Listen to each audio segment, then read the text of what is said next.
and Balakan, and thanking you for your time, for being here in this really hard times. And we understand that it's not going to really be easy to be present with a mask in a room all together, but we really, really appreciate this, and we really hope that this workshop will eventually be useful and helpful for adding visibility and value to your territory, to your livelihood in the region.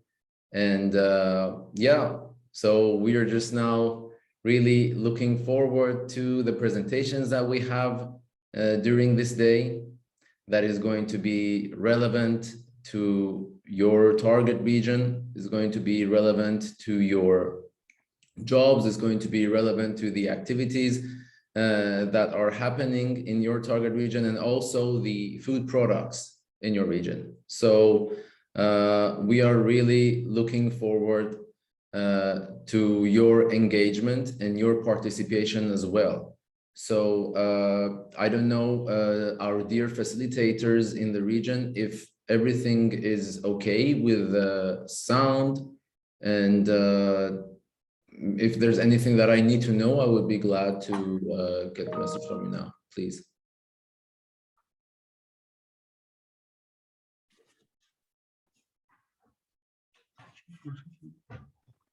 Yes, I mean, it's all right here. Perfect.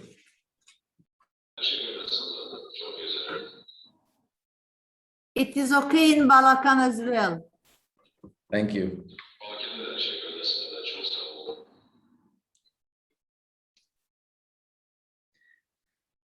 So just a very short, let's say, giving a kind of a briefing you about what we are going to do today in the structure, in the workshop, based on the structure of the agenda. So the agenda has been shared with all of the guests.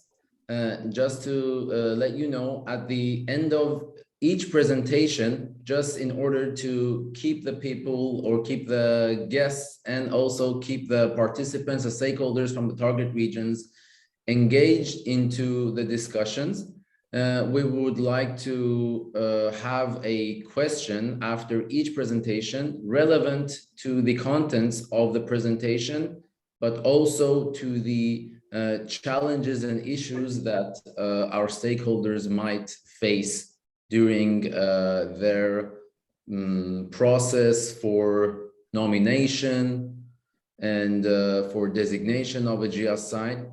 Also, other relevant procedures such as GI certification. And the priority, because I mean, this is something very typical that we have all experienced during this time in this kind of, let's say, online meetings, that we usually do run short out of time. So we would like to give the priority to answer the questions that are directed to our speakers, to the questions that come from first the stakeholders, and then to our respected guests online.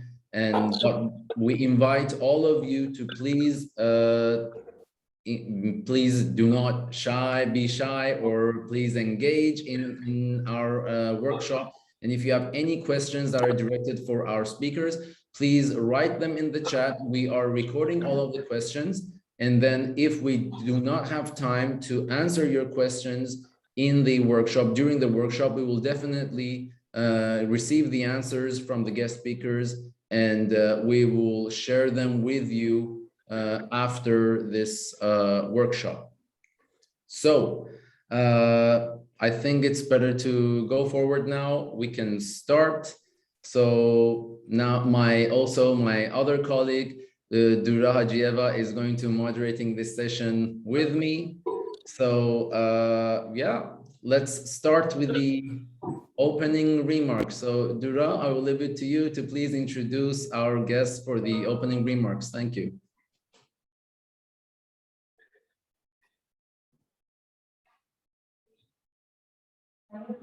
I think you're mute.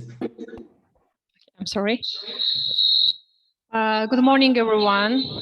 Right now, the opening remarks will be done Melek Çakmak, head of FAO in Azerbaijan. Thank you, Dura. And dear workshop participants, dear colleagues, hürmetli tedbir iştirakçıları, ladies and gentlemen, I am thrilled to be with you at this wonderful event and would like to welcome you all at today's regional webinar on the globally important agricultural heritage system. In short, we call it GIAHS.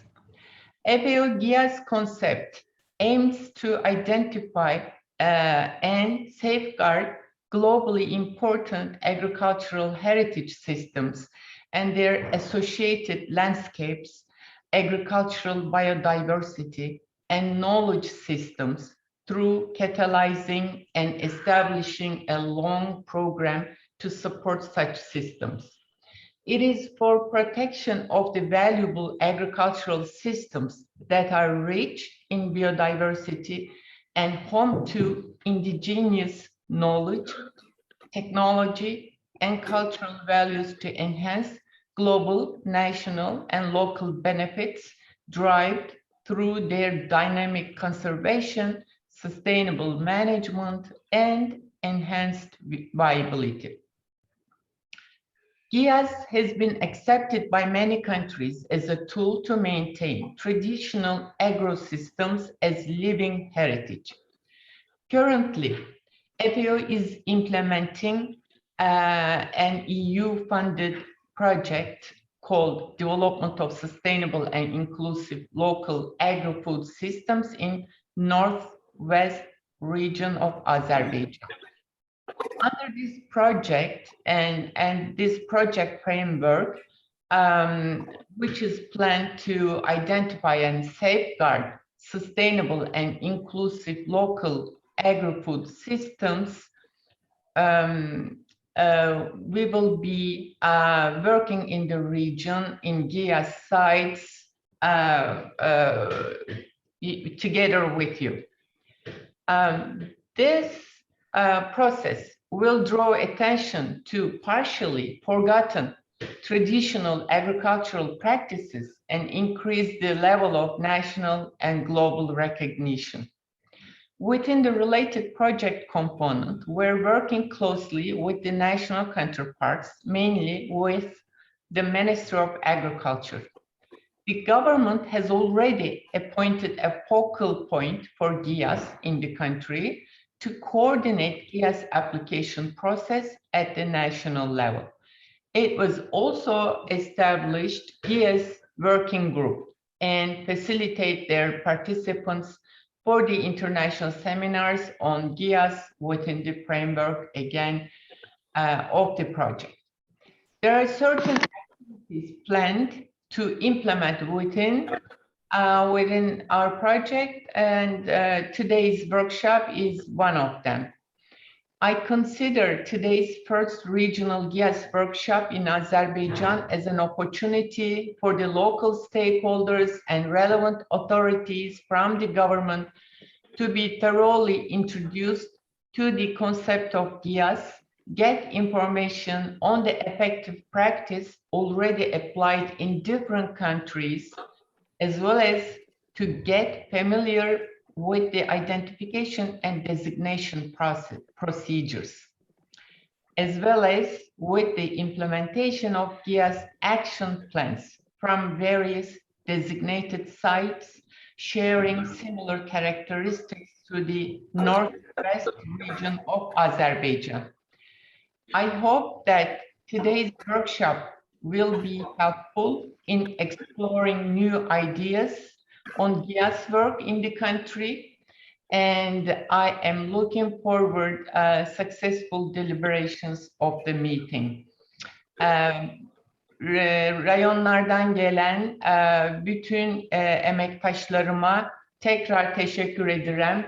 Ümit ederim ki bugünkü görüşme ve bütün bu GIAHS prosesi bölgelerin ve bölgedeki mirasın, agrar mirasın hem ülke içinde hem de bütün regionda ve dünyada tanınmasında önemli rol oynayacaktır. Çok sağ olun.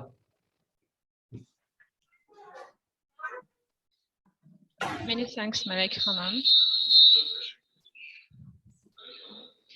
Now we are going to present our session 1, comprehensive landscape of GIAHS, identification, nomination, and designation. Good morning, everyone. My name is Yoshihide Endo. I'm just coordinator of Food and Agriculture Organization in Rome.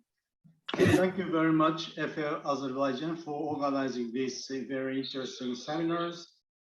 And I see some of the people I have ever met before, but most of the people, this is the first time to see you. I am the coordinator of GIAHS in FAO, as I said, and we are working to manage and operate the entire GIAHS system and communicating member countries to promote their GIAHS activities. So let me briefly explain within the 15 minutes that comprehensive pictures of GIAHS, including systems or operational aspects, as well as the guidance documents. And let me have some time to share the screen. Just a moment, please.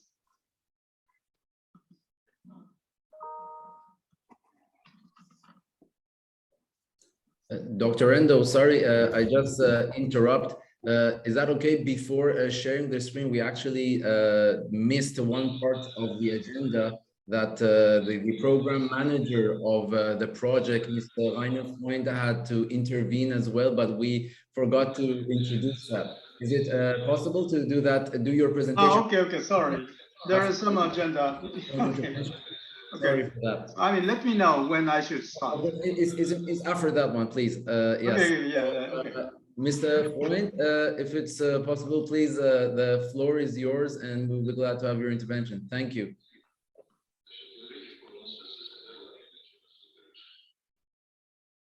Thank you very much, Ami. I hope my voice comes through.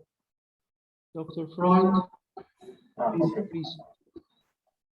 Sorry, can you hear me? Because I couldn't hear you. I couldn't hear the introduction. Yes, we can hear you, please. Okay. Well, okay. Well, thank you very much. I mean, just very shortly, also on behalf of the EU delegation to Azerbaijan, I would like to welcome all participants in this meeting. What is the European Union's involvement in this, and why are we getting involved in supporting this GIAHS initiative? Our cooperation here in Azerbaijan with the agricultural sector, with the Ministry of Agriculture, has one important focus on the smallholder sector. I think it's important to remember that in Azerbaijan, 80% of the agricultural output is produced by farms below 5 hectares. At the same time, this sector is characterized by difficulties in participating in the main market streams. At the same time, the smallholder sector here and the agroclimatic environment is unique. It provides for a very wide range of food crops, for a very wide range of farming systems, and an abundance of local and traditional food specialities. We agree with the government that this is a potential that is worthy of tapping and of further developing.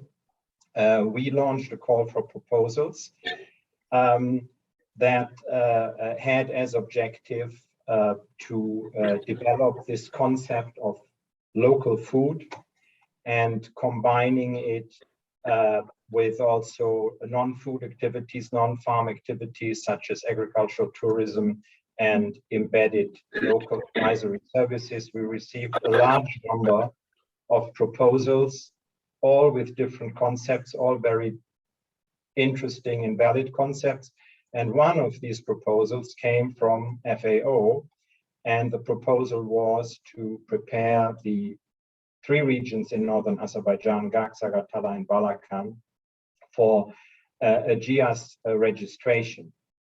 And this concept was embedded in the promotion of cooperation structures in the project region and also in embedded advisory services.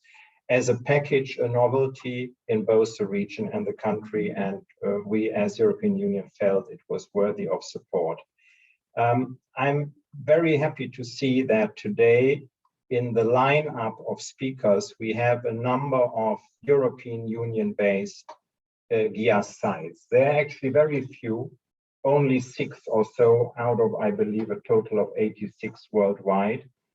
Some of those 6 are represented today. What is interesting about these GIAHS sites in the European Union is that all of those were already known previously by their abundance of agri-food products that are protected under EU quality labels, notably in relation to geographic indication, but also quality labels that have no immediate geographic linkage or perspective. And I'm happy to note that our joint effort with FAO in GIAHS, Agartala, and Balakan also has on the agenda to explore whether these EU quality concepts can add value to the effort that we are making in this northern region. What is very important for you to know, I believe, that this concept is not yet widely used in Azerbaijan. It exists for wine, but it doesn't exist for food products or for agricultural products. In the EU, the value of this production of geographic indications, traditional specialty guaranteed products, etc., accounts for almost 80 billion euro per year, and it accounts for 15% of all European Union agri-food exports. The average income generated for the producer, like you, is about twice that for non-productive products. So it is a system that has a lot of requirements, but it is also a system that is rewarding.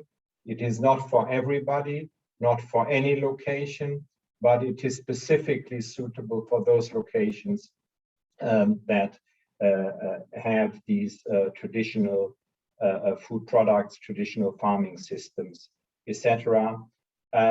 This type of production is supported in the EU by very specific subsidy systems.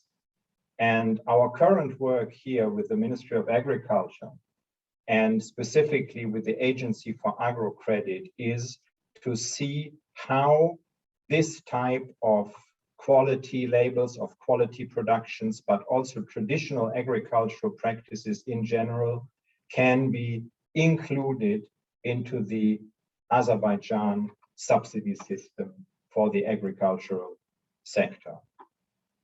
It will be interesting to hear from our EU, but also the non-EU participants, how they assess not only the designation and registration process of GIAHS sites, but above all also what is the economic impact of this registration? What is the benefit? What are the obligations? What are the benefits of the stakeholders?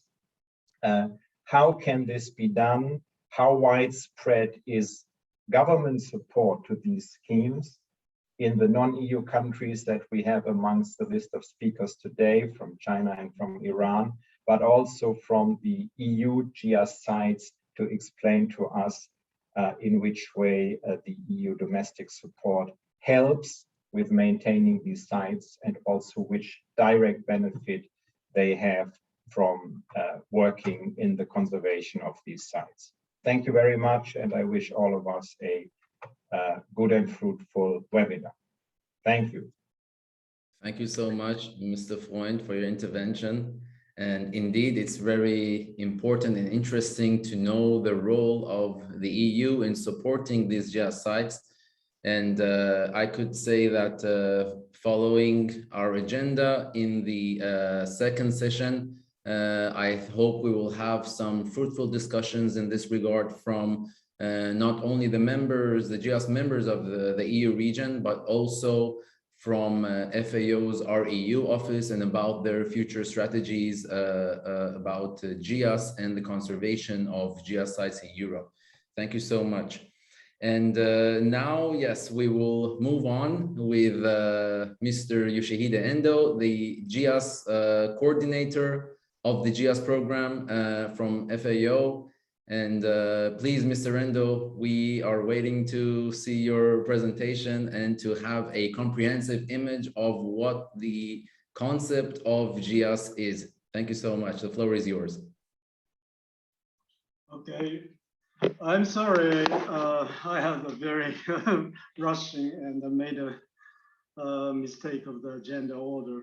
On this occasion, I thank to government of Azerbaijan for its cooperation and the European Union for its support, and also FAO Azerbaijan Office, also the deep involvement support GIAHS activities in Azerbaijan. It is my pleasure to see that the GIAHS activities now well widely promoted in Azerbaijan. And I'm going to make just a 20 minutes comprehensive picture of the GIAHS operational program. Well, let me share the screen, just a moment. I hope you can see the screen. Can you see? Yes, yes, it's visible. Thank you. So let me begin. Okay.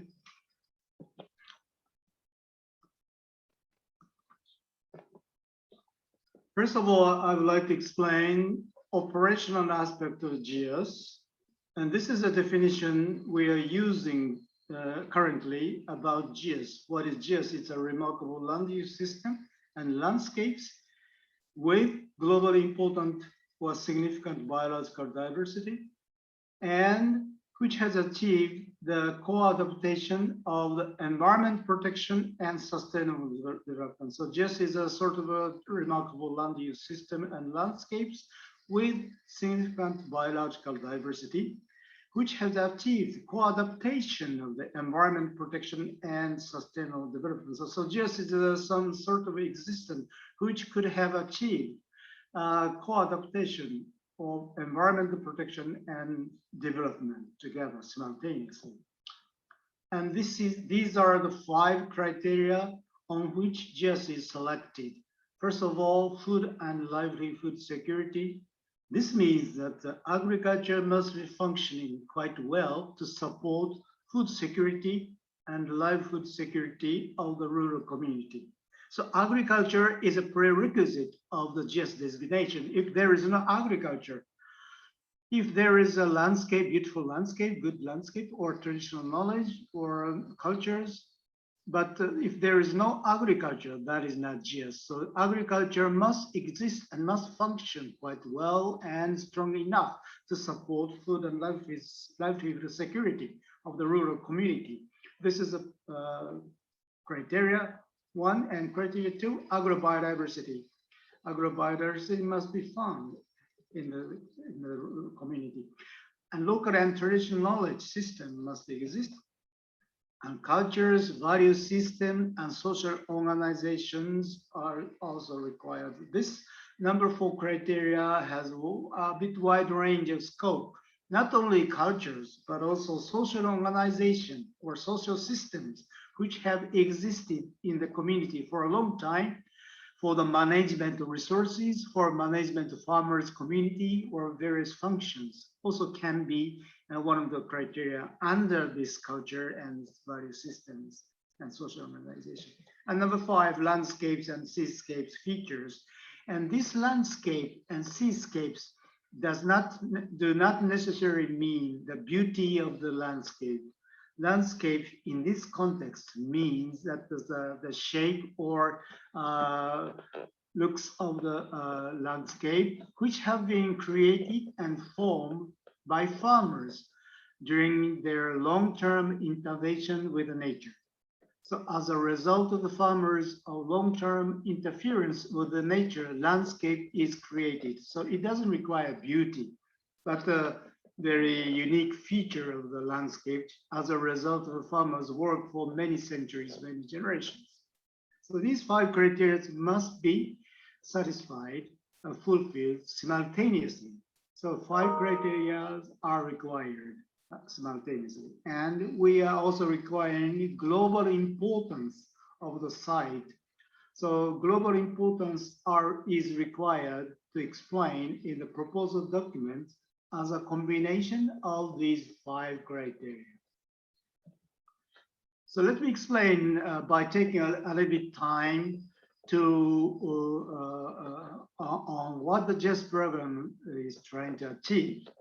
GIAHS is not only to designate the site, but the designation means a sort of a starting point for further good condition of the rural community.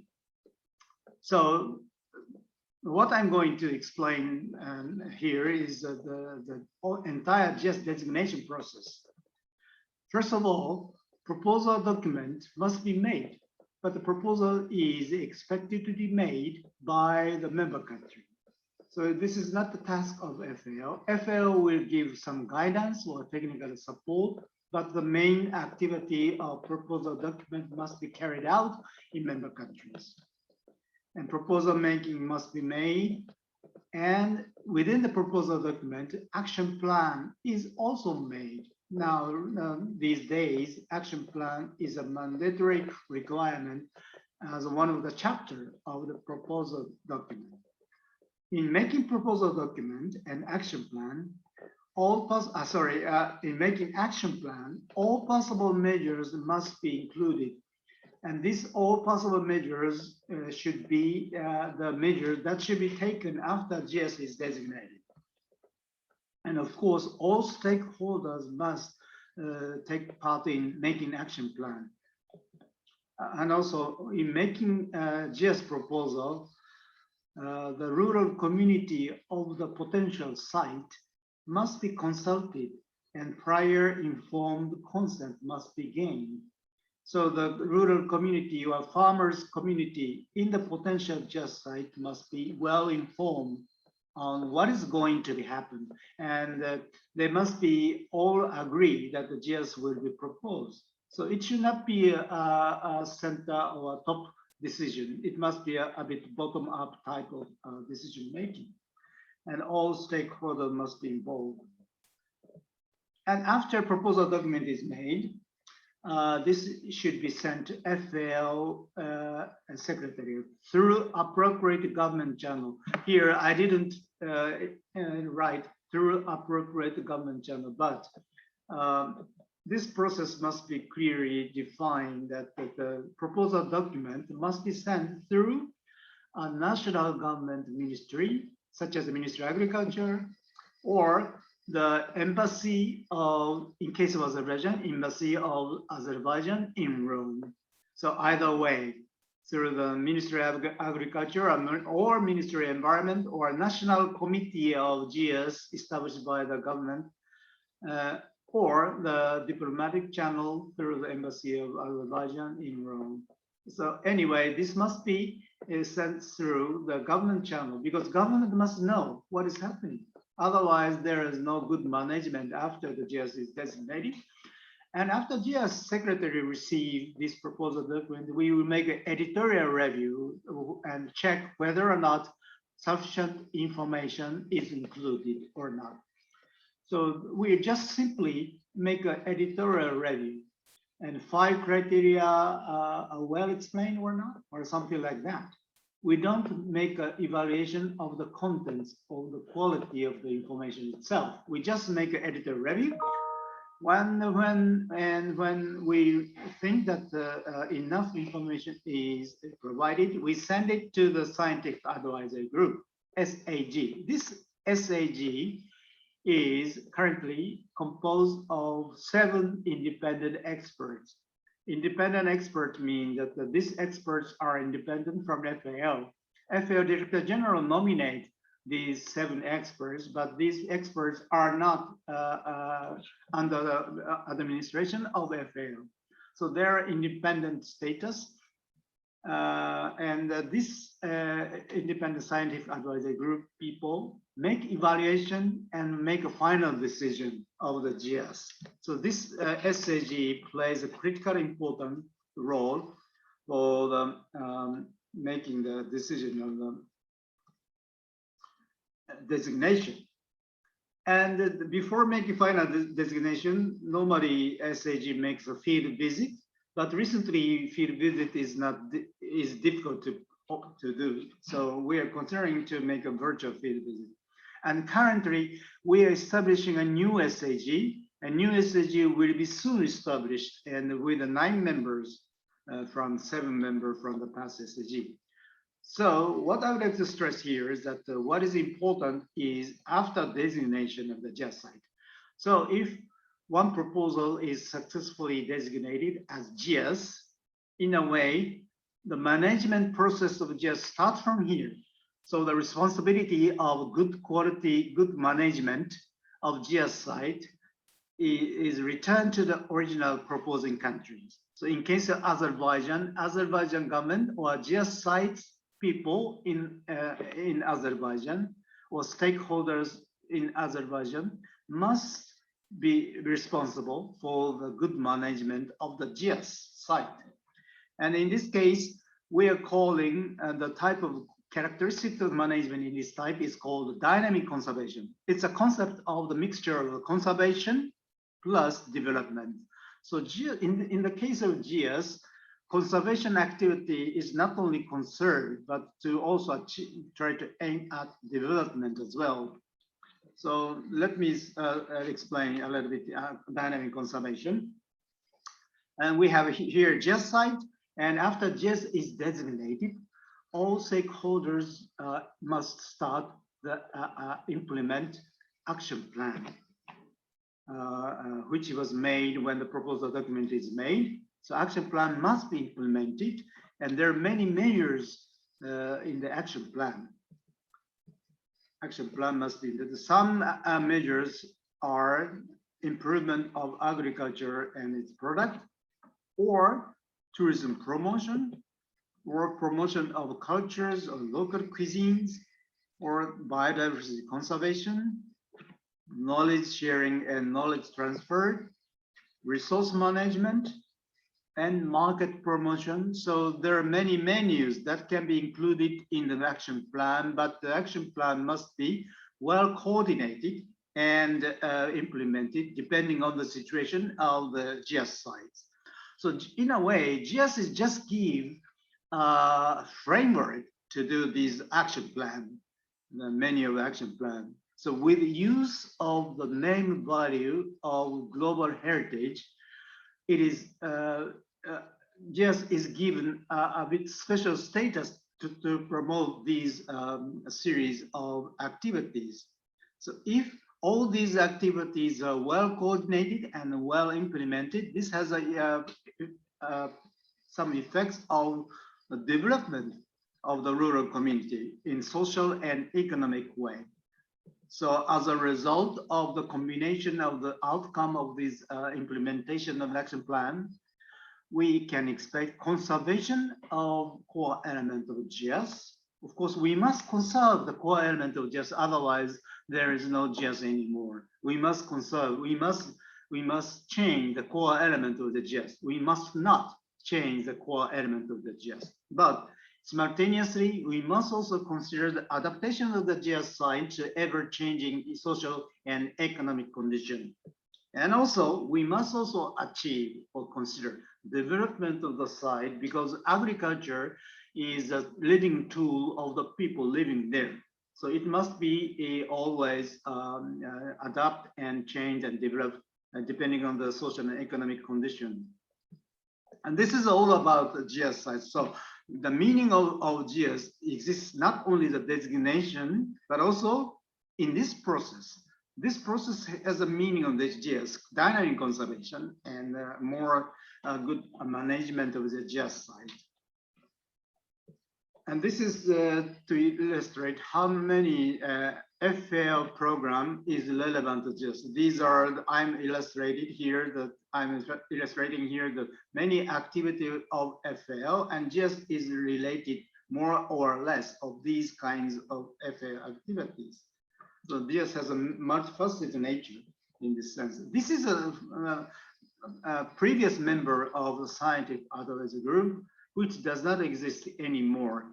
But we are making a new scientific advisory group, and so this is the old scientific advisory group. But as you can see, one member is selected from each region: Asian Pacific and European region, and Latin American, Caribbean, Near East, North American region. But these people are not the country representative. These people are taking part in this SAG as an individual status. So these are not the representative of the countries, but these are individually selected. And nomination is done by FAO DG. And this is the governance structure of GIAHS. So FAO is here, and GIAHS secretary is just two. We have only two officers, three officers, GIAHS coordinator, it means, and Miss Aurel Fernandez and Miss Claria Puzzo are secretaries of GIAHS, and also we have Christian Kessler, who is a general staff. So totally 4, and we are very small number of secretaries. And SAG here is to provide scientific advices and make evaluation. And FAO Agriculture Committee on Agriculture is a governing body of the FAO. So 3 are interrelated and work together. And we receive voluntary contribution from Japan and Italy and Spain. 3 countries are now providing financial resources to GIAHS to support these activities. And China was once a big donor, but I'm expecting it will resume its donor status. So let me quickly review the GIAHS site in the world. We have 62 GIAHS sites in 22 countries, many in Asia. This does not mean that there are little GIAHS sites in Europe or Central Asian region, because Asian region is so active. China, Japan, Korea, these countries are very active in GIAHS sites. That is why there are many GIAHS sites in Asia. But Europe recently started to be activated, in particular Italy, Spain, and Portugal.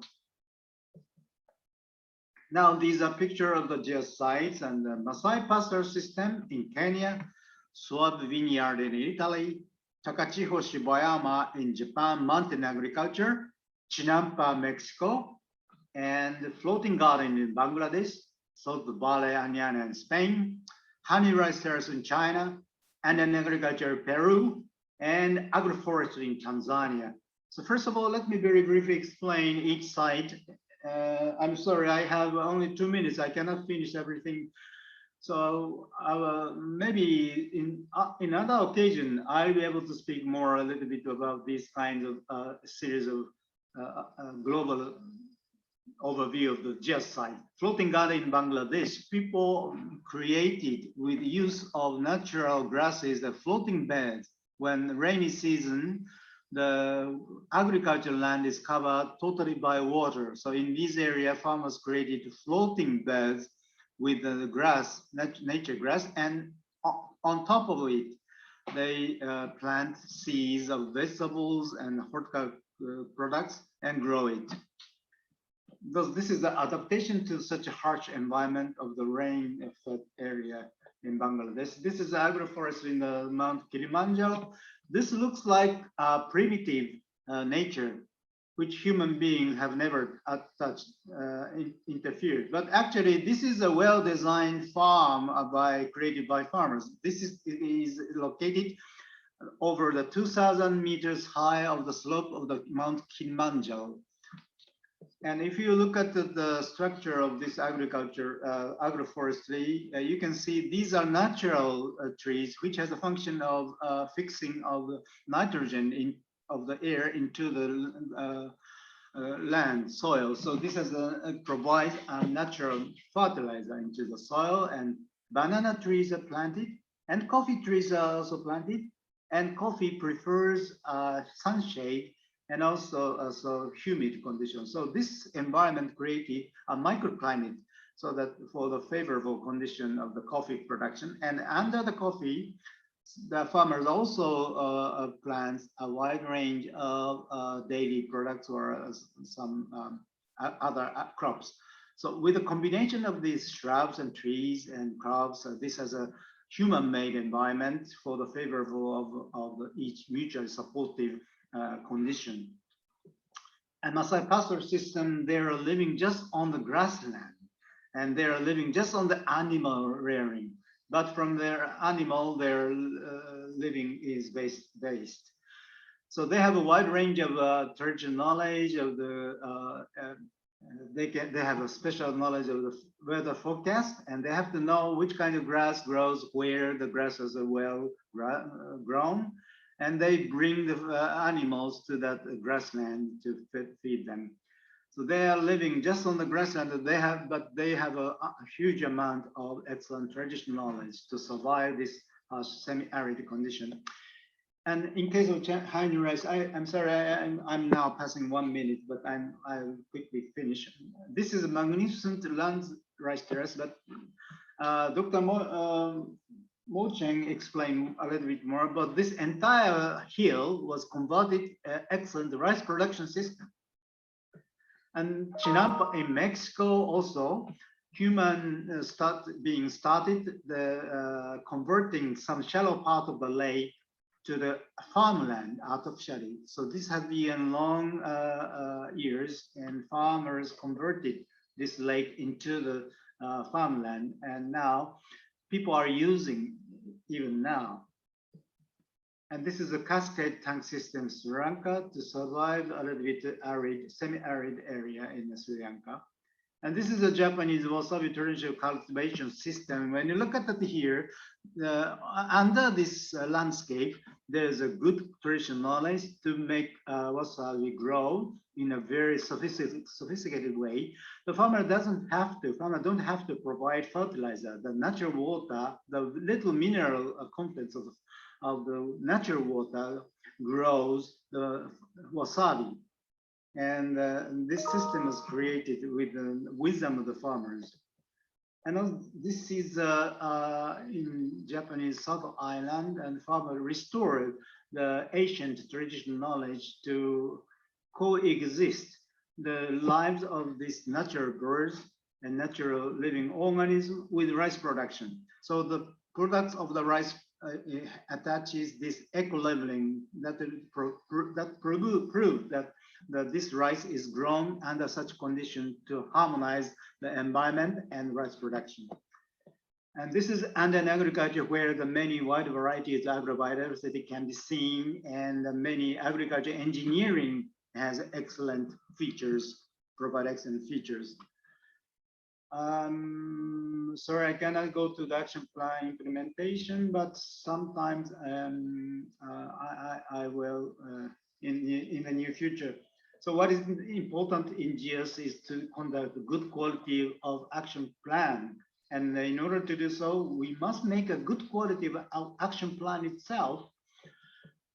And I hope that the training course or FAO Azerbaijan Office will convey good message on this action plan making. This needs a careful modeling of the action plan and collaboration among all the stakeholders, not only agriculture sector, but also the business sector of the rural community is necessary to make a good plan on action plan and conduct a good action plan implementation. And these are, for example, labeling of GIAHS sites created by each GIAHS site in Japan, China, Korea, or Chile, or Portuguese to put in the commodity. I'm sorry, I have no time to, I'm sorry, I have 4 minutes past, and let me finish here. And I'm looking forward to seeing the first Azerbaijan GIAHS site in the near future, and see you in somewhere in other occasion of the national workshop in another occasion. Thank you very much for your attention. And I'm sorry I can't finish this all. Back to you, Amin.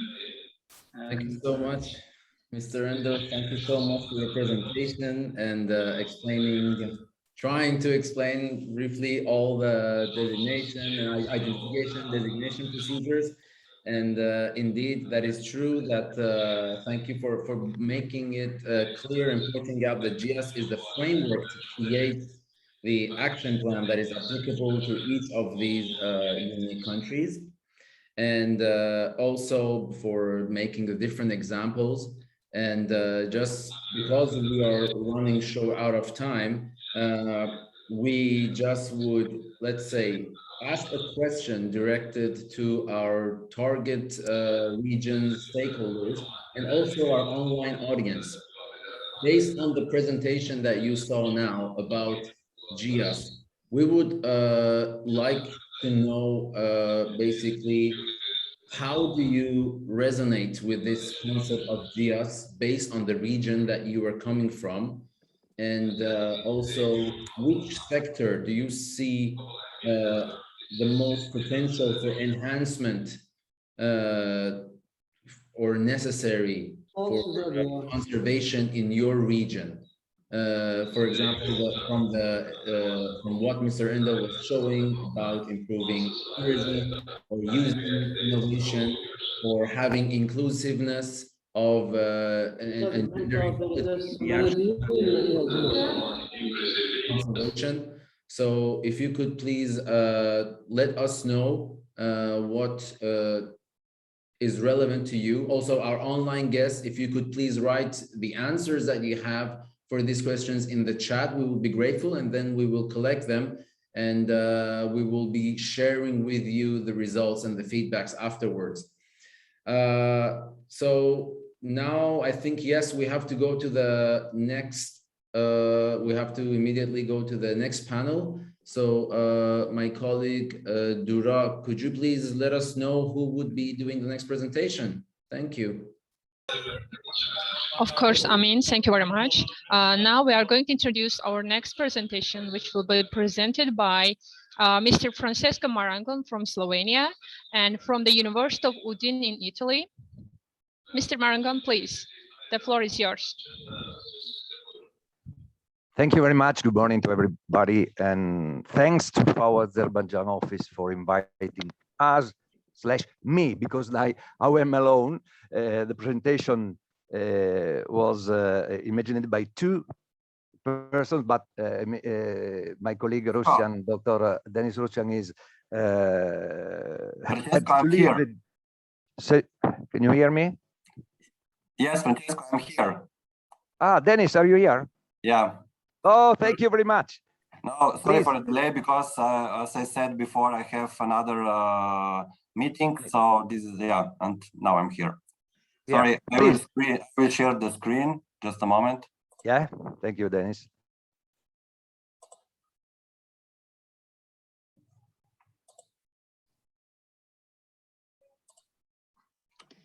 Do you see?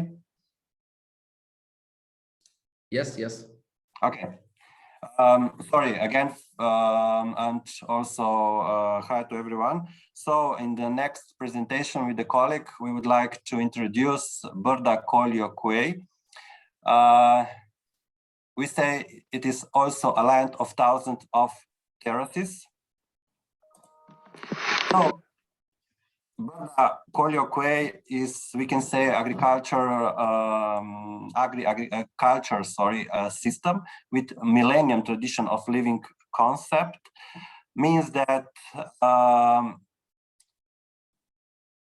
the tradition and also land management, it's an, let's say, adaptation to the necessary cause-effect adaptation to the different characteristics and also other parameters of the environment and also to the history. So, however, you have here also a sentence that indicates an unique and successful transborder living agriculture system.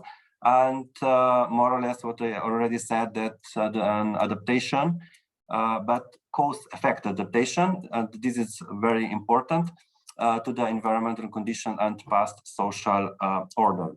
So living in Burda means living in living in one region with one history, living with two countries, with no natural cultural historical border, and also living with 3 languages: Slovene, Italian, Friulan. So living in Burda means at the end coexistence. And also what can I stress, that living in Burda or the Burda Kolyokwe has the same economical, social and cultural shocks in the past, which also have a huge impact on the living way and management in this part of Europe. So Burda Kolyokwe is characterized by 3 things. Let's stress the topography, weather and soil conditions, and also land management. So regarding the topography, the Burda Kolyokwe was, let's say, formed during the Alpine orogeny. Means in this part of Europe, 5 bigger ridge was formed during the Alpine orogeny, which very high and large slopes. And in Burda Kolyokwe, the sub-Mediterranean climate is present, and what is the most typically is a very high precipitation, which causes bigger erosion, soil erosion. And the other thing why the erosions are so frequent is also the flysch soil type. And this kind of soil, or we can say soil pile, is from marl and sandstones. And the third thing in Burda Kolyokwe is also a very strong wind, call it buria, which usually during the winter also has a speed around 100-120 kilometers per hour. So these are the main reasons why the citizens from this part of Slovenia and Italy have to adapt. And one of the most frequent adaptation is the use of terraces, and also become in the past the only possible arrangement for the food production. So other things regarding this area, that the area is or has limited environmental and natural resources. What I already mentioned before, very steep slopes, which or where you can produce food only on the terraces, which are also quite different regarding the formation of terraces, but this is another thing, and we don't have time to discuss about this. So in Burda, we can say also that we have agri-biodiversity system. The terraces, let's say, are formed, so-called mosaic small plots, where you can see also between the terraces and these plots, so-called ecological niches, which also are or give to the animals the space, the habitats, and so on, and also to these ecological niches and to adaptation has a very impact or have locals, which they know the importance of keeping and taking care of biodiversity, not only in the vineyards or on or orchards, but everywhere in this area. Francesco? Yeah. I can continue saying you that Burda Kolyokwe is characterized by conserving the traditional multi-species agriculture, that is various plant species and traditional architecture too. The main economic resource of the area is agriculture, of course, but in particular, it's viticulture and wine production. Grape production is based mostly on traditional autochthonous varieties, but at the same time, we have also a consistent fruit production of traditional fruit varieties like cherries, apricots, olive trees, apples, etc. In the area, farmers are used to exploit natural resources and use local natural materials for a so-called multifunctional agriculture. That is a type of agriculture very important in European Union. What is a multifunctional agriculture? An agriculture that can maximize positive externalities, that can provide an ecosystem services, good management. Let's go on. Berdacolio, Dennis, please, next, is an example, in our opinion, of a successful and traditional transboundary sustainable agri-community system. The challenges of the area can be placed within the framework of the Agenda 2030, as you can see in this sign, the poster visible in the photo at the top right. For example, SDG, the goal number 16, peaceful coexistence, or goal number 17, close cooperation, and so on. Moreover, inside Berdacolio Quay, we can underline the role of a small lowland area surrounded by hills named Preval or Prevala. That could be a laboratory for the development of a high nature value farmlands, again, according to the EU Common Agricultural Policy. And let's go on, Dennis. In Berdacolio Quay, local agri-food system, we can observe activities aimed at promoting permanent education and informing local, especially young people, about the ecological, economic, social importance of the agricultural system. Farmers are very important stakeholders in our area. Farmers offer services connected with rural sustainable tourism, organize events, and attend exhibitions in order to promote not only agricultural products, but also the territory as a whole.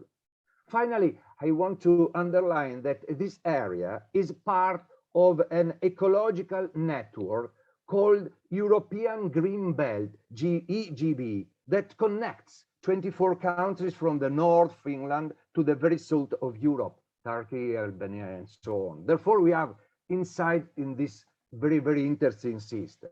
And to finish our presentation, we can say that Berdacolio Quay is one region and history, 2 countries, 3 languages. And in these 3 languages, I say to you, Vala, grazie, gracias. That means thank you very much.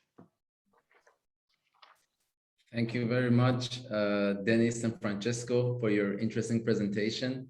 So just for our guests, our stakeholders who are in the region, just to let you know, this site in Slovenia, Berdacolio Quay, is now in the procedure of identification and nomination. So it's still some steps ahead of your target region, but I think it would be very relevant to see and learn from this, let's say, project, this procedure that they have gone through.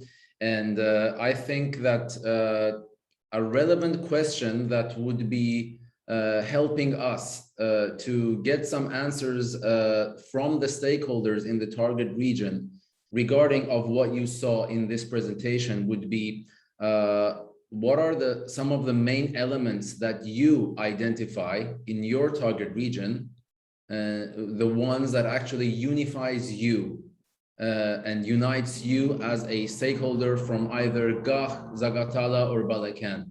For example, in this presentation, we had social and cultural coexistence. We had land management techniques. We had quality of products.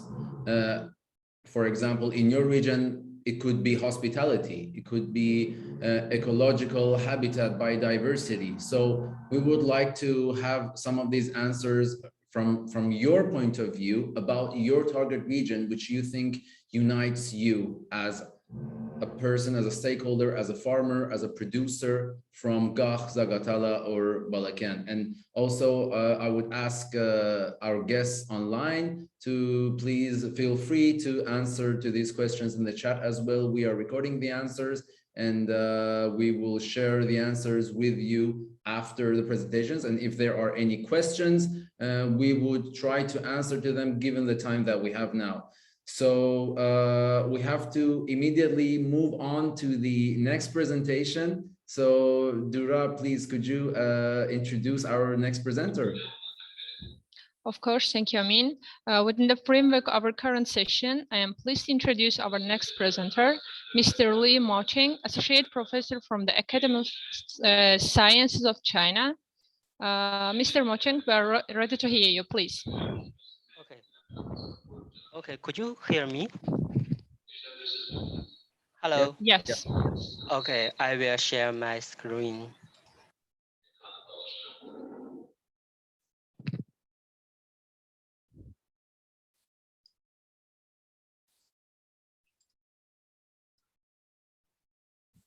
Okay, good morning, maybe good afternoon. It is a pleasure to meet and communicate with you through the internet. My name is Liu Mocheng, and I'm now working in Chinese Academy of Sciences. And I do some research on ecological economics, on GIAHS conservation. Thanks for the invitation to this workshop, and I'd like to share some experience and opinion on the identification of a composite agricultural heritage system. First, there are some background. In 2005, Qingtian rice-based culture system in China was designated as one of the first 5 GIAHS pilot sites in the world. And in 2012, China GIAHS, the National Important Agricultural Heritage System program, was launched officially by the Ministry of Agriculture in China.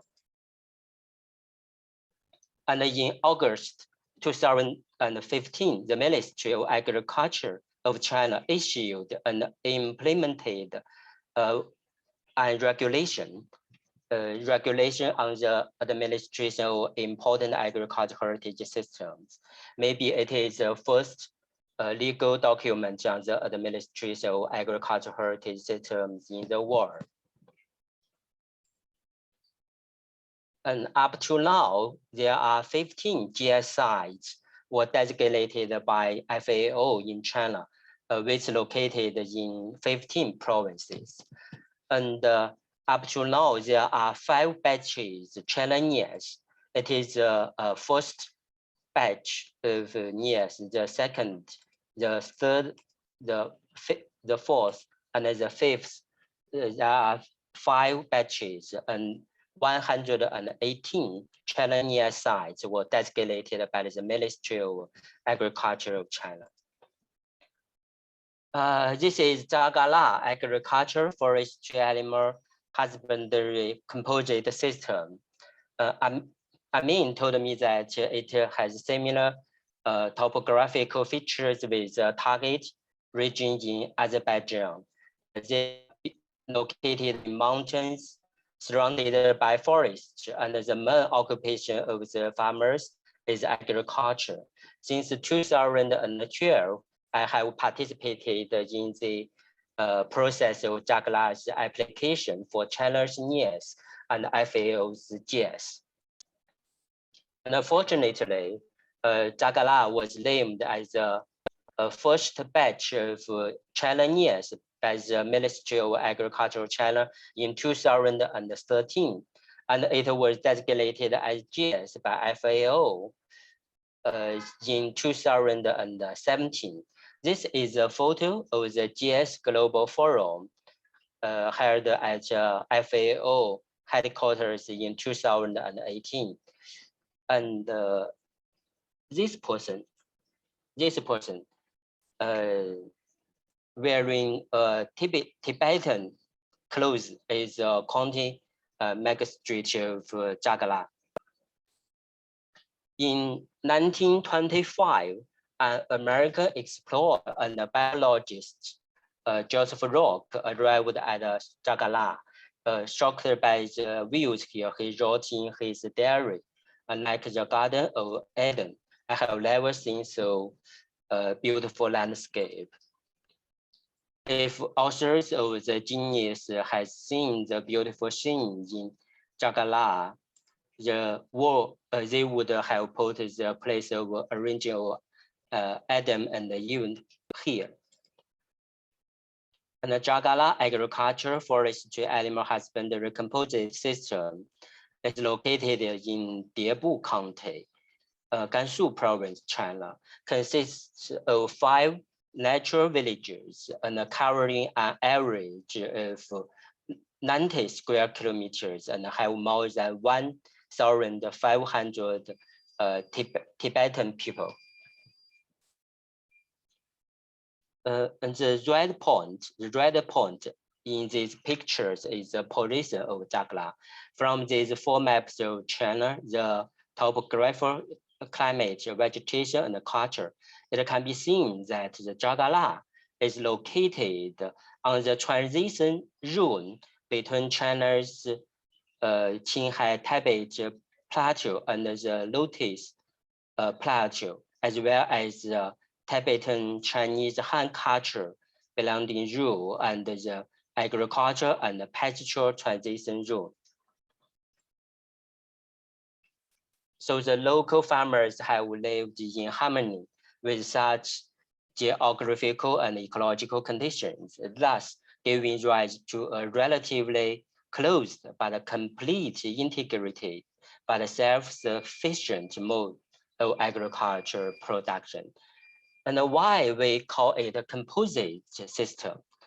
Firstly, at the landscape level, this agriculture mode integrates crop farming, forestry, and animal husbandry in both vertical and horizontal zone, where crops are grown on terraces and waterfront in the Central Valley, and animals and are herd in upper mountain areas, and woodland and grassland alternate in the lower mountain areas.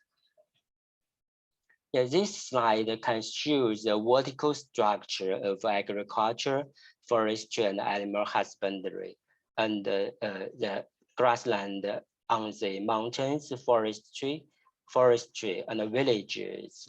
For later villages, it is a road and it is a Yuva River, and these are farmland.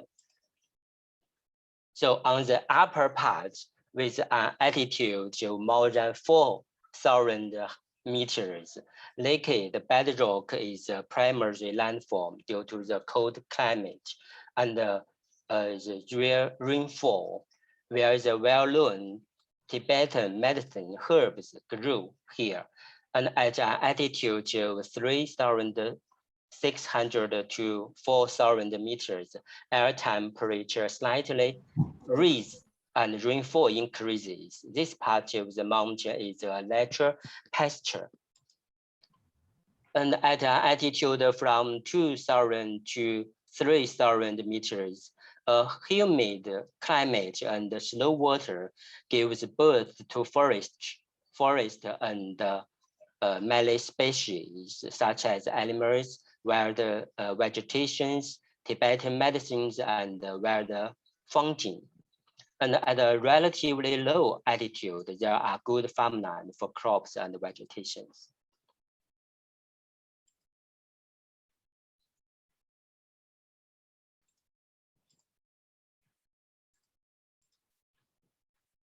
And secondly, from the perspective of system structure, this picture shows diversified products provided by the composite system and the links between forestry, animal husbandry, and agriculture. First, the agro-pastoral integration, the practice of leaving an equal size of grassland uncultivated can not only help conserve water and soil, but also help graze livestock, which can serve as a primary animal power and means of transportation for farmers, and provide farmers with meat and milk. And the stores of crops and the fodder grown manually are main sources of feed for local livestock, thus playing a very important role in facilitating growth of the animals farm. And moreover, structures used to dry highland barley can not only serve as corrals for livestock and poultry in winter, but also serve as fence for fodders or vegetables grown in summer. In this case, the vegetable elements left in winter can be used fully as manure in summer. It is the agro-silver integration. Provision of eco-functions by forests, such as prevention loss of water and soil, returning water and alleviating drought, floods, and winter disasters effectively regulate the microclimate. And the provision of fuel, wood, and materials used to build housing and make farming implements by the woods in the fields. Enriching soil nutrition, which further promote growth of the forest by such production technologies as intercropping, rotation cropping, and compositing of straws. And it is silver pasture integration. The most typical livestock races in Jagala is, we call it Juema pig.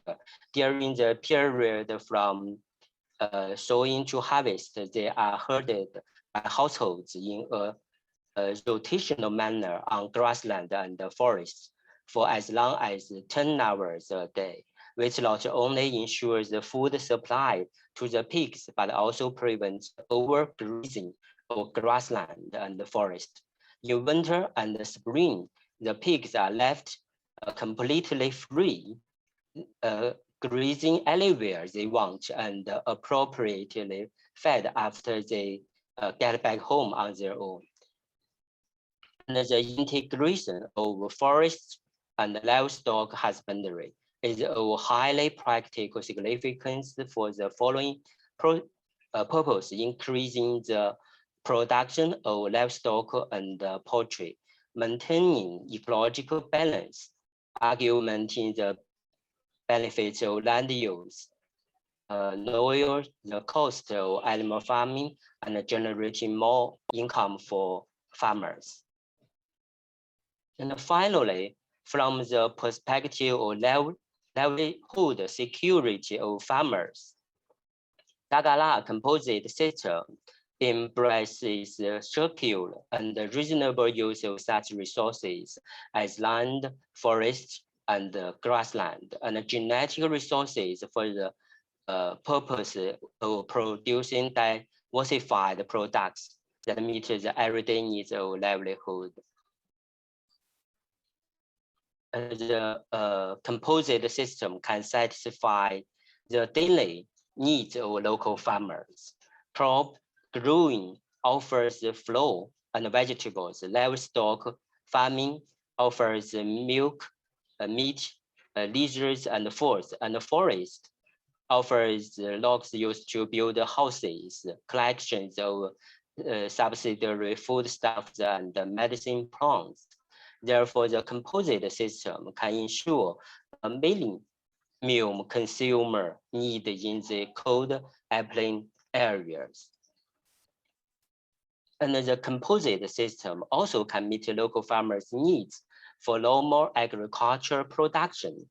Livestock can provide farming with animal power and manure, and crop growing can provide livestock with feed and winter sites. Forest can provide agricultural production with raw materials, such as the numbers, and is also green area for German pig unique to that place. And the composite system can also provide material basis to local Tibetans to pass on their traditional lifestyle and culture. The Zamba tea and hand-grabbed mountain compose the food of Tibetan people. This belt is the same for our lower sovereign years. They are also very important for Tibetan economic activities, lifestyles, folk customs, art and literature, and religious activities, and so on, and all of which constitute their traditional culture. So Zagala agriculture, forestry, animal husbandry composite system is an integrated system as well as a complex system. So how to protect such a complex case, how to deal with the relationship between protection and development. We believe that the core elements of this system need to be identified. We are protecting the core elements, the key elements. We could introduce some modern science and management technology to promote the sustainable development of the system. So we identify these key elements by identifying by solving the presuppositions of those elements by different stakeholders of GIAHS. For example, we do a survey of farmers to ask them to score of these elements to identify their the key elements. So first is about biodiversity. The system includes 6 kinds of food crops and 18 kinds of cash crops, the economic crops. We have identified the traditional varieties as key elements which should be protected, just like these varieties in the right colors. We thought they would be the key elements in biodiversity. And the livestock and the poultry species in the system mainly include the cattle, horses, sheep, pigs, chickens, rabbits, and so on. And among them, the local ones, the local varieties, the mountain valley Tibetan sheep, the green goat, the Juma pigs, as the key element should be protected. And the second, the ecosystem structures and ecological functions. The system can not only provide local residents with diversified and quite full material products to ensure the security of their livelihood, but more importantly, play an important role in maintaining regional ecological balance and security through biodiversity, water, and soil conservation. Thus, the ecosystem health is a core element.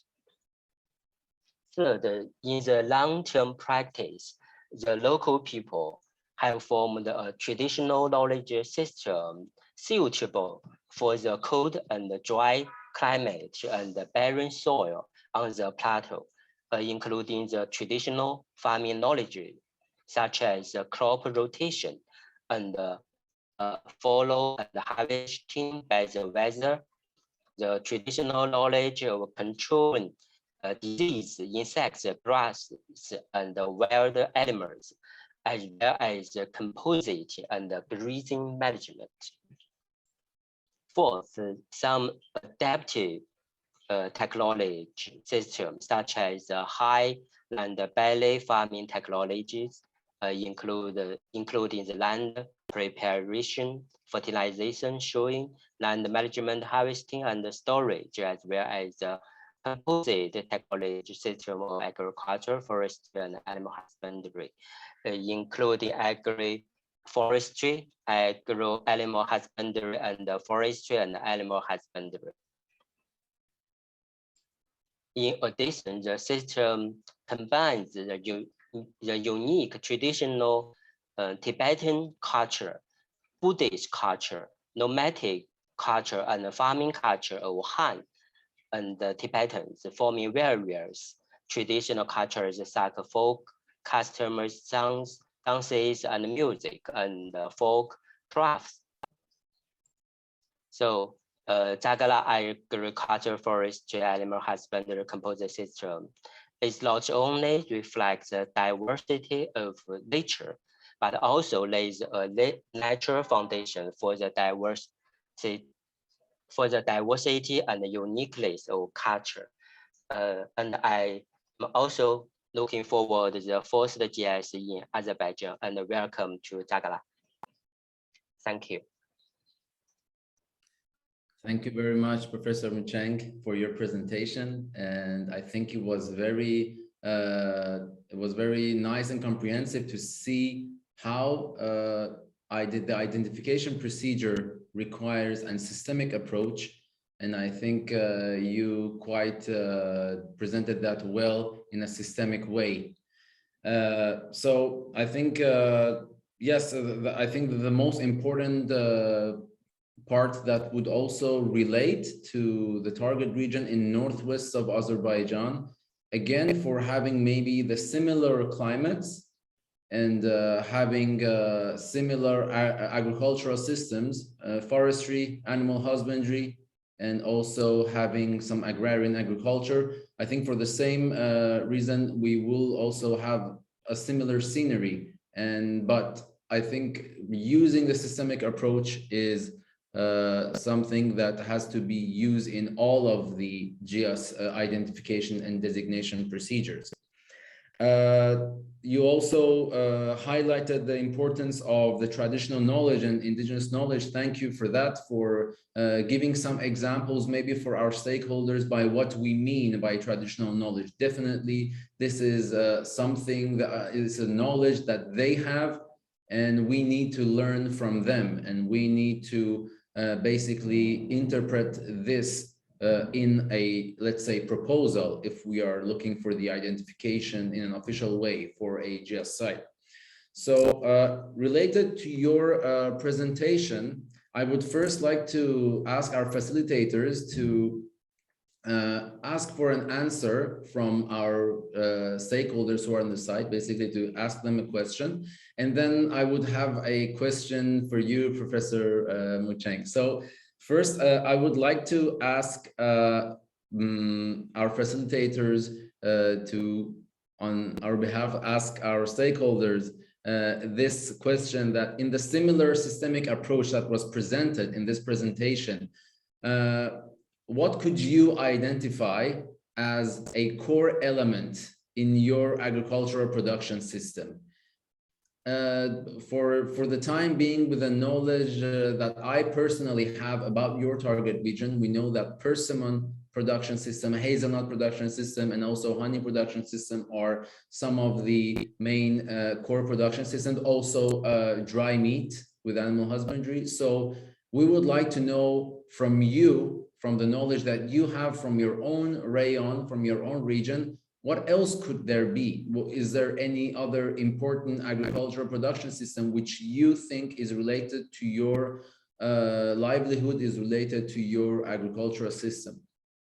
And then now the question that I would have for you, Professor, is that what in this systemic approach that you had, for instance, in Jagana, what was the role of the stakeholders in the systemic approach, and how could the stakeholders support you in achieving all of this data and information that you were presenting to us?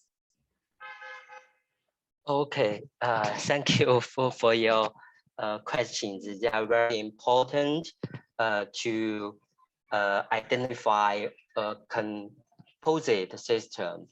First, about the core elements. In fact, at the very beginning, as a scientist, we do some survey and form a list of elements, not a co-elements, just elements. We have a list, and we do some survey for all stakeholders of this system and ask them to give scores of this element, and then we can do some calculation to find the elements of the system. It is how to get the elements of the composite system, and also the weight of different stakeholders is not the same.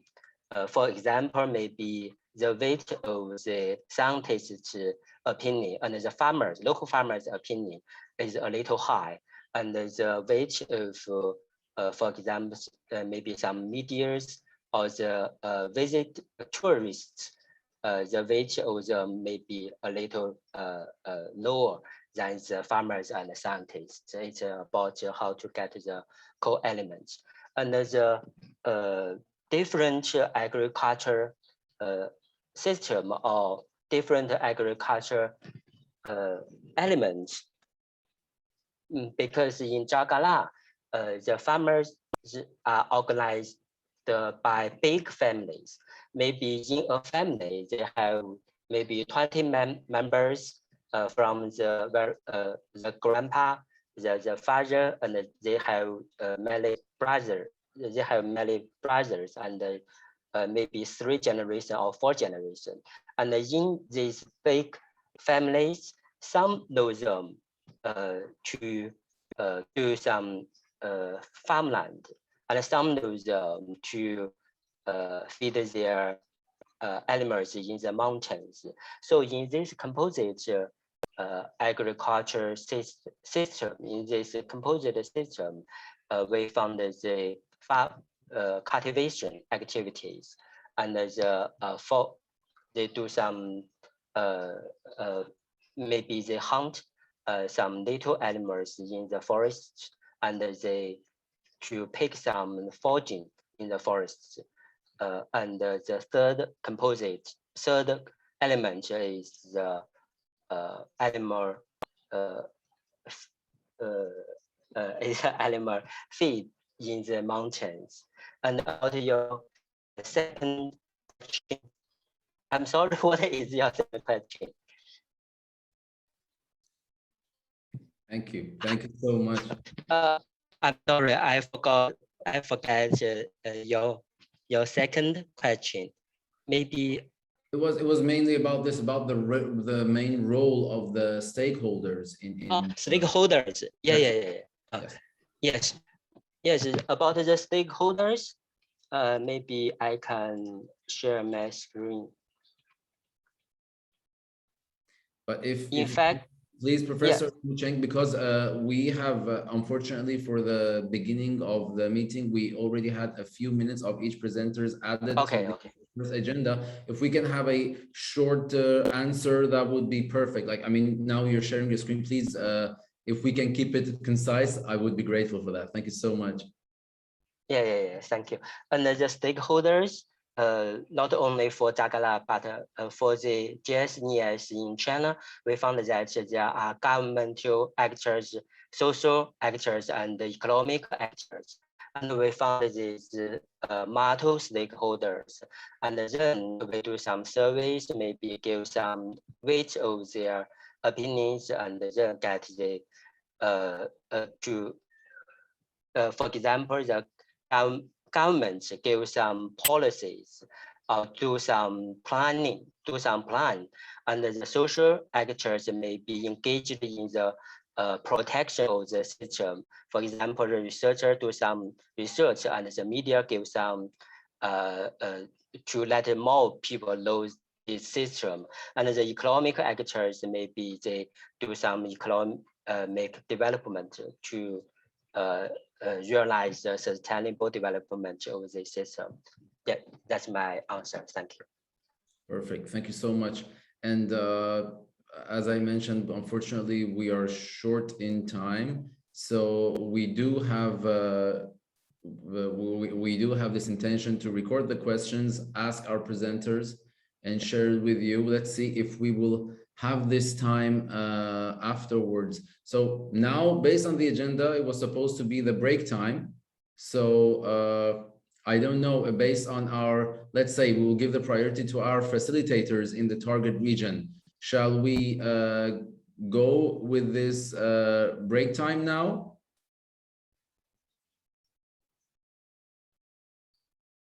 Or we can continue?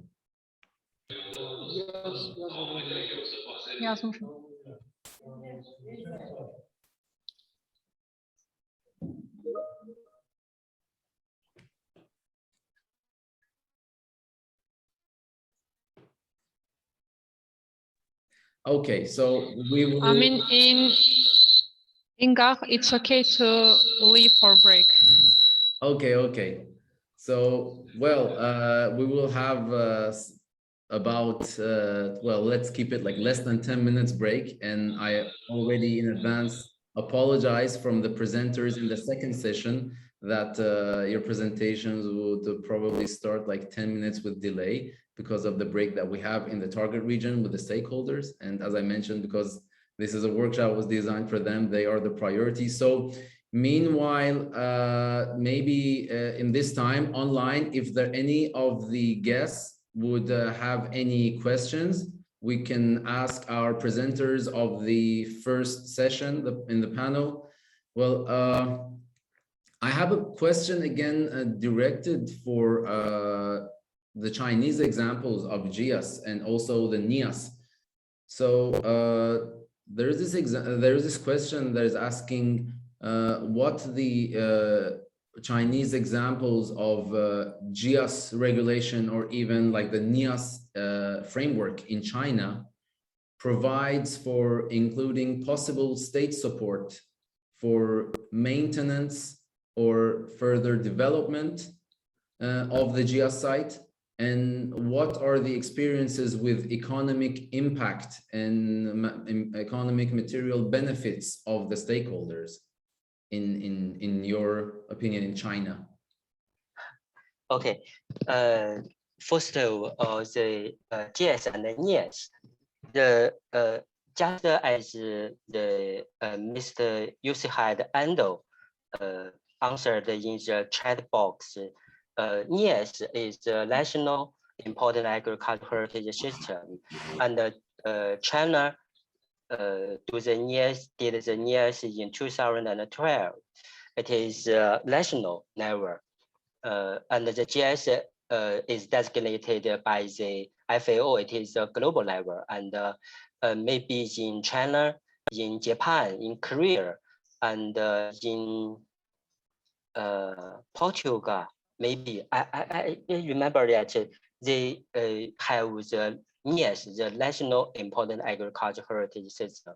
And secondly, about the regulation, I mentioned in 2015, the MOA put forward a regulation. It includes maybe 5 to 6 parts. The first is introduction, is some, for example, principles of protection and conservation and development. The second part is how to protect the system, how to manage the GIAHS and the NIAS in China. And the third part is how to realize the sustainable use of GIAHS and NIAS in China. And the maybe the last part is some regulation on some particular situations. For example, maybe there's a natural disaster in the system, and you should give report to the MOA, maybe some regulations on these special situations. It is about the regulation. And about the funding support to the sites, maybe in China, only five or six GIAHS sites get the ecological compensation funds from the central government. However, there are ecological protection compensation to maybe not only GIAHS, but for the forestry, for the wetland. And so if there are forestry or grassland or wetland in the GIAHS, they can get the fund from the central government. However, we have besides these common policies, 5 or 6 GIAHS get the special funds, ecological protection compensation funds from the central government. And another part of the support from the regulation is that if you designated by the FAO or by the MOA, the product from the system can apply for example, the GI or the other ecological label, maybe organic label, green label, they will get the priority rights. Yeah, maybe there are 2 supports from the regulation. One is ecological certification, and one is ecological compensation funds. There are 2 parts. Yeah, thank you. Thank you so much, Professor, for your answer. And I think, yes, as you mentioned, eventually, for the nomination identification of a GIAHS, this request should come from the stakeholders. The initial step comes from the stakeholders, and they are the ones who will raise this request. And of course, the state and the government will show their support in their capacity. Is that correct? In your opinion? I mean, my question was that, so the main request for the GIAHS site, let's say in the cases of China, does raise with the desire of the stakeholders, the local stakeholders, and then it will be supported by the government if there is a regulation and a plan for that.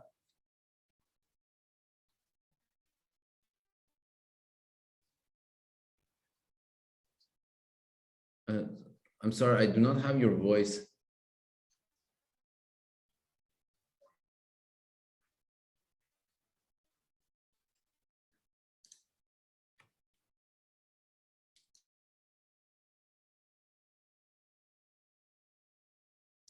Okay, so I think we did not have Professor for the answer. We can, may I ask our dear facilitators in the target region, do you think we can continue with session 2?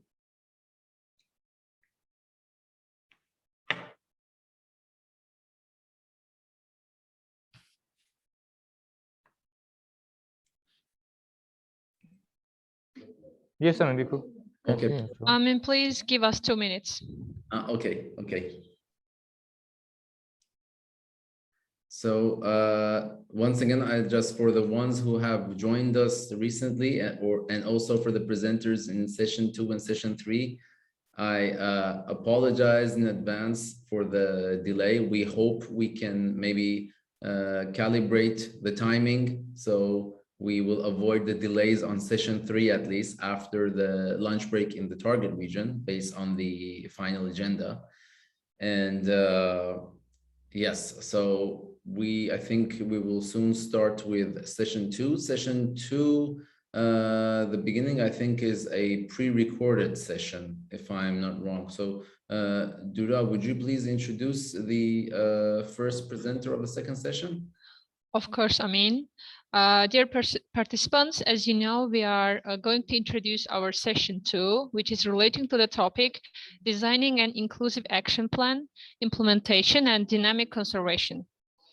Now, the first presentation will be presented by Mrs. Claudia Puzo, significance of GIAHS action plan, and role of stakeholders in the dynamic conservation. Please, Mrs. Puzo, the floor is yours, please.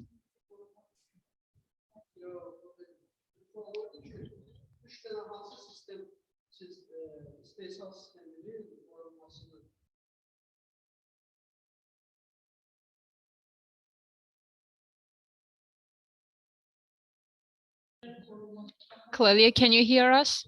I think this is a pre-recorded presentation, but I'm afraid I'm not having her voice because the voice was there. Maybe Orhan, maybe you can check if while sharing the screen, sharing the audio is also on.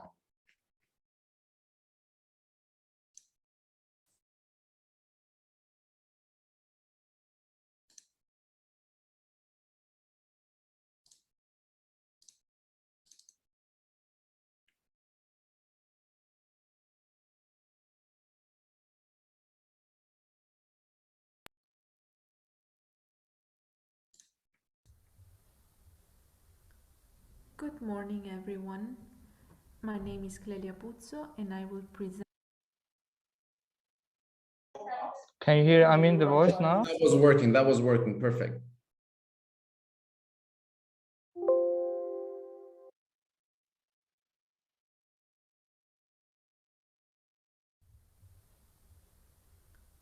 Good morning, everyone.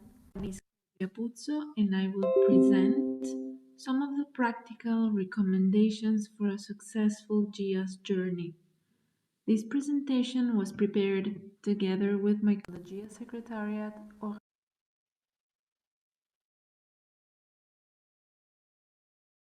Aurélie Fernand. The focus of my presentation is on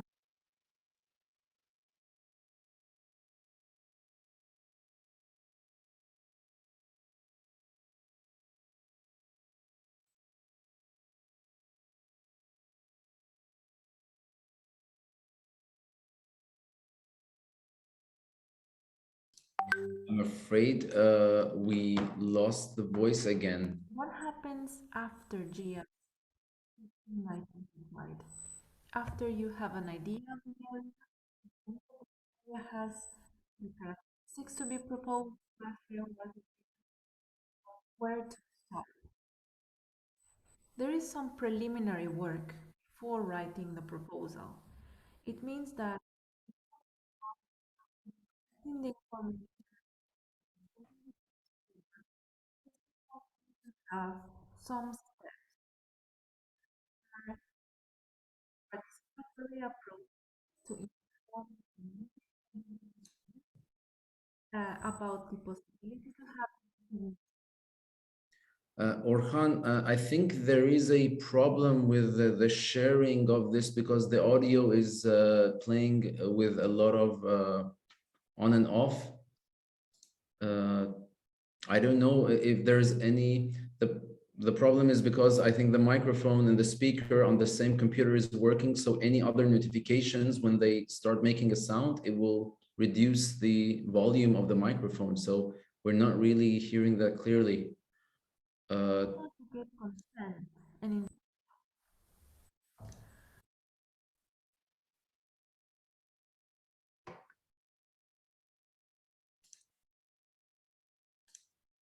maybe would you? Another step is to establish. Orhan, would you like me to share my screen because the this is proposal of not GIAHS really steady. is, as Mr. Endo has also explained, both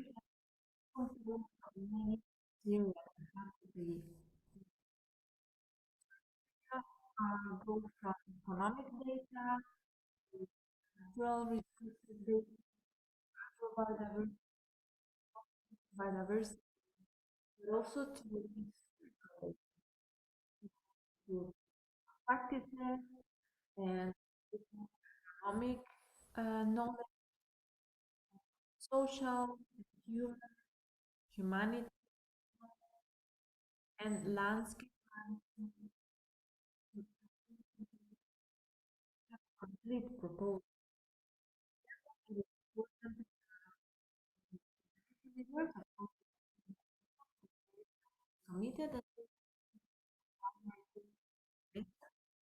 but also experts that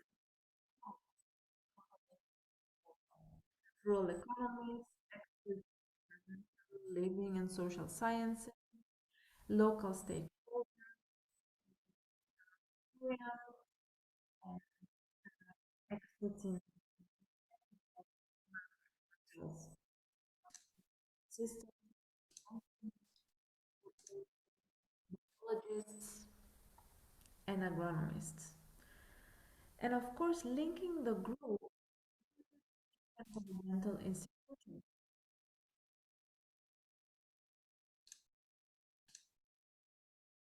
I'm really sorry, but I had to, I think, stop the sharing. And now I will try to share from my own screen to see if we are going to have again the same issue, but I will start from slide 3 about the preliminary work for writing a proposal. There is some preliminary work before writing the proposal. It means that before you start actually collecting the information and filling the GIAHS format, it is important to have some steps.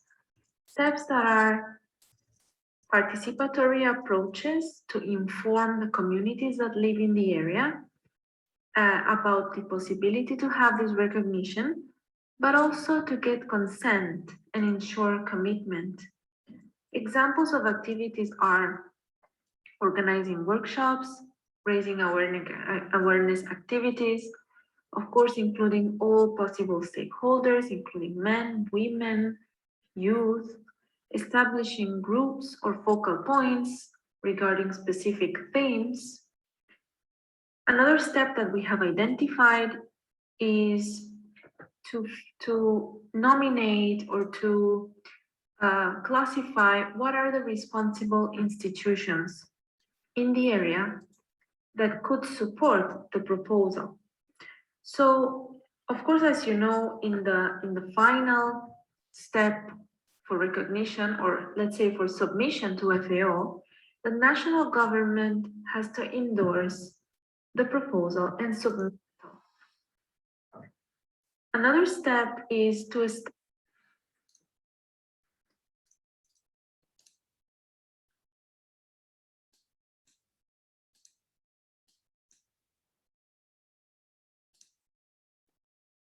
I'm really sorry for this. See if it works now.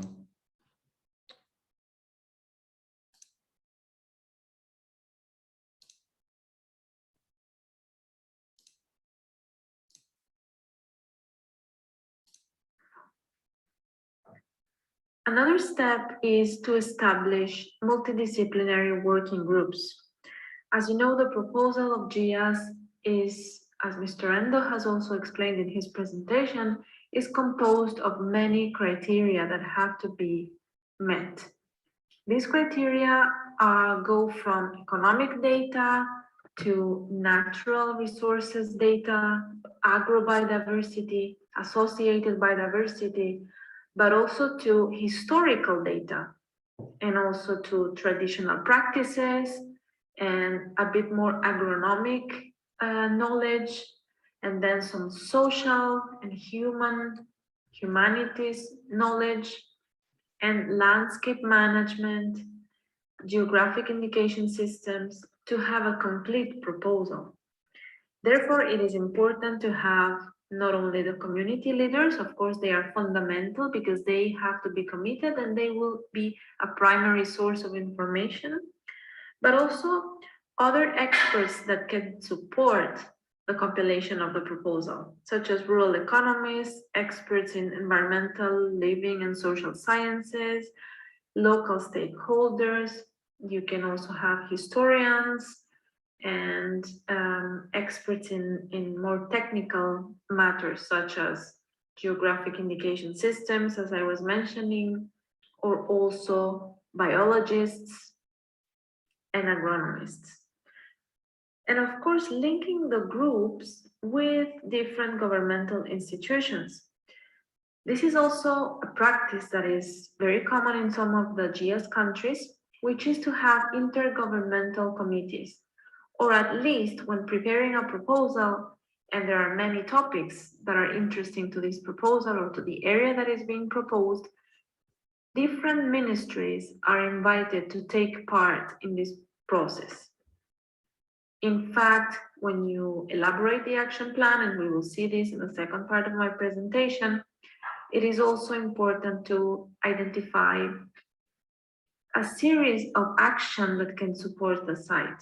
And some of these actions are not necessarily conservation in a seed bank, for example, or only marketing. There is also tourism. Sometimes there are issues of indigenous peoples or social affairs. Sometimes you also need some innovation technologies. Sometimes you need infrastructure. Sometimes you need investment. So it depending on the case and on the type of actions that want to be implemented in a site, it is important to identify the appropriate stakeholders and decision makers. After this preliminary work has been done and all the relevant stakeholders are well informed and aware and committed to the preparation of the proposal, it is important to start identifying the main features of the system against the 5 GIAHS criteria. As you know, we have the first part of the proposal, which indicates the global significance of the site or global importance. This is why the site that you are proposing, even though sometimes these systems, as you may have seen, are small areas, very isolated, very traditional areas, but we believe that they contain elements that are of global importance. So these elements are to be highlighted in this part. This is very important because this is the globally important agricultural heritage systems. So this will actually set the basis of a justification on why the system you want to propose is worth to be conserved because it has elements that are important for the humanity. And then you have the 5 GIAHS criteria: the food and livelihood security, agro-biodiversity, traditional knowledge systems, social, cultural, and other values, and landscape features, which are actually contributions of the system. And the second part of the proposal consists in the elaboration of the action plan. This is a mandatory part of the proposal that needs to be filled in and submitted to FAO, together with the descriptive part that is compiling the information under the 5 GIAHS criteria. How to prepare an action plan? It is important to identify threats, challenges, and needs of the site. Not only the site as a physical space, but also the community. What are the needs and aspirations of this community for the future of this site? What are the challenges they are facing? And what are the objective threats to the system?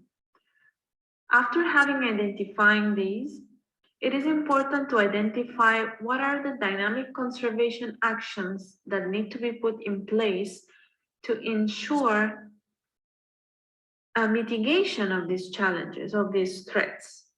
And what are the actions to promote sustainable development?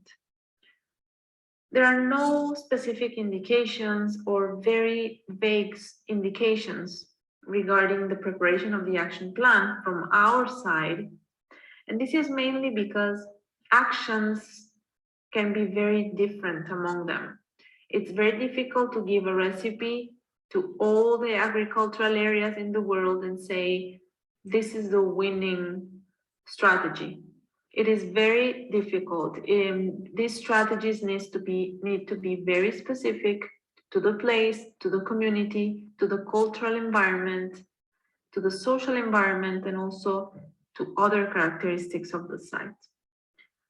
It is very important, or at least most of the actions that we find in action plans of designated GIAHS sites are, for example, knowledge transfer, capacity building. We also have labeling, food chain. This is when there is an interest of highlighting local products. Sometimes actions are more towards the development of tourism or agrotourism or specific GIAHS experience tourism. There is also a big part on communication, promotion, and visibility support to make these sites famous in a way. It can also be innovation technologies and so on. Another idea that we can give you today based on the experience of GIAHS areas is the setting up a national committee and identifying leaders and focal points to prepare a GIAHS national framework. In many success cases of GIAHS sites that have demonstrated to have sustainability over time, this has been done actually. It means incorporating the GIAHS vision, the GIAHS approach into the national or local policies. So this means that, for example, in a country, you can have a national framework that is supporting GIAHS designation.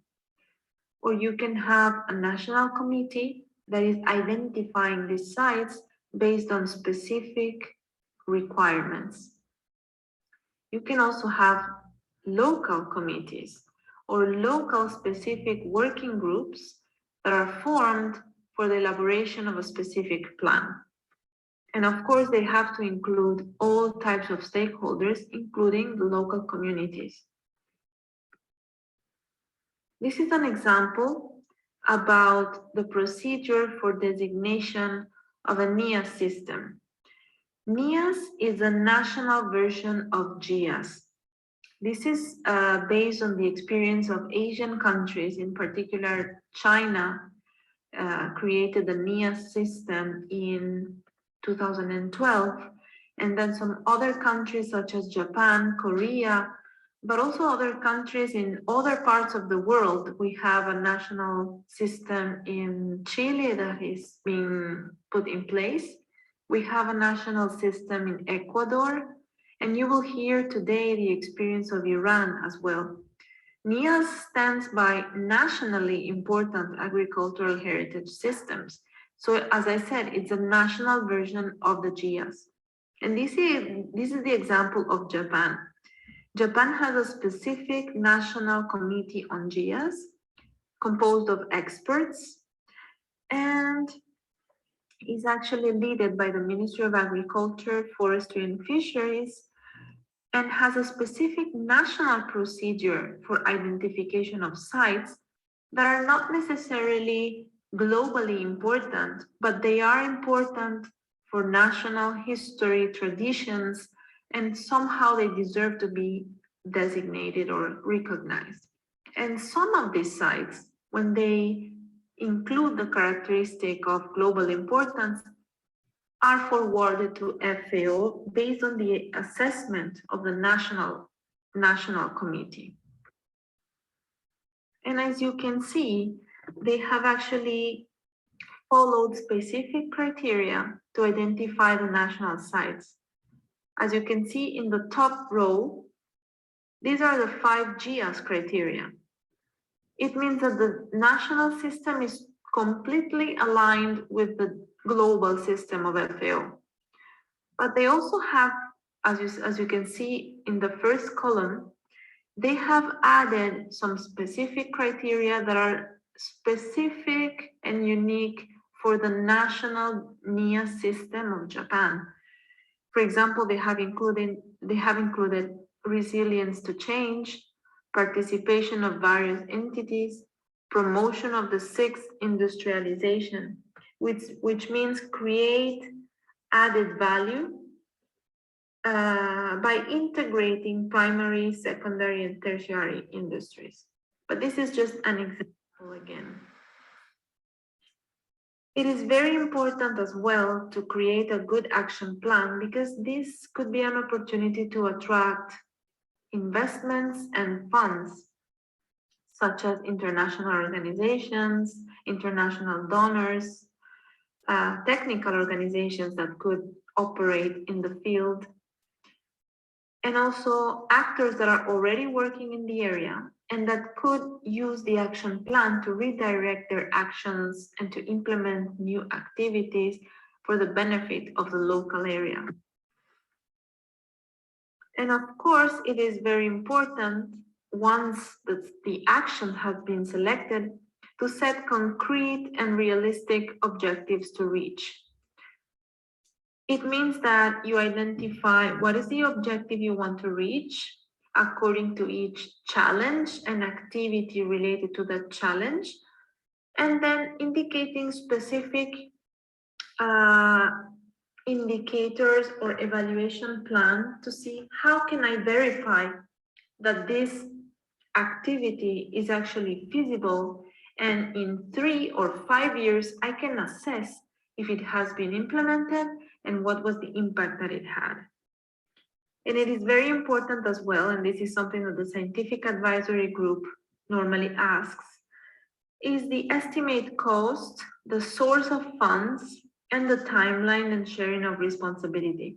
This will indicate in particular, is there an interest to invest in the site and to conserve the site, and also who is involved in the conservation of the site, and also it will give an idea of the feasibility and also of the sharing of responsibilities and the participatory process, which is very, very important, as you may have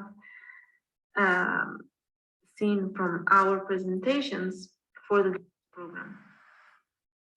So again, GIAHS is a holistic approach and it's focused on the community.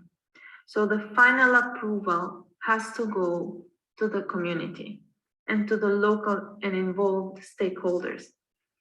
Specific features of the community and the features of the site have to be the basis for the identification of conservation actions, and not the opposite side. It's not thinking how I would like this site to be.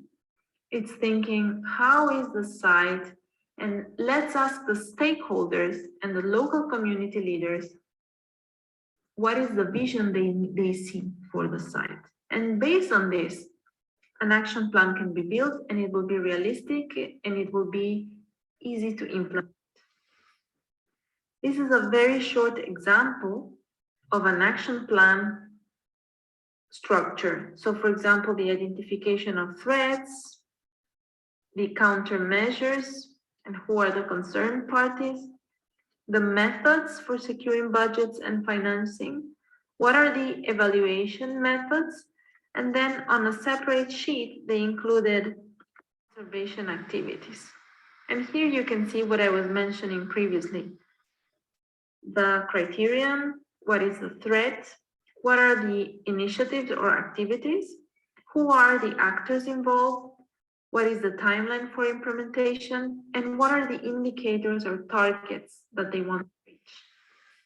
So in short, a GIAHS proposal is made of a site description and the dynamic conservation action plan. And hopefully it should include monitoring and evaluation methodology. If you would like to find more information, please visit our website.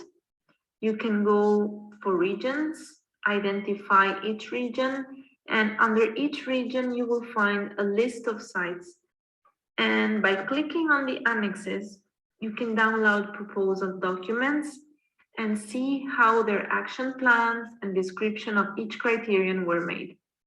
And finally, we really recommend to see the proposals that were submitted and recognized after 2018, because they follow the current guidelines.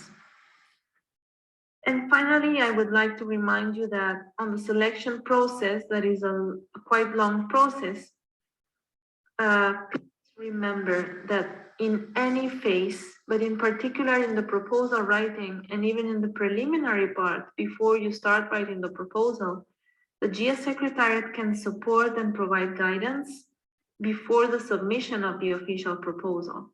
And this will ensure a smooth process in order not to have, let's say, negative surprises when the document finally reaches FAO and it's ready.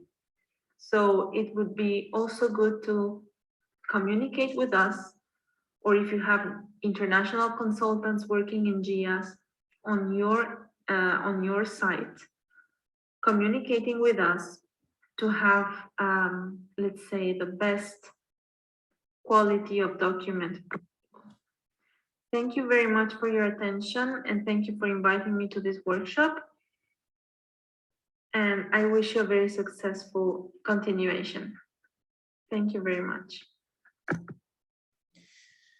Okay, as you recognize, this was a pre-recorded session, so we send our thank and greetings to Ms. Kelelia Puzo from the GIAHS Secretariat for her presentation about how the procedures for the action plan should take place, and that she well explained that, again, emphasizing that the stakeholders are in the core of this plan, and the action plan is mandatory for a GIAHS proposal. And without the desire, without the motivation and the action of the stakeholders for this, creating the lines of the action plan and developing their own region, having a GIAHS proposal would be impossible, and there could not be an approach that we ask, let's say, our government to just take the role. No, this is a totally participatory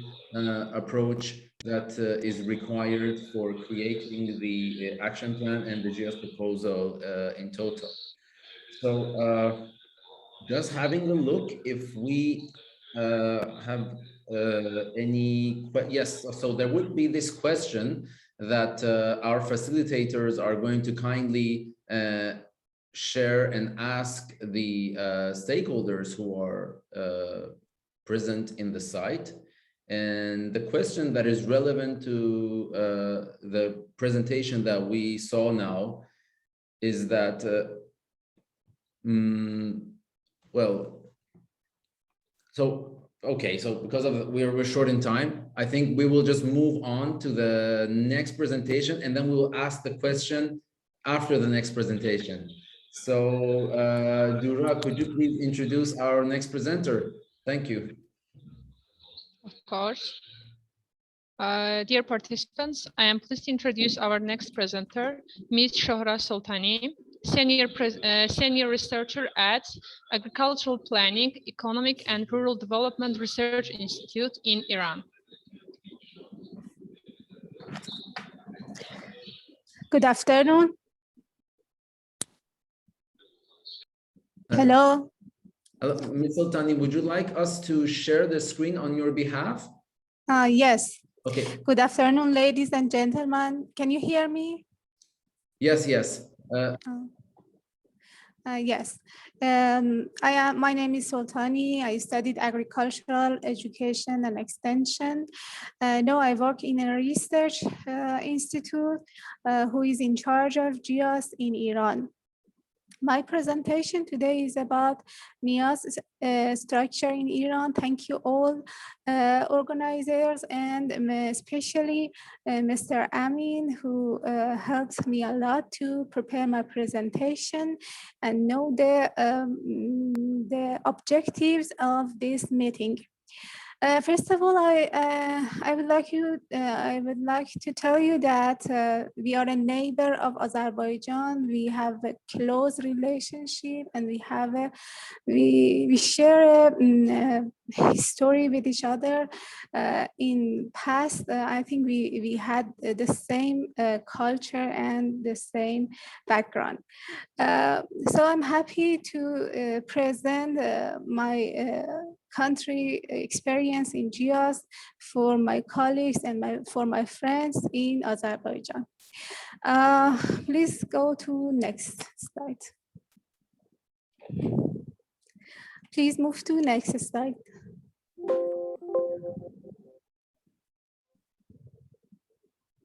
Thank you.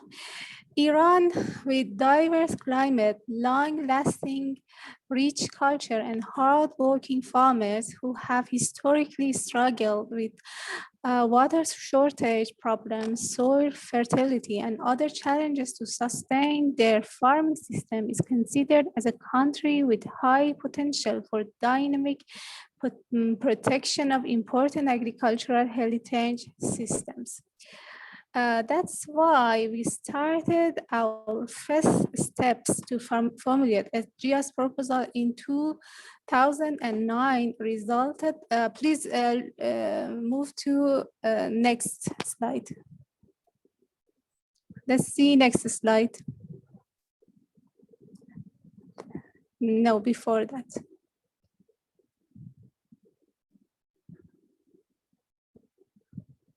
Sorry. I think it's not the final version of my present.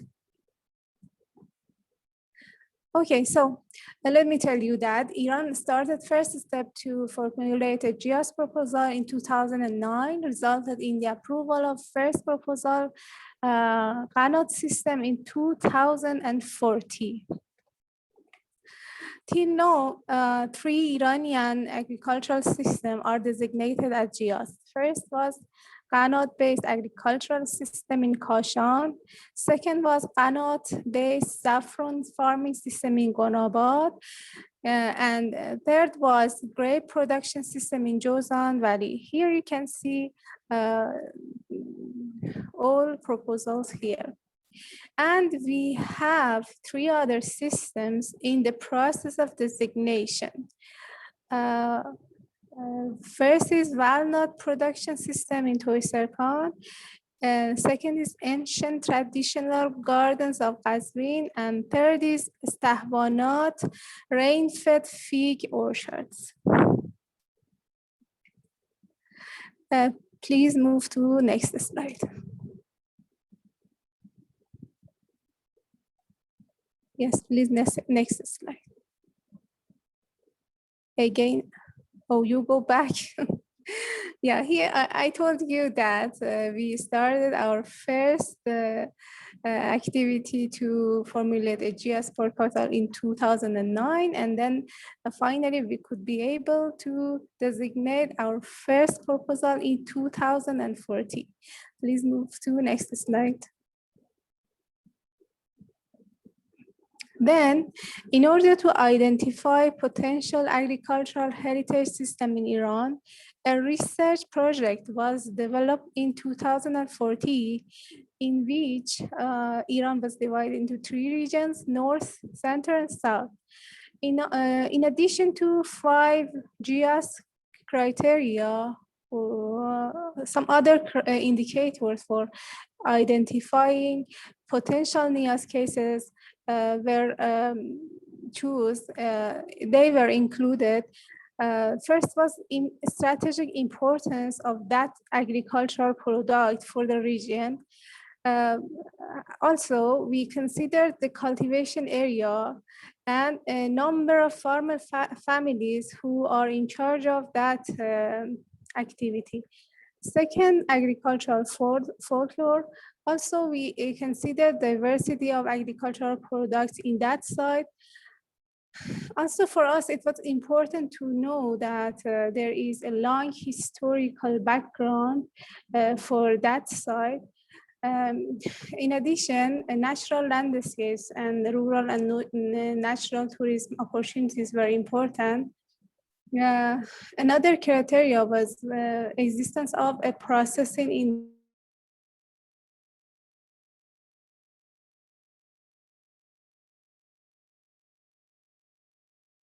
So finally, we're a research institution.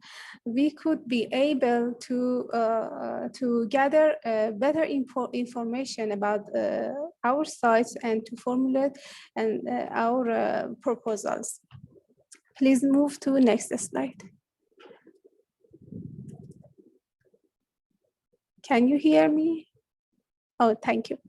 According to the findings of that research project I told you, 33 systems were identified including 12 systems in the northern regions, 11 systems in the central region, and 10 systems in the southern region. I think some of you know Iran well. In the north, we have humid climate with a lot of water, but when we go down, the weather is dry or semi-dry. So the products are different. For example, in the north of Iran, olive production systems are very prominent. But when you go to the south, palm and other related production systems are prominent. So here I want to tell you some facts about NIAS frameworks in Iran. Please go to next slide.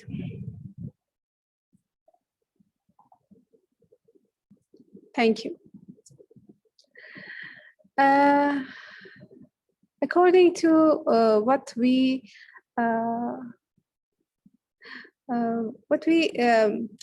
let me tell you what we want, not what is in the in reality. In reality, there are some changes, but we like to move to this structure that local level would be the first step or the first level we think in our NIAS framework. It means that the real needs of local level should be the reason that we want to start any NIAS case. And then after that, province level, and finally national level. But in reality, for the time being, national level is more prominent than other levels. And we are working hard to increase awareness of local people and local leaders to help us to prepare next proposals according to their needs and preferences. Also in our frameworks, we have two other parts. One is research and innovation, and another is market and trade. These two parts, including private sector, universities, academies, and other institutions, help people or experts in all levels, local, province, and national level, to promote our NIAS framework. Please move to next slide. Please move to next slide. Hello. سلام خوبین، من دارم ارائه میدم. بله خود. Sorry.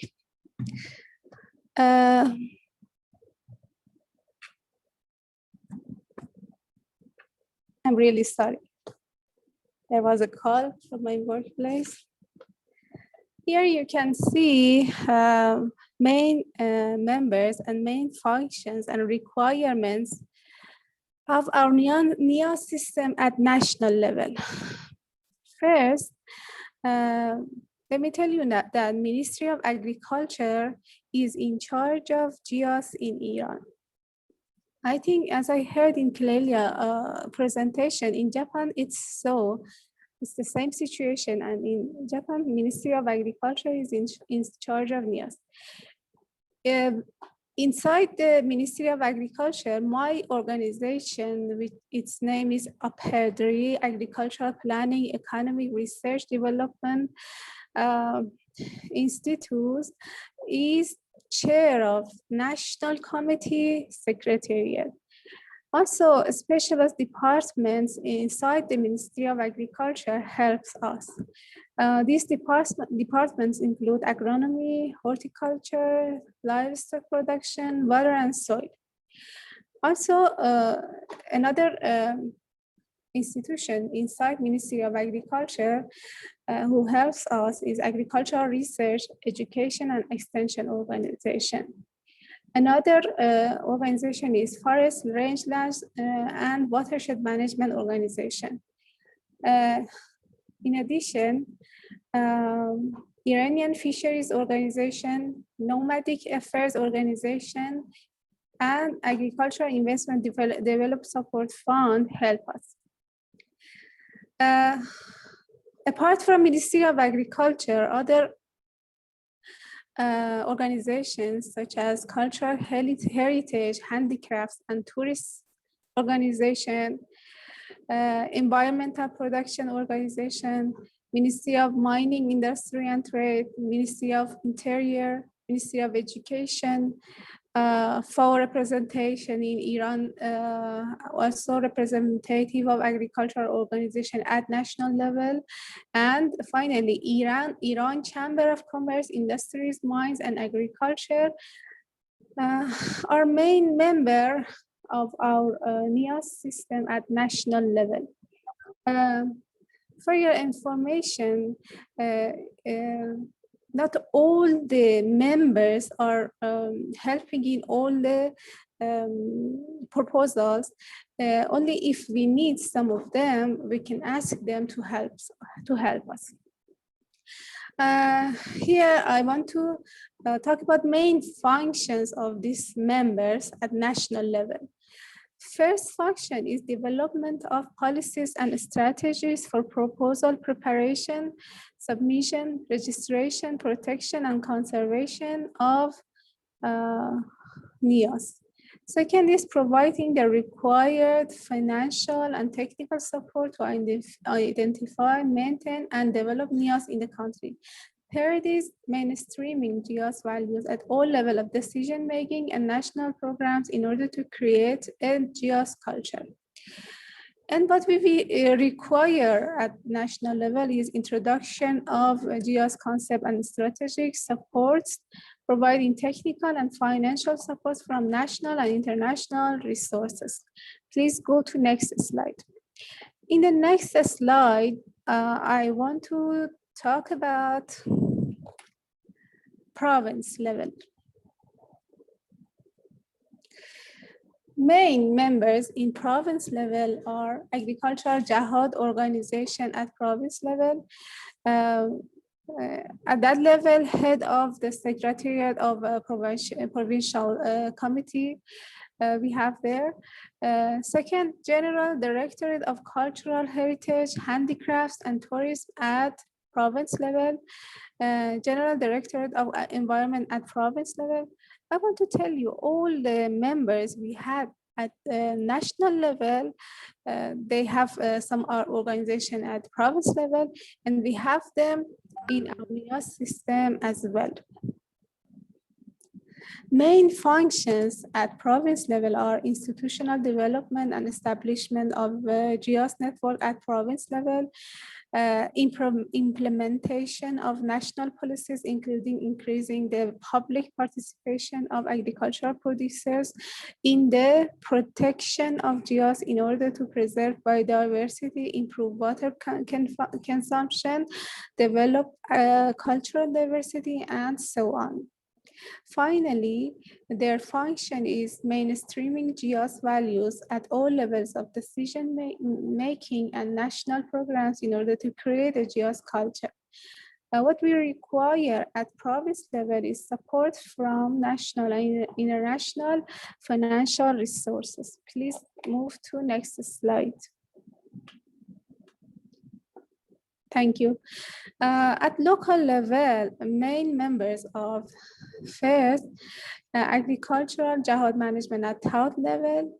At that level, we have secretariat of the local committee. Second is county governor. The other is local producers and activities in the agricultural sector and natural and rural resources. Fourth is private investor. Other is other government agencies and other stakeholders.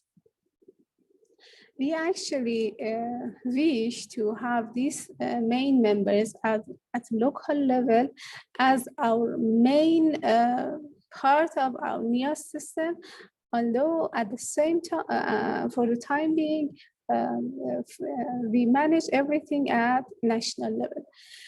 Main functions of our local members are introduction of GIAHS, dynamic protection of GIAHS, exchange of innovation and knowledge, value and develop national tradition and culture in GIAHS sites, participation in the centralization of natural resource management, and finally communicating needs to policy level. What we require at this level is that we should clarify concept and values of GIAHS for everyone so that they have enough awareness to help us to prepare our proposal, and after that help to conserve the site. Please move to next slide. Thank you. And I told you about the research and market and trade at the first slide. Here you can see more details about research and market and trade. By research, we mean universities and research institutions, institutes who are connected to the Secretariat of the National Committee. Main functions of research are making connections between concept and experience of GIAHS, development of executive systems, including biodiversity, social ecology, institutional development. What we require at this level is that we should clarify concept and value of GIAHS for everyone who is working at this level. What we mean by market and trade. Main members at this level are Ministry of Agriculture, GIAHS. One of them is Aperderi, my organization. Second is Ministry of Industry, Mine and Trade. Third is Cultural Heritage, Handicrafts and Tourism Organization. Fourth is Iran Chamber of Commerce, Industries, Mines and Agriculture. Main functions at this level are harmonizing the activities related to productivity, quality marketing, ecotourism and others. What we require here, we need a legal framework for labeling GI and AO of GIAHS products. I think today we are going to talk about GI and AO according to agenda Mr. Amin sent to us. Please move to next slide. Sorry, Ms. Zoltani, for interrupting. No problem. Actually, it's short in time because of the changes. Okay. Okay. Ask you to wrap it up a little bit faster. I'm so sorry. Okay. Thank you so much. Okay, no problem. No problem.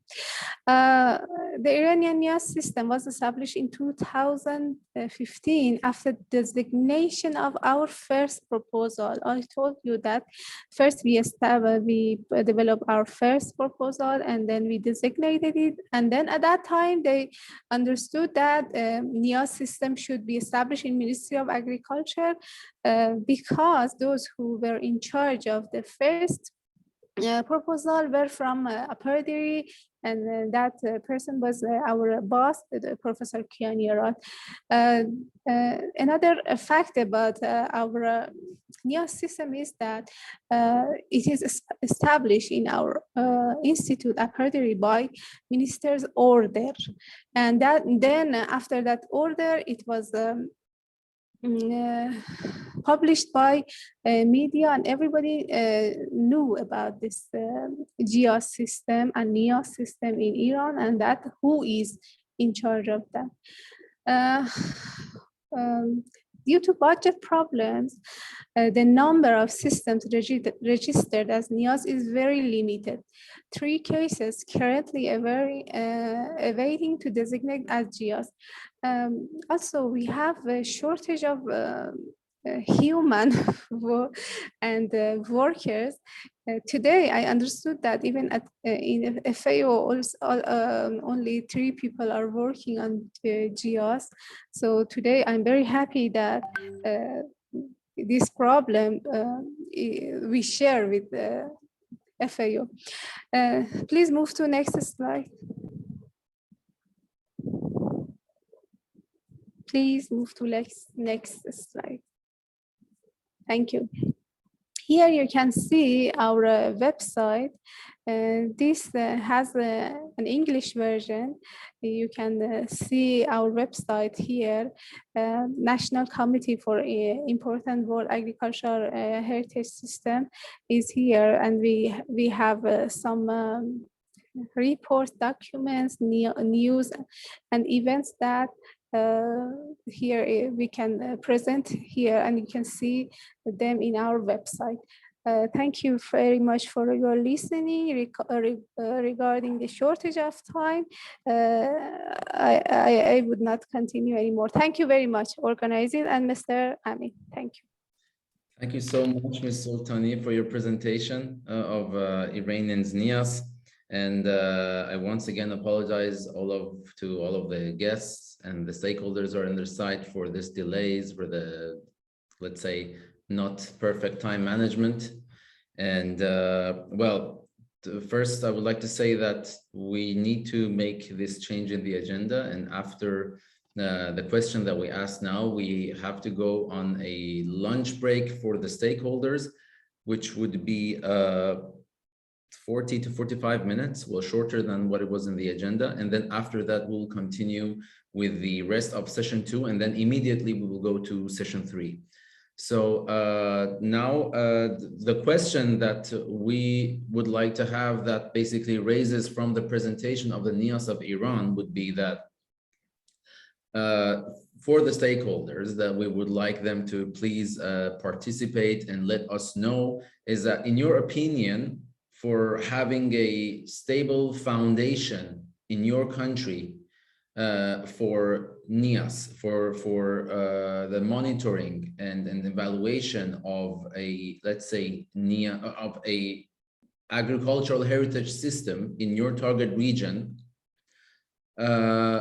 what would you identify as the relevant ministry, institute, agency, or department that is capable of supporting this in your region? So, for example, it could be Ministry of Agriculture, it could be Ministry of Foreign Affairs, it could be Ministry of Science, it could be the Daim in Azerbaijan, it could be either even local universities or local institutes who are going to be the applicants for this GIAHS proposal and are also going to ensure the sustainability and the durability of this dynamic conservation for post-designation procedures. So this would be the question that we would ask our stakeholders to help us by sharing their opinion with us. What would be the relevant agency in their opinion?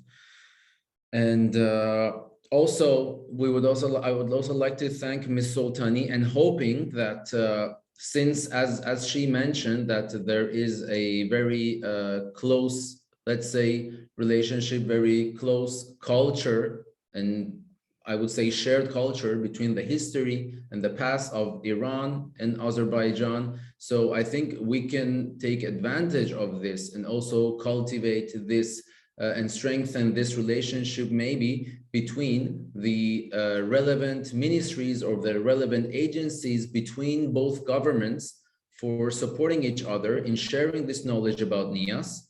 And yes, and if the national agencies in Azerbaijan are active, if they are going to support this process in the country, I think the Iranian NIAS committee would be more, I mean, I'm talking on behalf now, but Ms. Soltani, you can approve if it's right, that they would be happy to support, they would be happy to share or exchange any relevant matters in this case for building a structure of NIAS in Azerbaijan.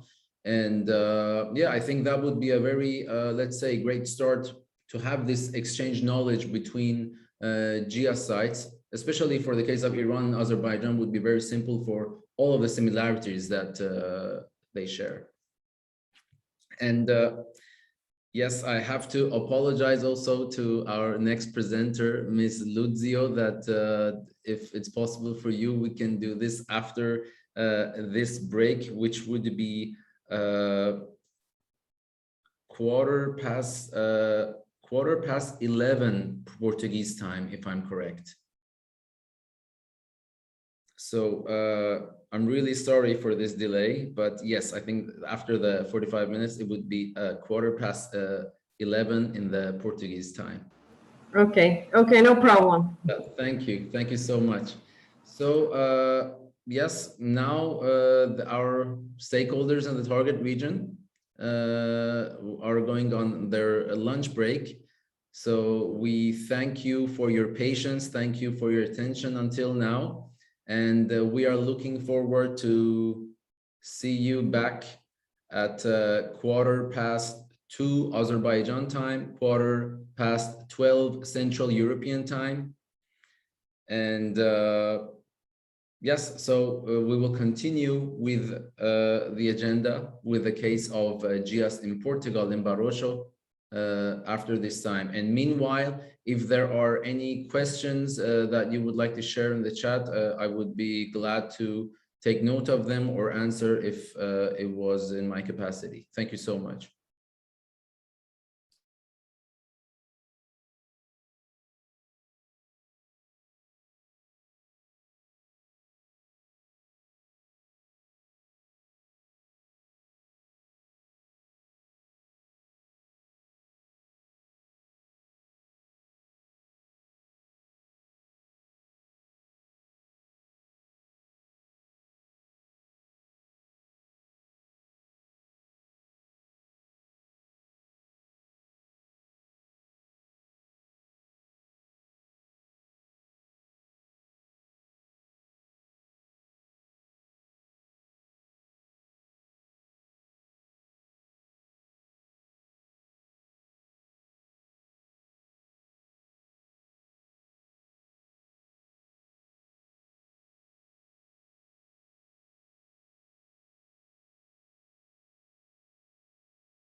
extension that it now welcomes trainees from abroad. Let's look at how Minabe Tanabe came to be designated a globally important agricultural heritage system.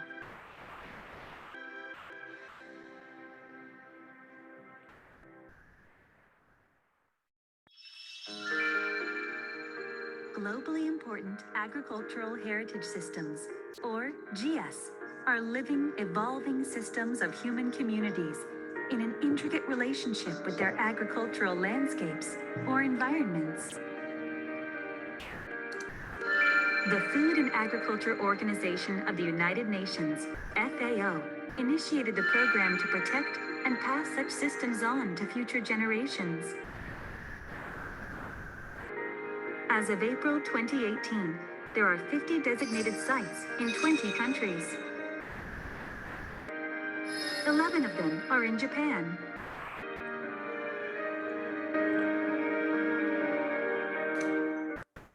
Sado Satoyama, in harmony with the Japanese crested ibis, and Noto's Satoyama and Satomi were the first to be designated in 2011. Japan is now one of the countries with the most GIAHS sites, and its traditional agricultural, forestry, and fishery systems are highly valued globally.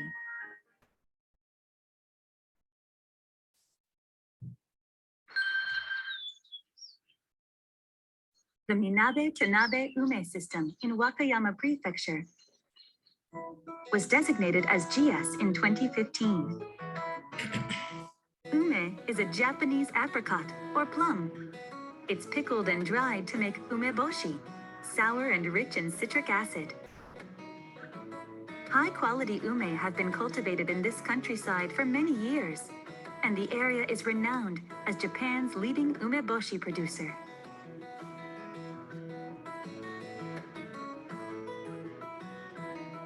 言い伝えの中では非常にもう江戸後期からこちらは他の作物ができないということもありましてね、それで芽栽培が始まった。The soil here is gravelly, lacking in nutrients, and on steep slopes that crumble easily. It was not good land for farming. So ume orchards were planted halfway up the slopes, while coppice forests of ubame oak were left near the tops to provide wood for charcoal. こちらが梅園です。それから新田林がこちらへそびえております。The forests prevent the soil from slipping. They also help the soil hold water and nutrients, which then flow down the slopes to the orchards. In other words, the ume are naturally nourished without human intervention.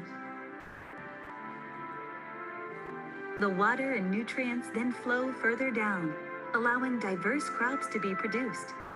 The mechanism also creates a hospitable environment for a variety of living creatures.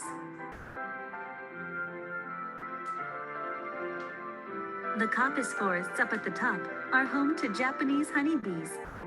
They are a key part of the system because they pollinate the ume trees. In addition, wood from the ubame oak trees is used to make high-quality kishu charcoal. In these ways, the ume system makes it possible to grow the fruit sustainably while coexisting with nature. It's a unique way of using land that has developed over hundreds of years. 世界農業遺産ではですね、農林業システムっていうものを非常に高く評価してるんですね。とりわけこの南部田辺地域っていうのは非常に典型的なですね、そういう梅の生産が見られる地域だということで、そういう一体としてのシステムのユニークさ、これが評価されたんだと思います。The road to GIAHS designation. How did Minabe Tanabe come to be designated? 県の協力をいただかないとなかなか市町村だけではできにくい部分がございましたし、他府県の状況もお聞かせいただくについても県の力をお借りしたという部分ですね。To start out, the prefecture, Minabe town, Tanabe city, farmers, and foresters together considered what should be emphasized about their community. This Tanabe city official spared no effort. 最初世界農業遺産っていう言葉を聞いて、当然僕自身も全然その制度であるとか仕組みであるとか、それがどういったものなのかっていうのは分かりませんでしたから、そこからいきなり勉強から始まった。There are 5 criteria for being designated a GIAHS. Food and livelihood security, agrobiodiversity, local and traditional knowledge systems, cultures, value systems, and social organizations, and landscape and seascape features. Proposals will be judged based on all 5 of these, and on an action plan for the dynamic conservation of the proposed GIAHS site.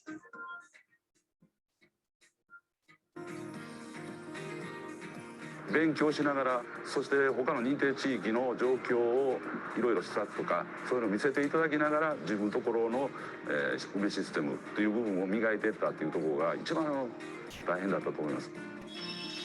They decided to emphasize biodiversity in their efforts by highlighting the honeybees.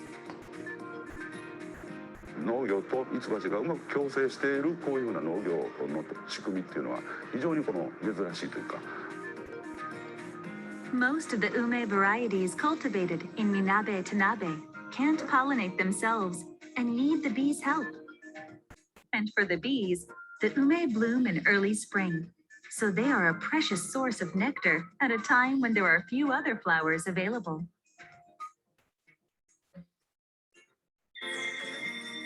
In the ume system's case, there were 5 major stages leading up to GIAHS designation.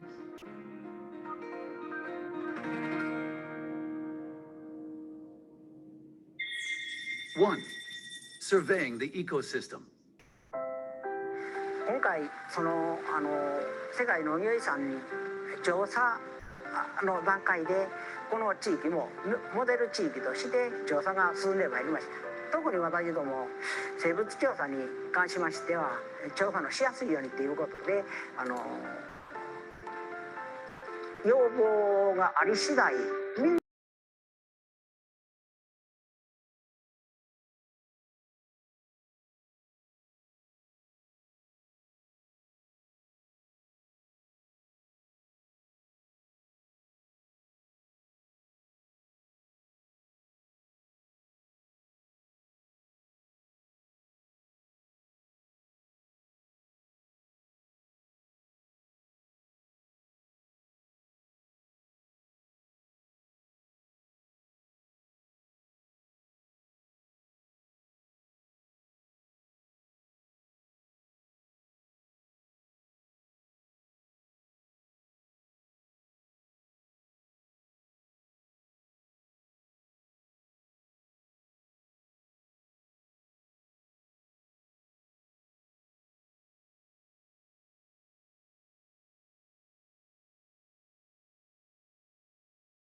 Амин, вы можете говорить? Hello, Dimitri. All right.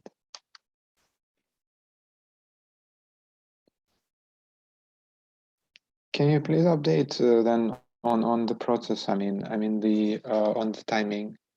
Of course. Well, we were supposed to start now, and I've asked my colleagues in the target region because they were now on the lunch break.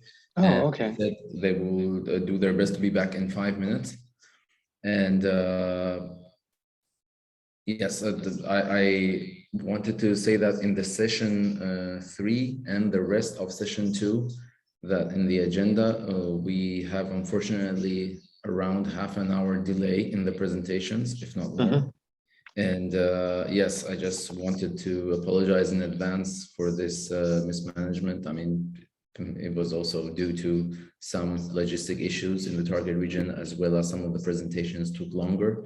But we are trying to really adhere with the timing and then keep the presentations now short for the next sessions, or at least if we had some extra time for the questions, we have to unfortunately cut them a little bit short until we see that we do have some extra time at the end, because as you and some of the other speakers that we have are short in time because of various events you might have today.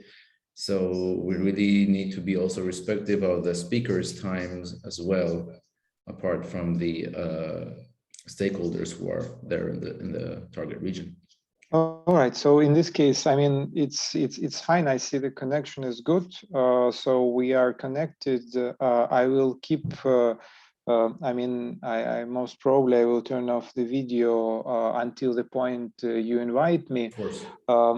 There is an issue time-wise only, because in 40 minutes I will have to go.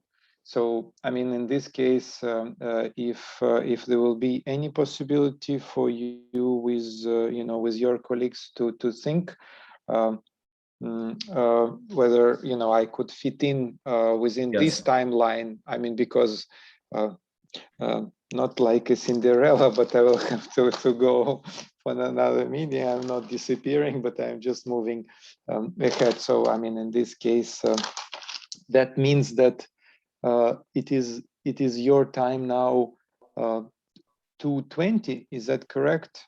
2:20. Yes. I think, right. So yeah. So maximum 3:10. This is, you know, what I can stay until. Yeah. Exactly. So it's just. I think I will do this so that after the presentation, I mean, the first presentation that we will have now is going to be from Ms. Luzio from the Portuguese GIAHS side. And then after that, I think we will skip the video that is going to be from Spain. And then we will go straight to the session 3 with Sibyl from FAO. And then after that, maybe your presentation. So I hope we can fit all of this in the next 45 to 50 minutes. All right. Okay. Yeah, I mean, you know the timing, so you manage that. And the presentation, maximum 10 minutes. Is that your general guidance? It would be perfect. Yes, if we can do it in 10 minutes, that would be perfect.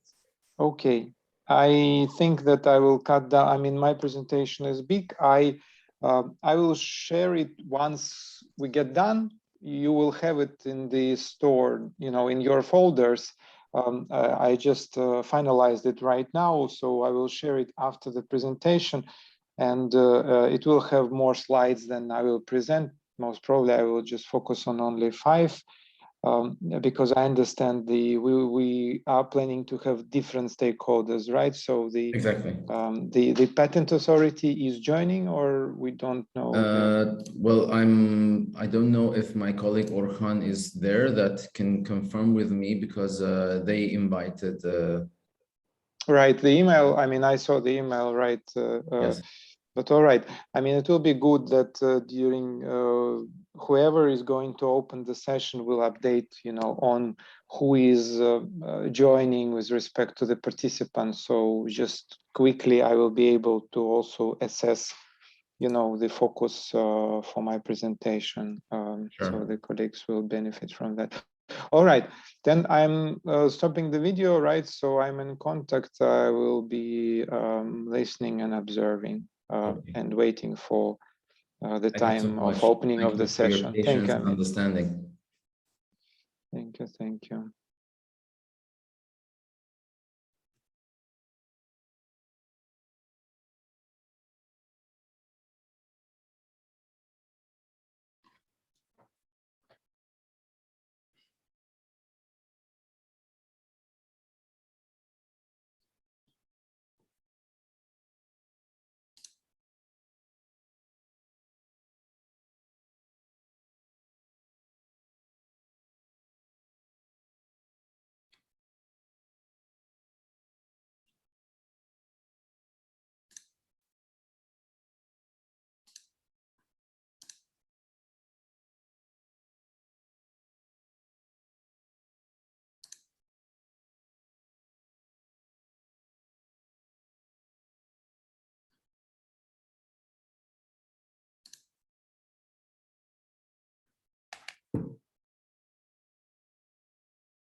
Okay, colleagues, do you think that we are able to continue? I would kindly ask my dear friends, my colleagues, my facilitators in the target region, if you confirm, because we are really running out of time for also some of the presenters since the initial agenda has changed. So if you could please confirm, we could continue with the continuation of the second session.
Yusuf Bey, Parviz Bey, and also Gulbanes Khanım, could you please confirm if you are available to continue the session?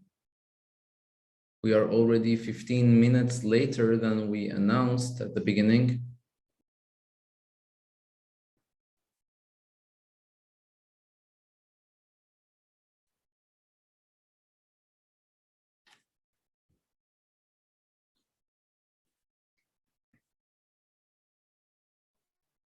I mean, we are back, but we are waiting for the Zagatala group. So now Gaf and Balakan are there.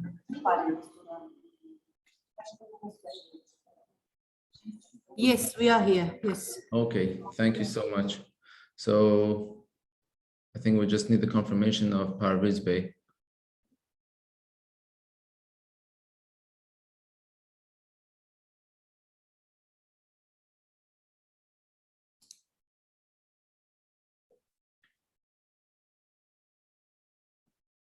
Well, I really regret to make our presenters wait longer, but I think we should really start now. Regardless, we have to wait for the next group, but we really need to start because otherwise there would be really a big mess with the agenda. So I would like to continue with the second session. I mean, the continuation of the second session where we had to stop because of the time management issue that we had with the agenda. So I would kindly invite Mrs. Suzanne Luzio, the Development Projects Technicians in the Association for Development of the Alto Tamega region in Portugal, also as our focal point for the Barroso GIAHS site in Portugal. Please, the floor is yours. Thank you so much for having us. I'll try to share the screen.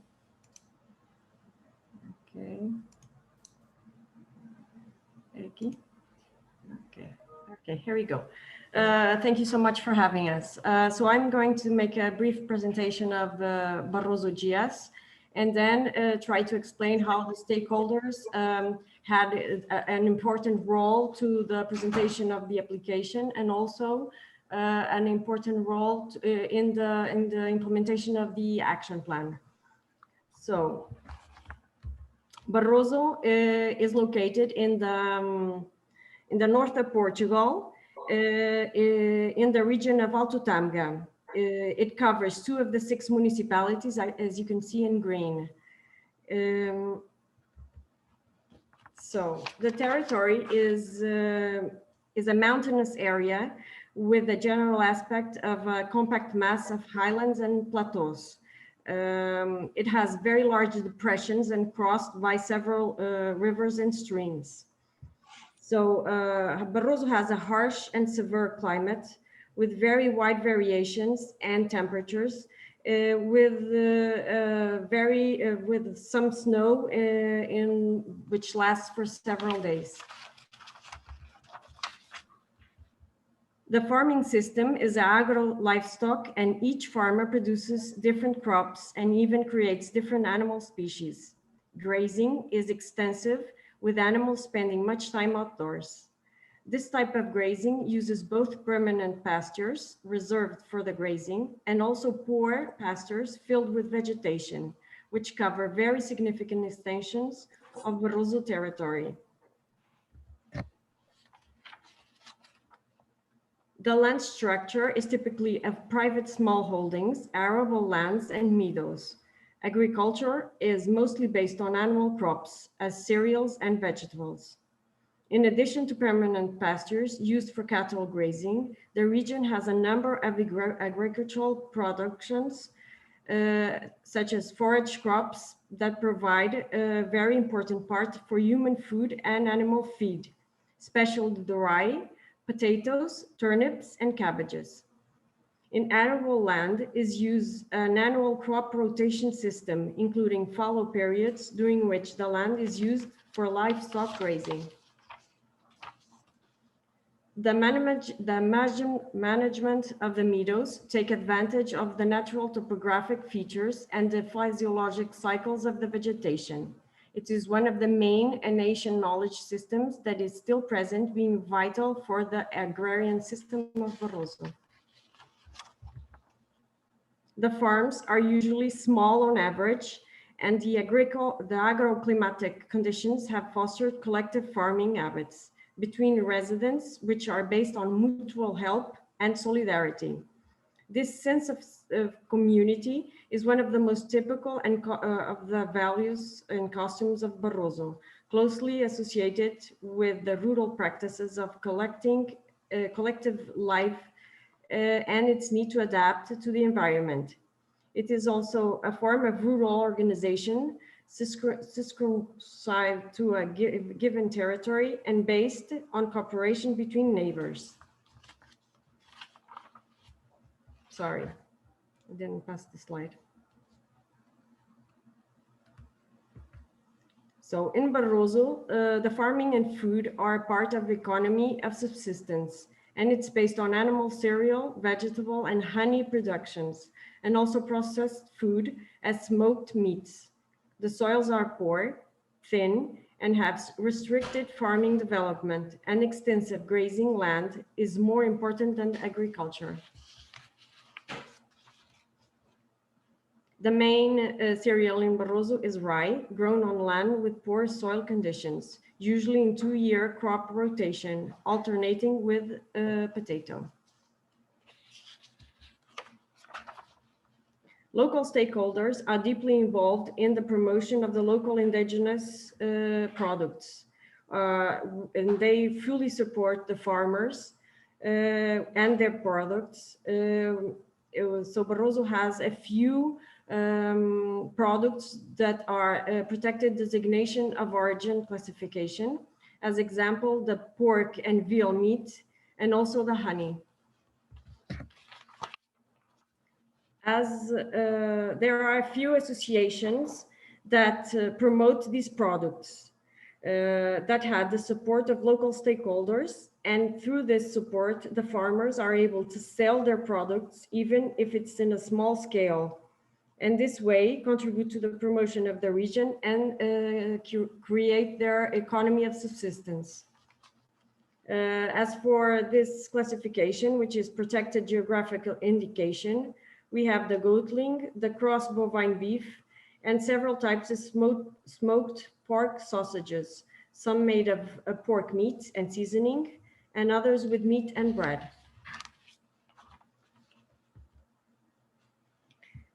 When we were preparing the application in order to achieve this classification, we made an effort to involve several local stakeholders that still are present in many actions developed relating the farmers and the products.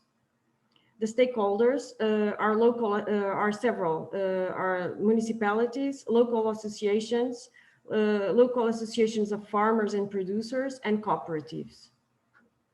The local stakeholders have an active participation in the meetings with the entities responsible for the management of our GIAHS. Through these meetings, the local stakeholders manage to involve the producers and farmers in the GIAHS activities. These stakeholders participate in the discussion of future strategies to develop the territory.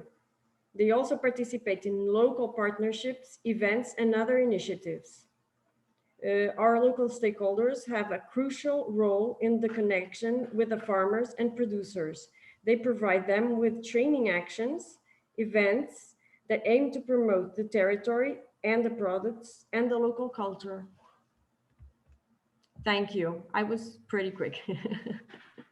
Thank you so much, really, for keeping it concise regarding the time shortage that we had. It was really interesting and presentation.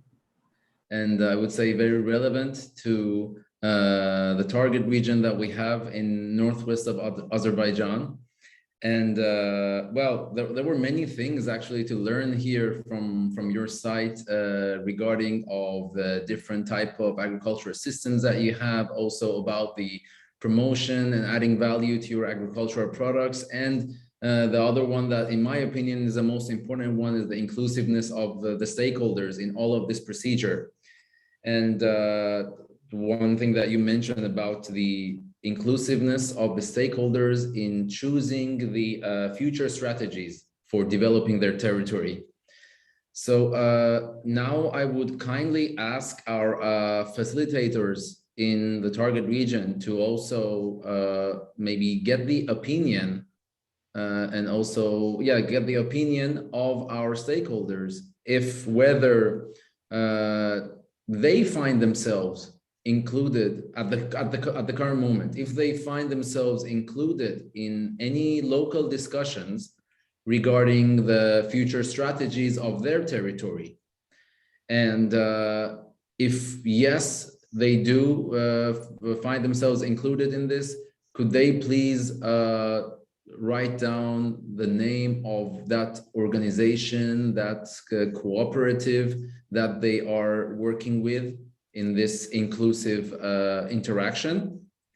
And if the answer is no, could they please let us know how would they like to be included in this process?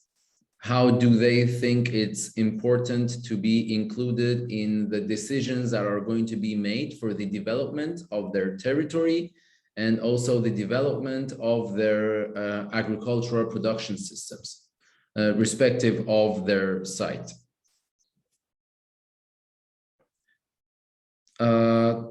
Once again, and if there is any direct question about this presentation for Ms. Luzio, we would be glad to have that here and ask her to address that question. Otherwise, I think we would move on. So I don't know if any of the facilitators, I think, are writing.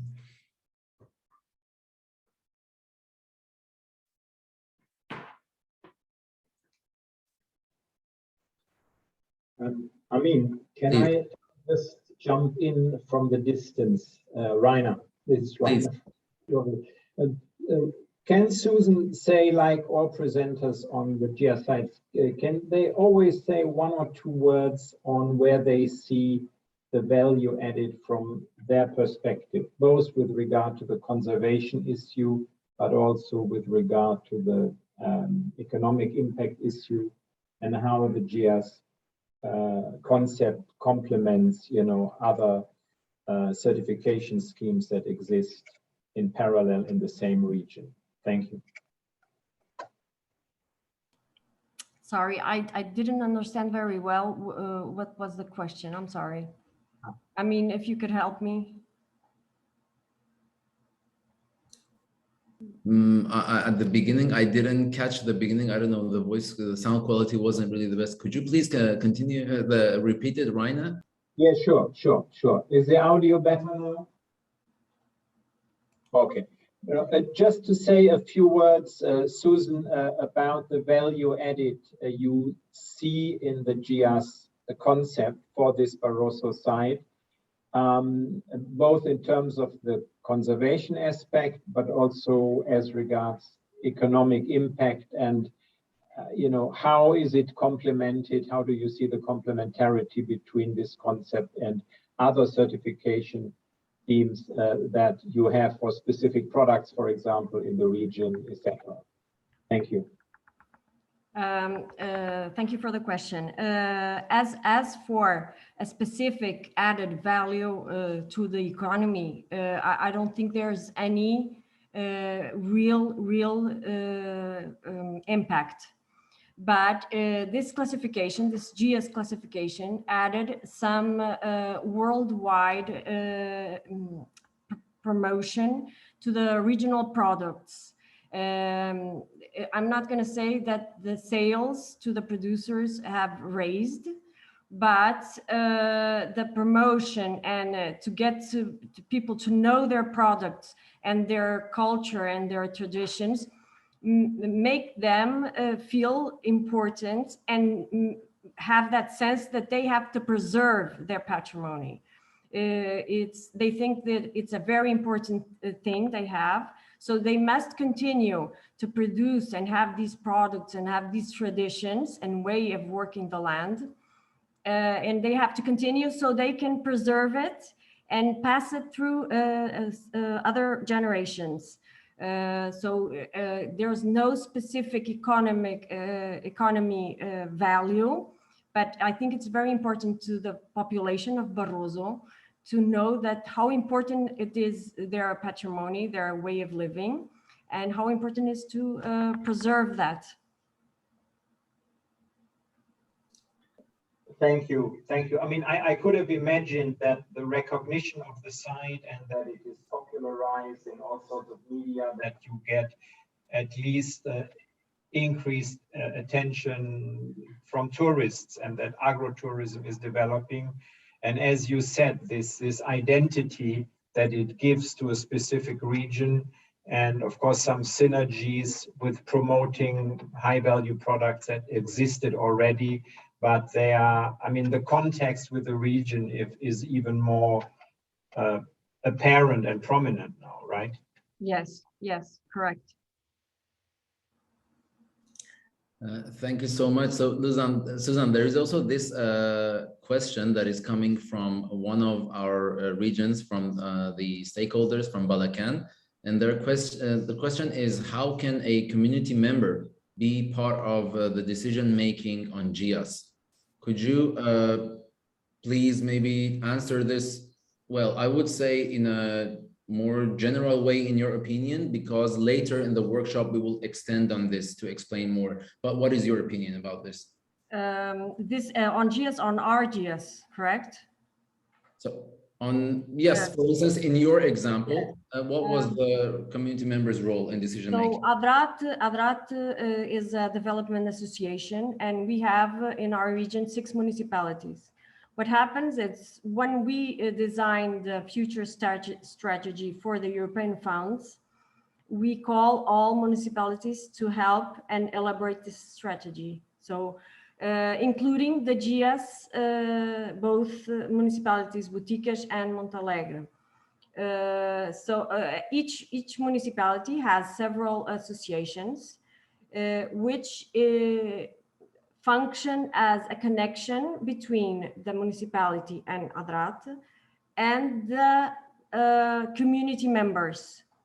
So they are connected, and they are asked about the future and what's wrong and what they really need to improve their quality of life and their products and their work. And they actually are present in the future strategy because of these associations. It's like a connection they have. I don't know if I made myself understand. Of course, I think, well, this connection or the influence of the local community is possible through some tools, which these tools could be some local NGOs, some organizations that are active, that connect the municipality, the governments, the authorities to the local communities. Is that right? Correct. Yes, correct. Perfect. Thank you so much for the presentation and also for answering these questions. Really appreciate your time and your patience. If you have any other questions, I'm having another meeting, so soon I have to leave this one. So you can write me with the questions or anything you need to know, and we will be available, and we will be very glad to answer. Okay. Thank you so much. I will guarantee to share the questions with you if there were any questions. Thank you so much for your time. Okay, bye-bye. Thank you, bye-bye.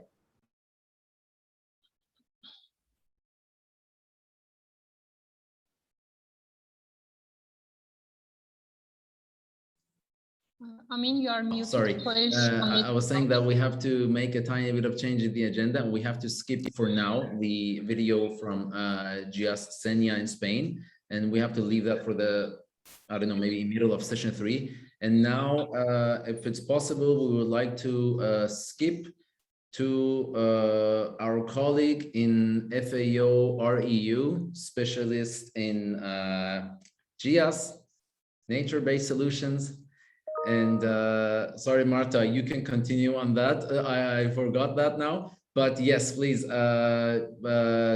we would like to share with you a news about the REU, which is the Regional Office for Europe and Central Asia in FAO, and their future strategies for promoting GIAHS in this region. Please, the floor is yours. Thank you. I mean, let's jump my curricula and go directly to the regional strategy as you are running out of time. So, well, I'm very happy to be here today and pleased to be on time to share with you the regional strategy. That's like the preliminary draft that has been drafted by the Regional Office for Europe and Central Asia for the next 4 years in order to support countries in the region to strengthen GIAHS.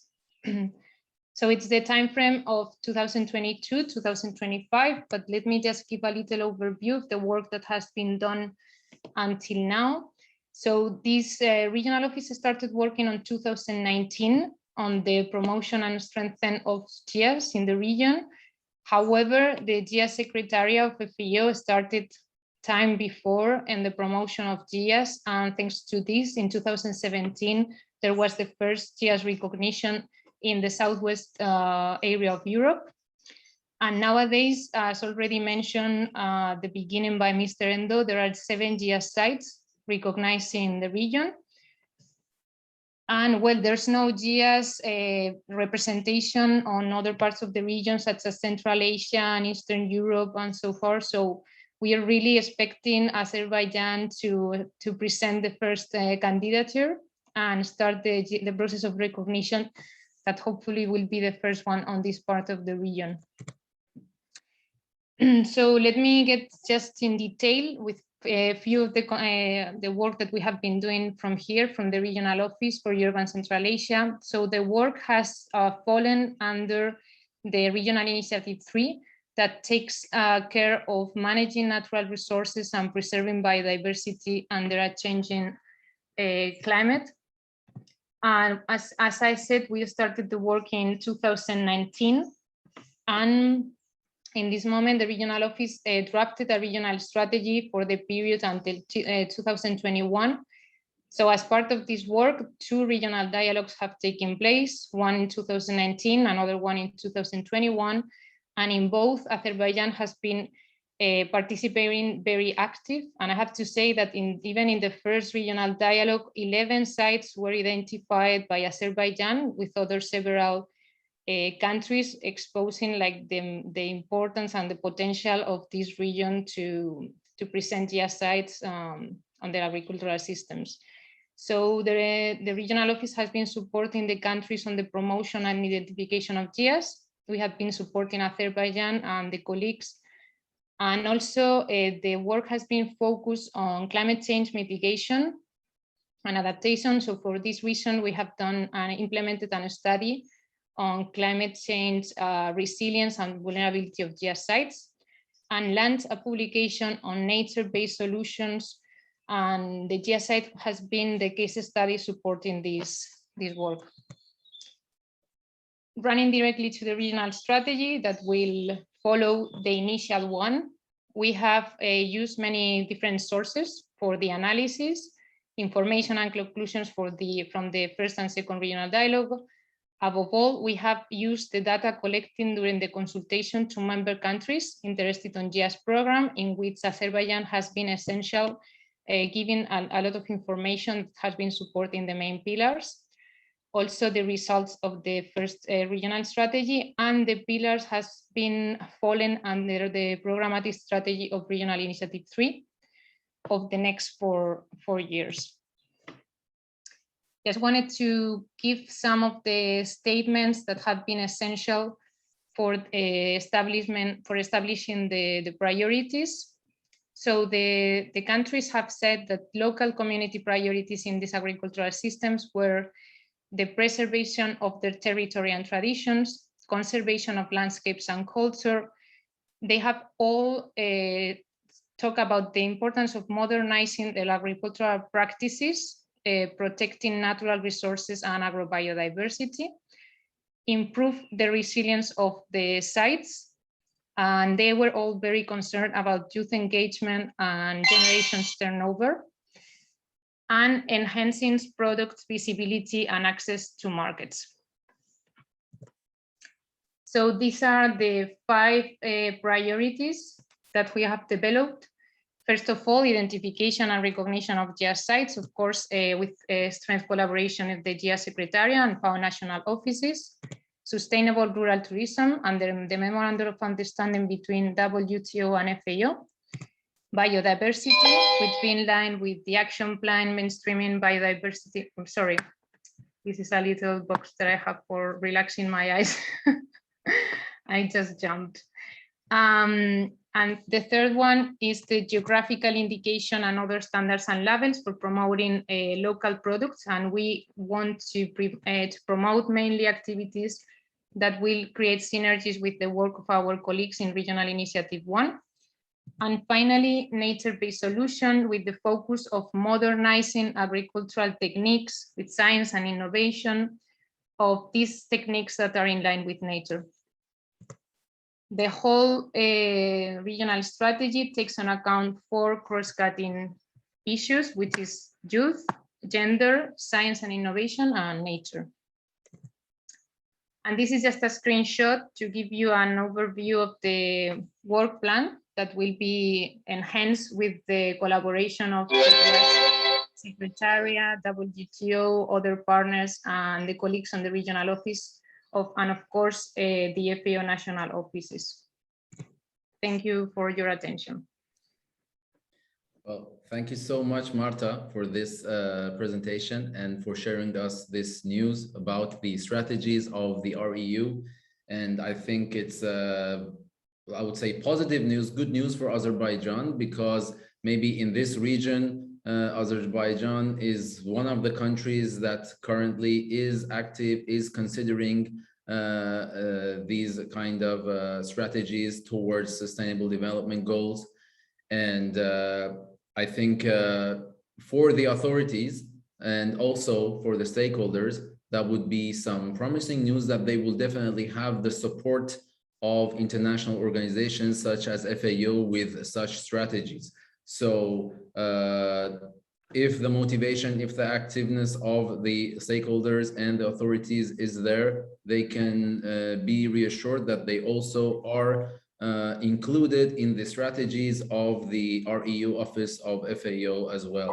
Thank you so much. And if there were any questions in this regard about this and how the policy support and how the other support in the ground is going to take place, we will definitely share it with you and then share the answers with our audience. Thank you for your intervention. So now we have to jump in straight away to session 3. So Dura, could you please introduce our next presenter? Thank you so much. Okay, Amin. Dear participants, for your kind information, as you know, we are already in the session 3. And now I am happy to introduce our next presenters. Ms. Sybil Slattery, Senior Officer at FAO. Please, Ms. Slattery, the board is yours. Thank you very much. I'm going to share my screen. Okay. Is it okay? Oh, you don't see it, I guess. We are not seeing right now. Okay. Okay. I'm going to try to share my screen. Sorry.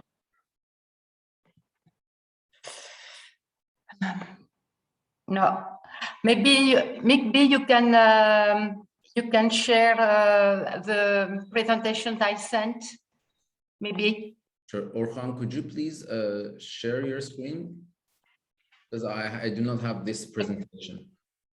Well, I sent it. I can try once again. I'm sorry. No, please take your time. I don't know why it doesn't work. No, it doesn't work. I'm really sorry for that. No worries. I sent it. I sent a new one just 1 hour ago. Okay. Orhan, are you there? Oh, sorry. Okay, Orhan is not there. How can we find Orhan? Because maybe Orhan has connection problems as well.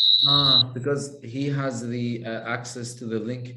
Sibyl, is it possible for you to forward it to my email address now so I can just share it immediately? Yeah, sure. Thank you.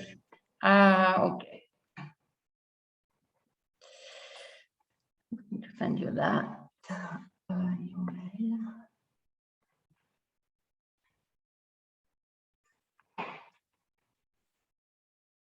Oh, sorry.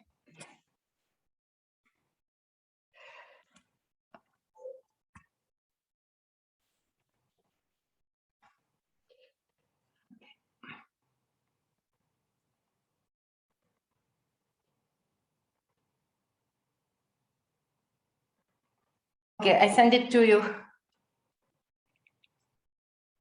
Sorry for that. I send it to you. I mean, well, I can maybe I can start because as we.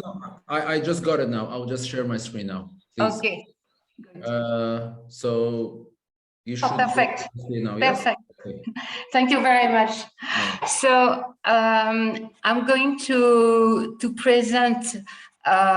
So I'm working in FAO, the Food and Nutrition Division, and I'm a project coordinator on GIAHS.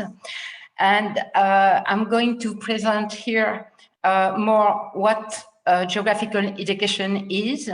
And as we made a study with the GIAHS team to compare the system of GIAHS and GIAHS, I'm going to present you the difference of the two systems and the possible synergy. And the thing that I liked very much in the precedent presentation is that one can see that already there are GIAHS which in their area have got some geographical indication products. So next slide, please. Okay, so a GIAHS is a sign which attests to the quality, specific characteristics, or reputation of a product as linked to its geographical origin. And the differentiation of the product can be attributed to natural factors such as soil, climate, and water, or to human factors such as local culture, expertise, and tradition, the know-how. This characteristic, along with production specification, including control system, are detailed in a code of practice established by a collective organization in order to protect the given GI and obtain formal certification. So it depends on a national legislation. GIs are used to increase both the credibility and visibility of a product. Below you have two famous GIs. First, the Champagne in France and the Café de Colombia. Next slide, please. Thank you. So geographical indications have been in use since the beginning of the 20th century, initially to protect wines from fraud and unfair competition. They are used to increase both the credibility and the visibility of a product, focusing on its quality as related to its geographical origin. And they are registered by national authorities. GIs provide farmers and producers on one hand with juridical protection from misuse in terms of name and fame, and consumers, on the other hand, with assurance on the quality and geographical origin of the product. Next slide, please. GIs are protected by international treaty. They are intellectual property. They have intellectual property rights, and so they are protected by the World Trade Organization Agreement on trade-related aspects of intellectual property rights, and they are also protected more recently by the Geneva Act of the Lisbon Agreement. This means that GIs are protected not only at national level, but also at international level, of course, if the country is a member of the international treaties. According to the network of the origin producers, there are 8,679 registered GIs all around the world at this day. Next slide, please. So the GIs procure some advantages at economic level, social level, and also environmental level. So a GI registration at economic level, a GI registration often brings added value to the value chain. One has to be prudent with that because in the Barroso GIs, Suzanne said that there was no added value. Of course, it can happen, but well, it should at least bring added value to the value chain. And this can benefit and empower farmers and producers along the value chain, for example, through higher prices or access to other markets.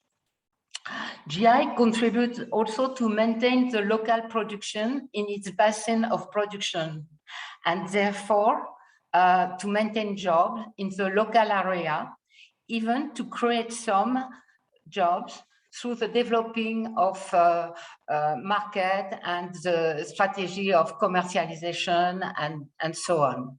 Next slide, please. At social level, well, the creation of a collective organization which is composed of the producers, the processors, the traders.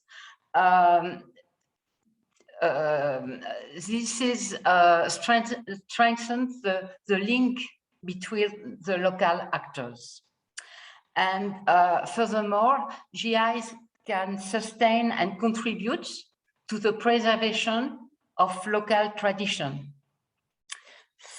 At environmental and biodiversity level, well, first, GI development may promote biodiversity conservation directly through the use of specific genetic resources, which are the specific traditional, endemic, or locally adapted species, varieties of breeds of plants and animal, because GIs are traditional products. So if one registers a GI, it promotes a traditional product and helps it to prevent its disappearance. GI development may promote also environmental conservation indirectly, because traditional methods of production used by some GIs have the potential for having less impact on the environment.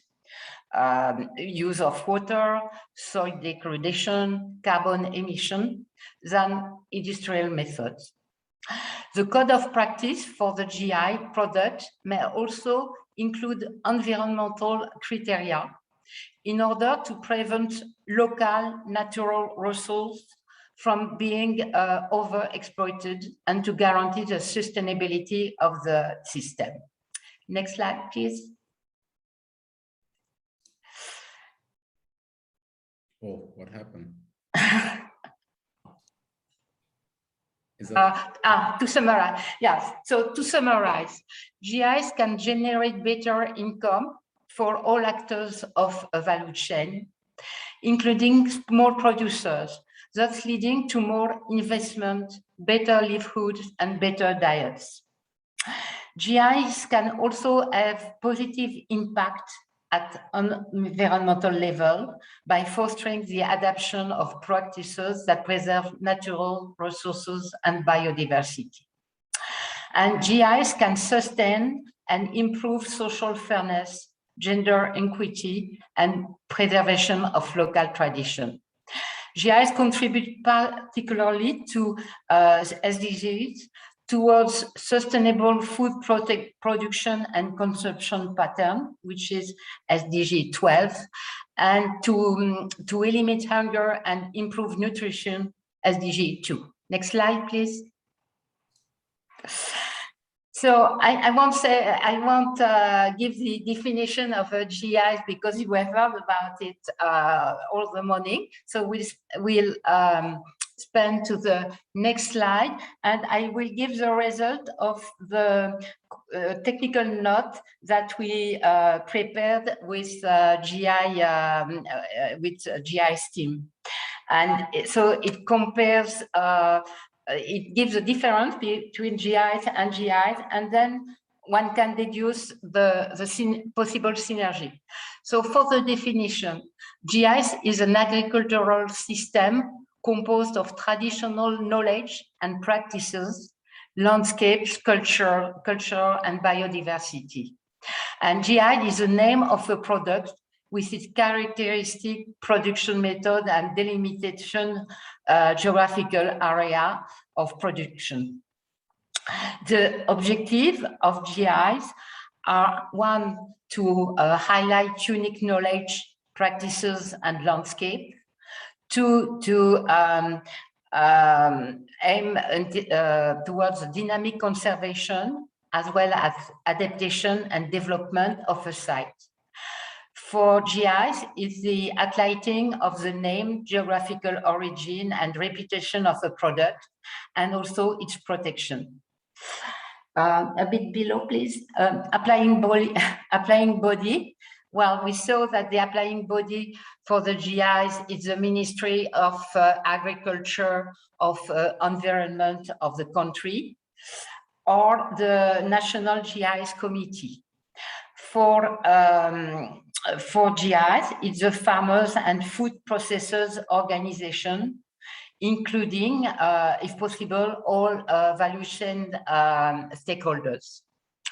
The criteria for designing the GIAHS, well, they've been told a few times this morning, and just say that it's food and livelihood, security, agrobiodiversity, traditional knowledge, cultures, and landscape. And for GIAHS, they relate to the quality specific characteristic of reputation of a product as linked to its geographical origin. The governance body, well, it's the FAO Committee on Agriculture, and the decision of designation is taken upon the designation of the Scientific Advisory Group. The management of designed GIAHS sites, it's the local and the national, stakeholders are the local and national government.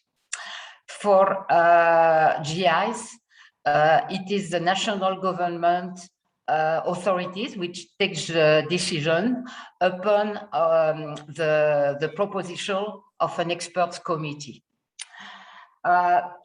Usually, the amendment from government is not mandatory for the GIAHS, but is highly recommended, and Mr. Ando reminded this morning, and for GIAHS is mandatory. Next slide, please.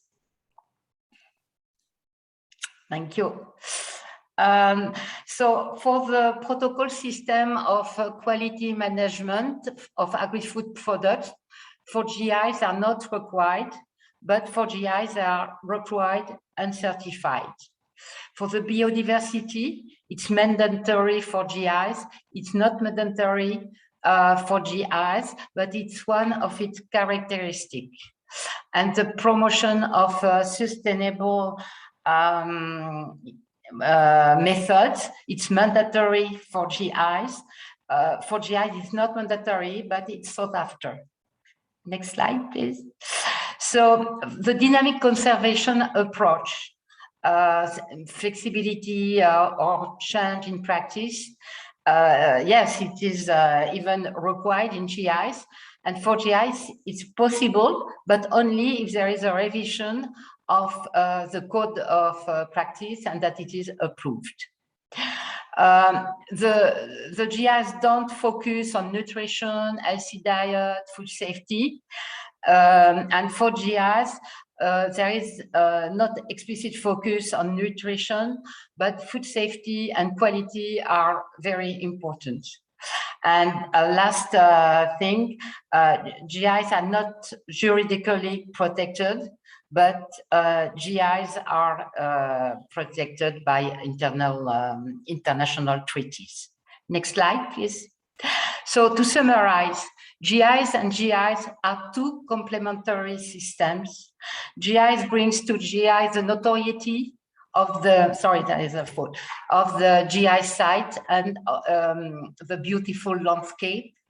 GIs can bring a social and economic dynamism to GIs through the collective organization of protection and promotion of the GIs, the added value brought along the value chain, even if we have to be prudent about it, as in the Barroso slide, and the creation of jobs through the strengthening of the value chain, the strategy of commercialization, and so on.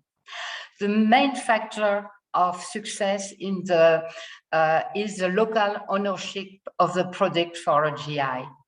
The local stakeholders must have the leadership on the project. Otherwise, it can't work. It's not functional. So first of all, we have to be local partners, local producers who are motivated to create and do and make and register a GI. Next slide, please. So I just, this is the end of my presentation. I just want to say that in our website, you have the link there. There are all our publications which encompass methodology, training guides, and case studies.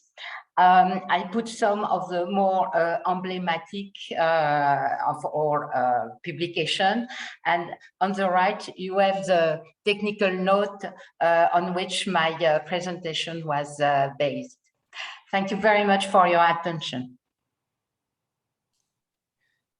Thank you so much, Sibylle, for your presentation and for this comprehensive comparison between the GIAHS and GI systems. Indeed, these two are very much, let's say, confused, also because of the similarities that they have in the name and the way that they are pronounced. So I think we should try to find a new methodology to pronounce them either in a different way, or yes, as you comprehensively presented the differences, we need to be aware of the differences that they have and how they can be benefiting us, our region, the stakeholders, and which one or we need maybe in our region, or do we even not need them at all, or maybe we want both of them. As you mentioned, they are both complementary. So regarding your presentation, there is a question that, of course, we would like our stakeholders to tell us about their opinion, about their territory, about their rayon. And this question is that if they find it necessary to have an international certification for their products, or even for their territory, in order to increase the visibility. And if their answer is yes, they believe that they do need such, Do they need this visibility at a national level? Would that be enough for them, or no, they would like to have this visibility at an international level? And this, of course, applies, and what I'm saying, to their agricultural products, but not only limited to that. If it's in the case of GIAHS, it would be also the landscape of their territory. It would be the agrobiodiversity of their territory, the different species that are used in agriculture or are somehow contributing to the agricultural system. For example, also in the case of northwest of Azerbaijan, could be the specific species of bee as well that could be certified. And let's see, sorry, that's, yeah, so for now, this was the question that we required our stakeholders to answer, and we would like to have that.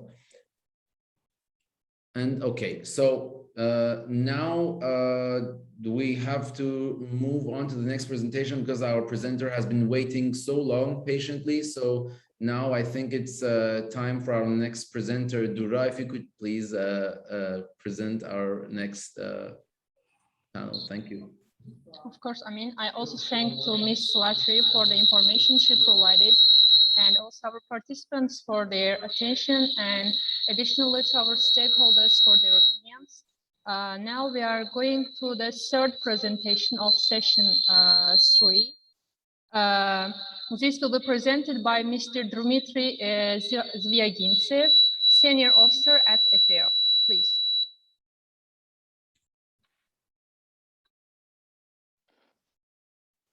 Добрый день, коллеги. Good morning, good afternoon, colleagues. It's my pleasure to join this seminar. It's my pleasure to see colleagues from HQ working on the topic of the geographical indications in the region, and I am hoping that we will strongly reconnect Sibili with you, for instance, and perhaps we will also reconnect with the colleagues from Barroso, a case study, because that was an interesting case of joining the work on GIs and the GIAHS. I will switch to Russian. Уважаемые коллеги, мне кажется, что презентация была очень интересна для понимания разницы между географическими указаниями и созданием сайта. И пример из коллег из Бароса как раз показал, что создание... If I interrupt, I'm not sure if our Russian interpreter is online. Elshad Bey, are you online?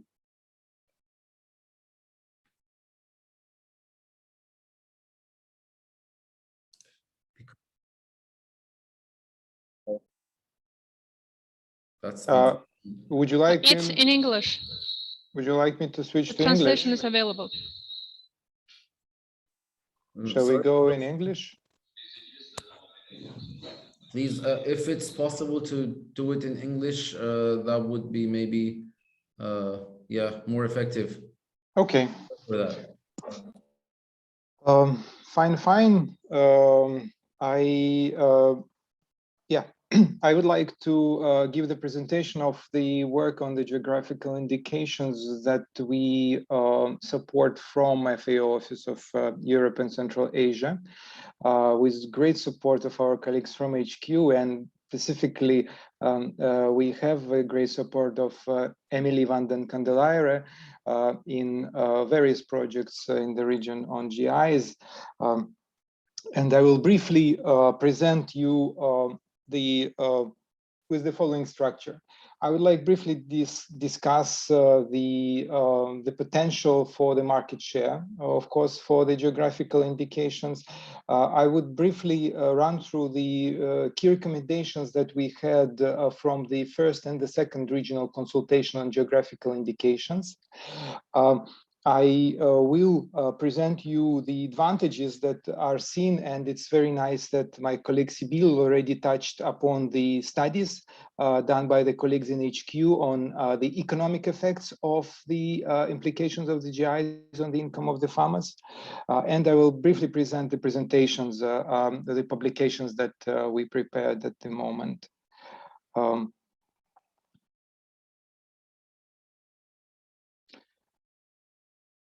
Let me try to switch to my screen.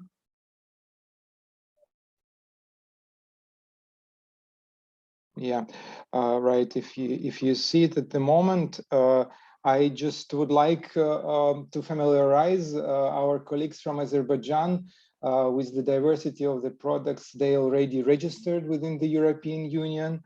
This is Absheron olive dolma, Baku dolma, Duzdag salt, Ismaili dolma, Kangerli apple dolma, Lekoran lemon dolma. And we see the diversity of the products that are already registered as geographical indications. And this is dolma, these are wine products, these are plum and meat products. For example, Nakhichevani meat or shaky confiserie, which is halva.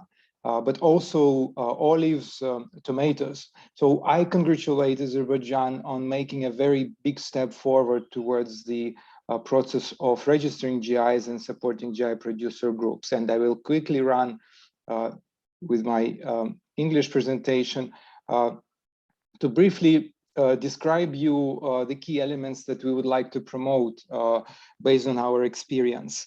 The EU experience, I would mention that the production of GI products in EU by this moment is approximately 15-16 billion euro. And the exports of GI products is approximately 1 billion euro. That means that the GI products, the production and the sale becomes very important for the well-being of the farmers. And I would like you to consider the potential for the future.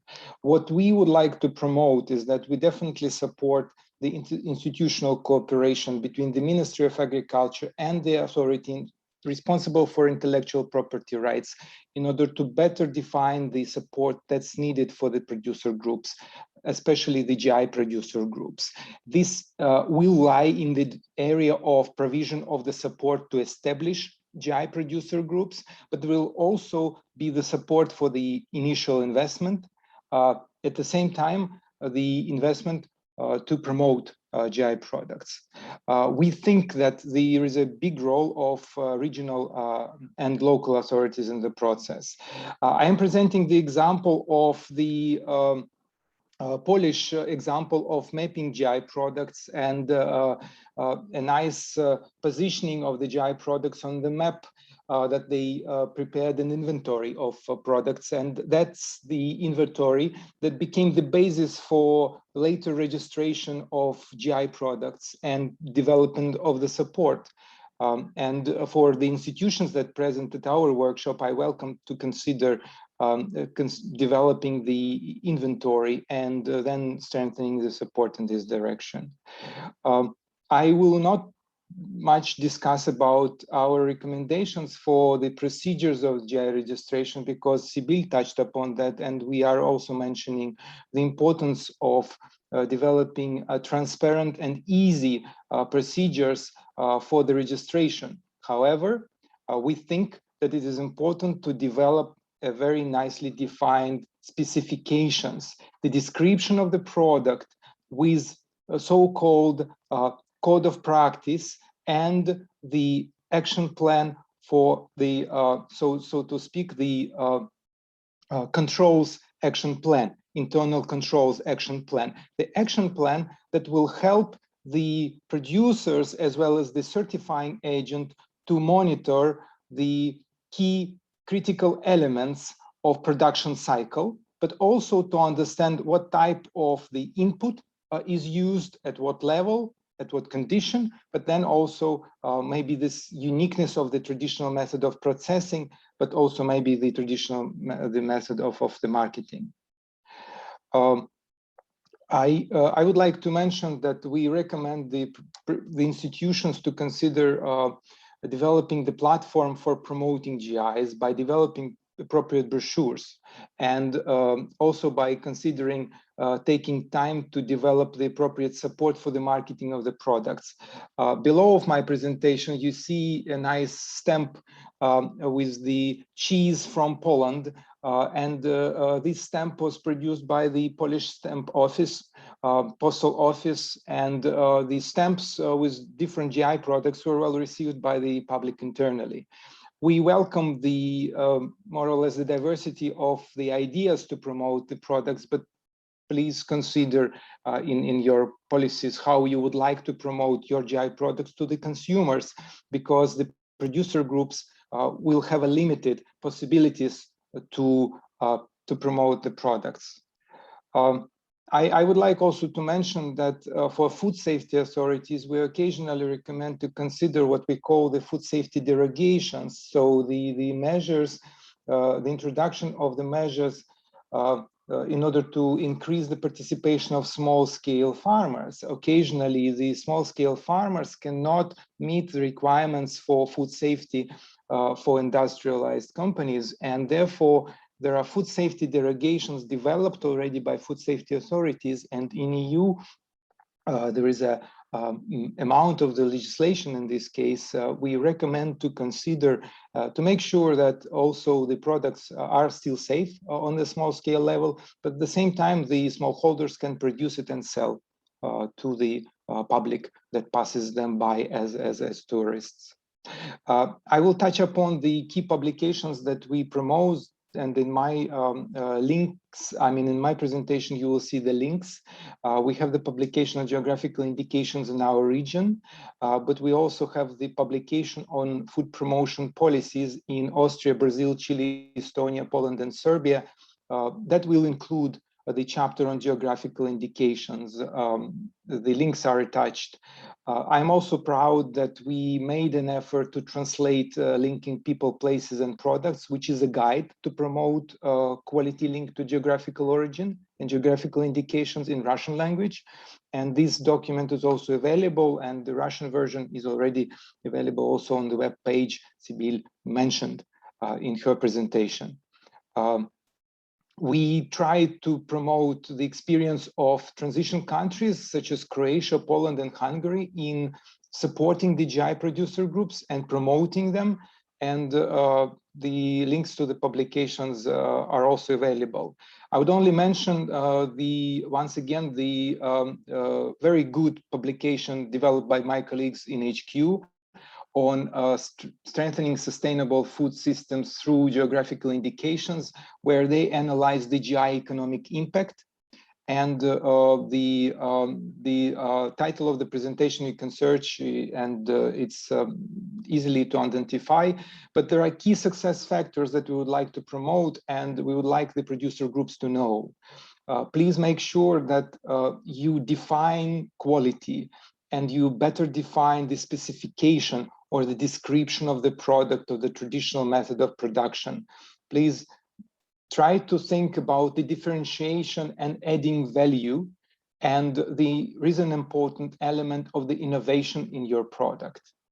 The organized collective action is important. In our region, we observe that many companies promote registered GI products, and we recommend the ministries to support the establishment of the producer groups and on national, but also the regional level, in order to strengthen the voice of GI producers.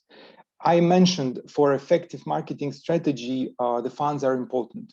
And we recommend the ministries of agriculture or the ministries of economy responsible for those aspects of work to consider supporting the area of GIs with allocating investment grants and promotional grants to promote the diversity of GI products in Azerbaijan to the domestic consumer, but also outside.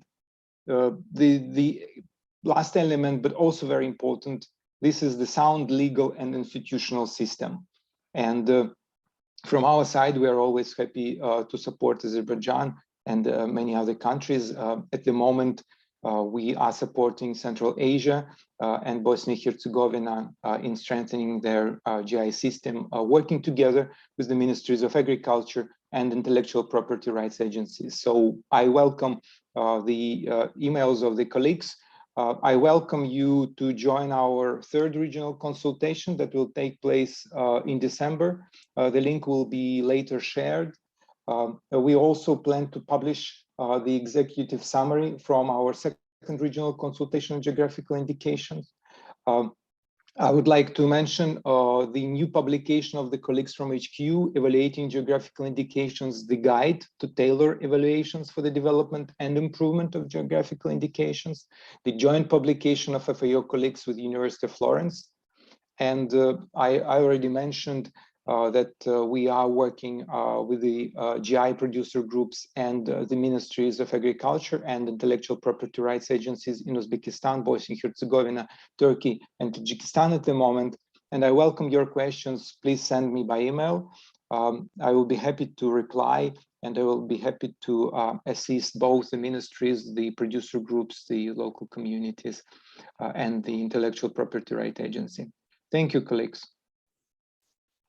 Thank you so much, Dimitri, for your time. I know you were really busy and you have to jump to another event, and thanks for your patience and being flexible for our changed, modified agenda.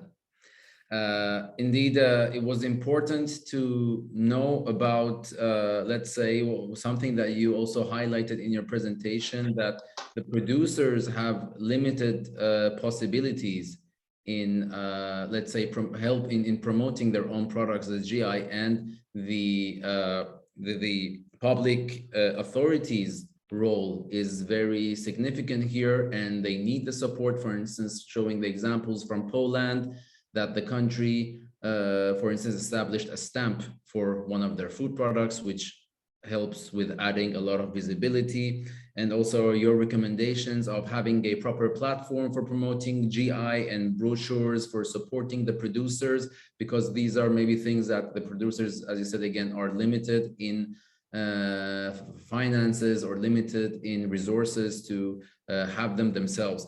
But of course, maybe on their own behalf, what the stakeholders at least can do based on their knowledge of their own region and their own territory is to support the first part, which was to first starting by creating an inventory of different kind of food products and the commodities that you have in your region.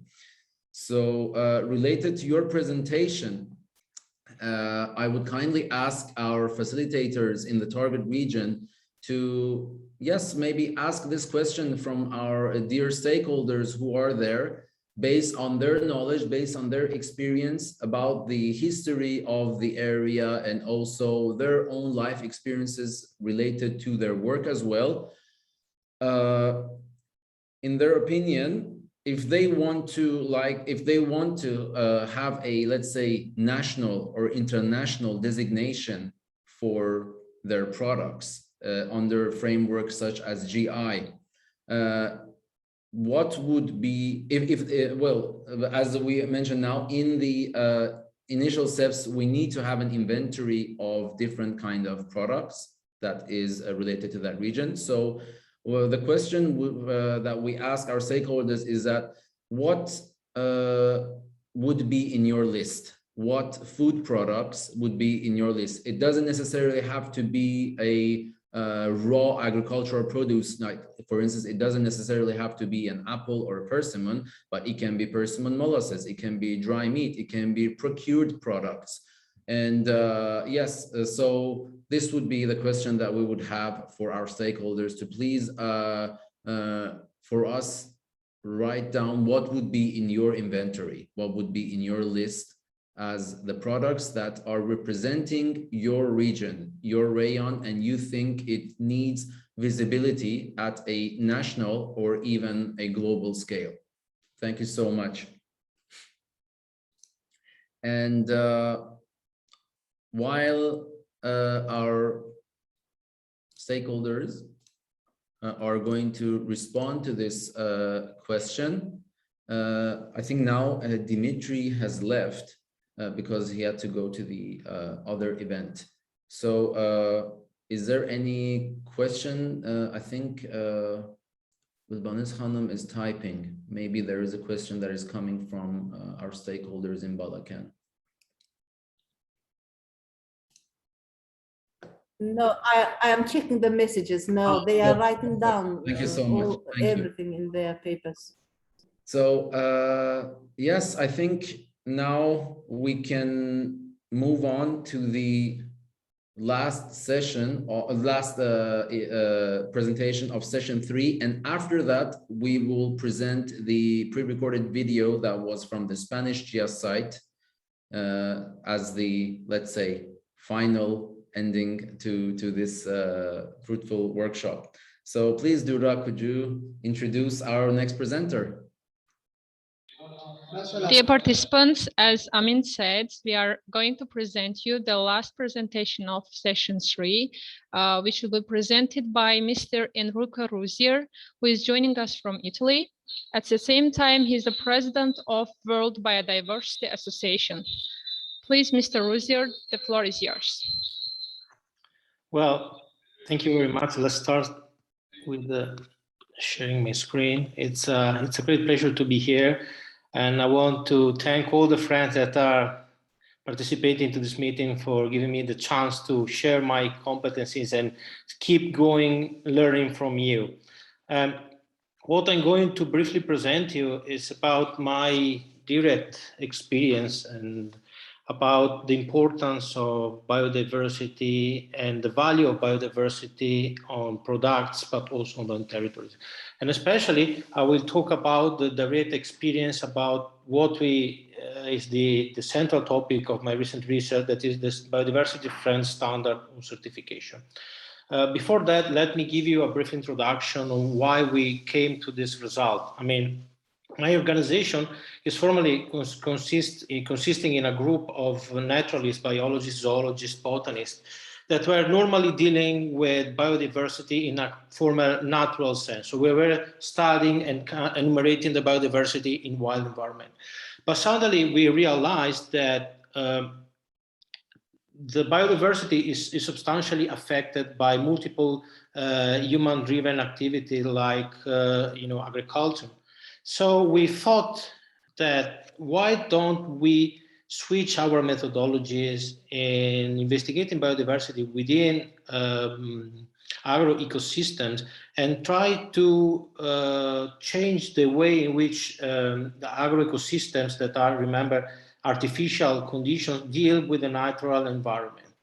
And starting from this process, we try to focus our attention on what is the role of biodiversity. Obviously, biodiversity offers a series of ecosystem services of primary interest from a human being, like water, they provide food, they provide mitigation from climate change. And we often decided to focus our attention on the specific role of farmers. Farmers can obviously be the main figures that are accused to affect biodiversity worldwide. But we decided to approach it in a different way, let's say in a constructive way. That means the farmer can become the custodian of the territory, of the biodiversity that characterizes that specific area. So we start thinking about, okay, what is the best instrument that we can build in order to provide support, to provide guidelines, to provide a developing process that these farmers can follow.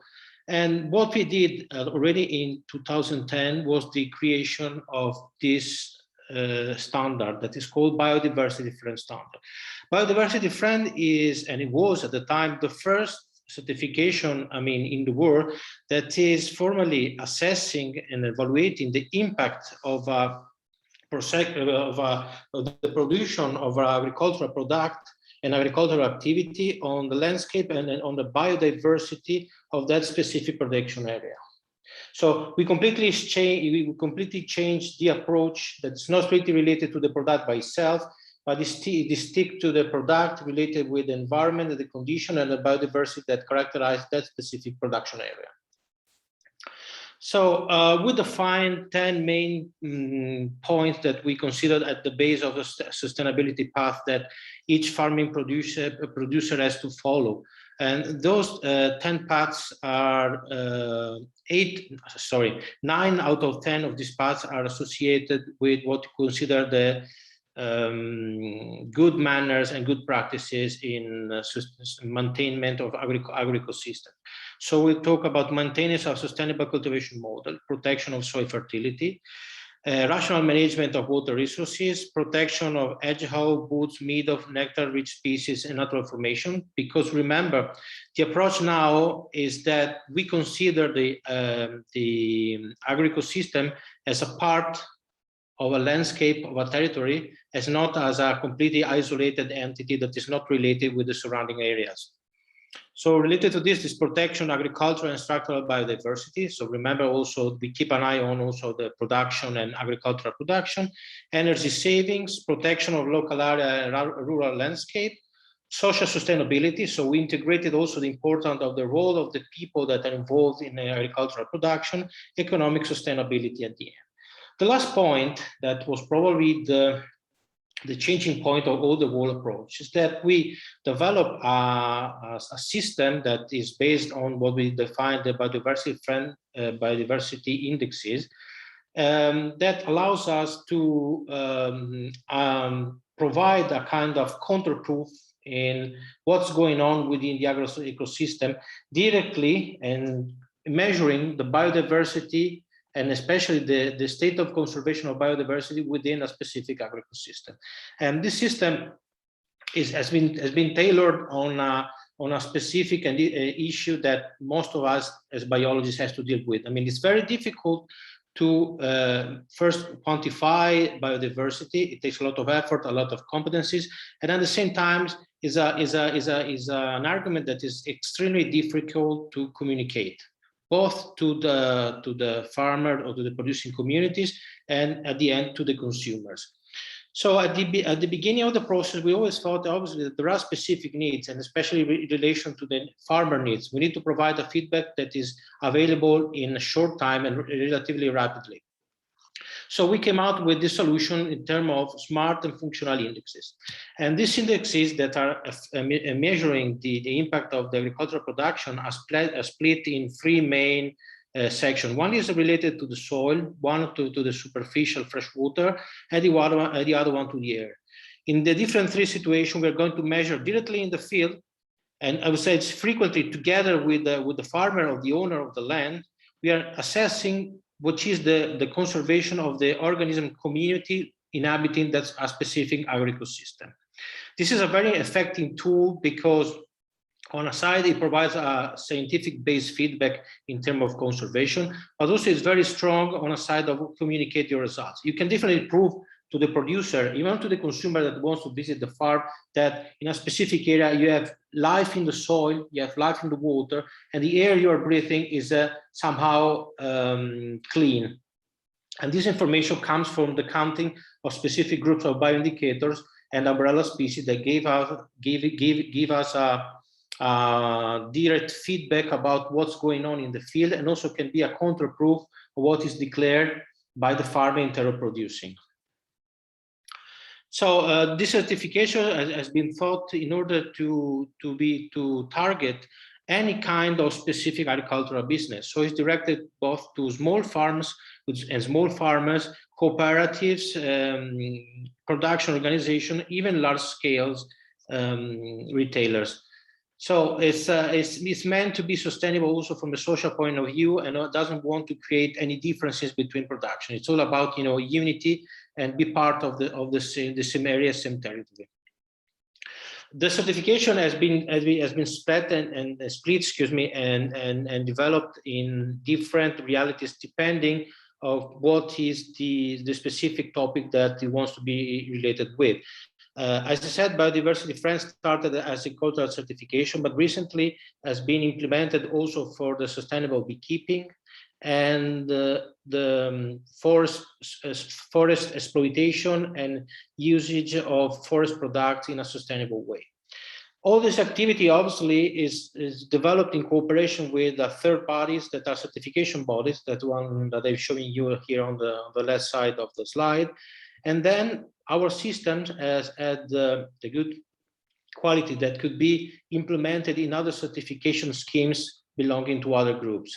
It's like the one I'm showing you about PEFC, that's about sustainable usage of wood. So why we decided to apply the systems? I mean, preserving biodiversity, as I said, is one of the critical issues of the moment. So we need to act as soon as possible, providing a reliable and functional system that can be applied almost anywhere, that also is involving full involvement of the farmers as appropriate, as said, custodians of the landscape. We are not only assessing a situation, but the system is also, thanks to biodiversity friend certification, is meant to provide a compensatory and improvement actions that the farmer and the producer has to follow during the process. So it's not a static situation and a static evaluation, but it's meant to grow and increase the situation year by year. And also, and this is probably the most important point for you at the end, is that to provide an instrument, a tool that can be very helpful in communicate the effort of the producers in terms of preserving biodiversity. So, as I said, biodiversity friend certification guarantees the protection of biodiversity in agriculture. And this is what I'm showing you is the team, the main concept that we are now spreading in our activities, and is high quality products in high quality territories. Because as I said, remember, it's not the farm or the product by itself, it's the product that is connected with the community that is making it, with the landscape, and also with the environment. And biodiversity is the basic concept that link all those things all together. These are the typical example. I mean, what is the biodiversity friend and how does it work? I mean, it's a tool for communicate sustainable work. So it's something that can be even out on the product and sold on the market and provide a direct feedback to the consumer.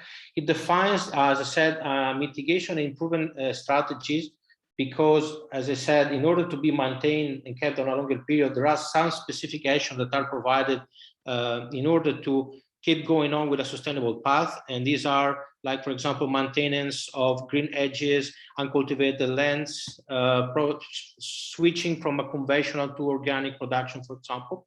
And obviously, this is a plus value for your product, because remember that the product you're making this way is providing high quality product, but it's also collaterally maintaining a lot of ecosystem services that can be somehow evaluated in this way.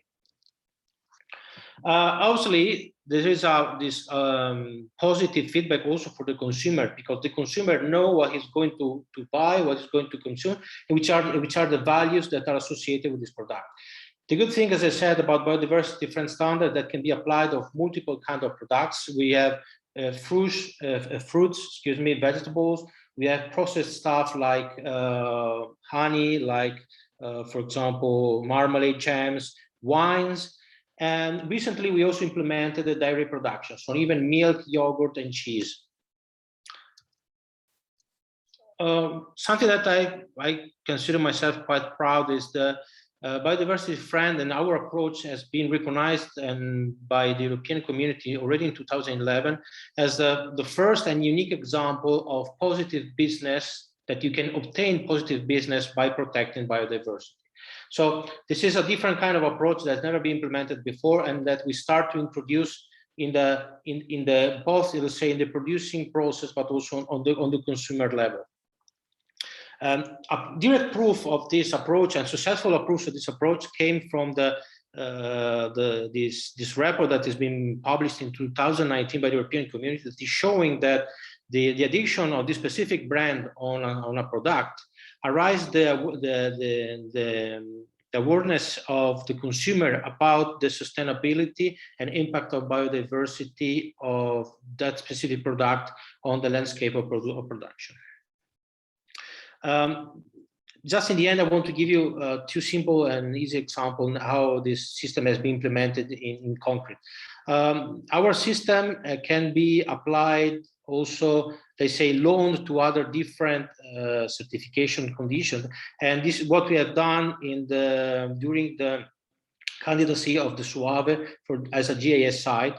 My organization and I were involved in the management and also checking, so all the agricultural activity and production of the area, in order to maintain some of the goals of the GIAHS sites in terms of sustainability. So we had the chance to apply the system and provide all the feedback in terms of maintenance, and also we provided the guidelines that they're meant to maintain in order to improve their sustainability in terms of maintenance or biodiversity within the agro-ecosystem, the compensation in terms of maintenance of landscape and provide landscape connectivity and so on. Another simple, very effective example that I want to give you is the biodiversity friendly certification applied to beehive products, and especially honey. We start from the center, the key point that biodiversity is the minimum value that has to be contained in sustainability, and it comes from the plus value of this product comes directly from the conservation of biodiversity and related themes. And what we can see about the conservation of biodiversity and how it's related with honeybee, you definitely know that Apis mellifera is the species that is producing honey, and this species has multiple subspecies that are specifically related to determined geographic areas, and they also have specific ecotypes. And obviously, the species provides very important ecosystem services, especially in terms of pollination and conservation of local flora, and also has the important role of shaping the landscape and different ecosystems. So the production of the protection, of honeybees has an important role in terms of maintaining biodiversity and also maintaining a specific landscape and an ecosystem. Thus,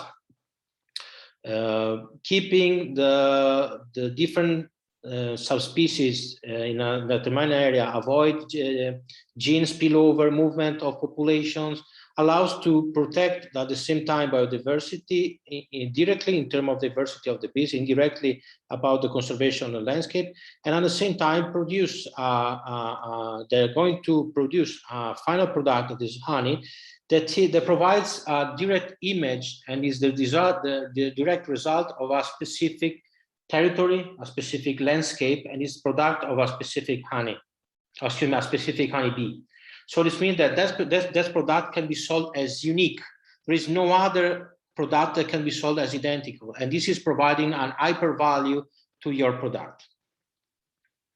So at the end, I want to stress again this important theme that biodiversity is the plus value, but also biodiversity is the minimum common denominator for all the activities that are going to be implemented in the GIS site, and it's linking, economic sustainability, well-being, environmental protection, and obviously heritage, also linked to traditional knowledge. Thank you.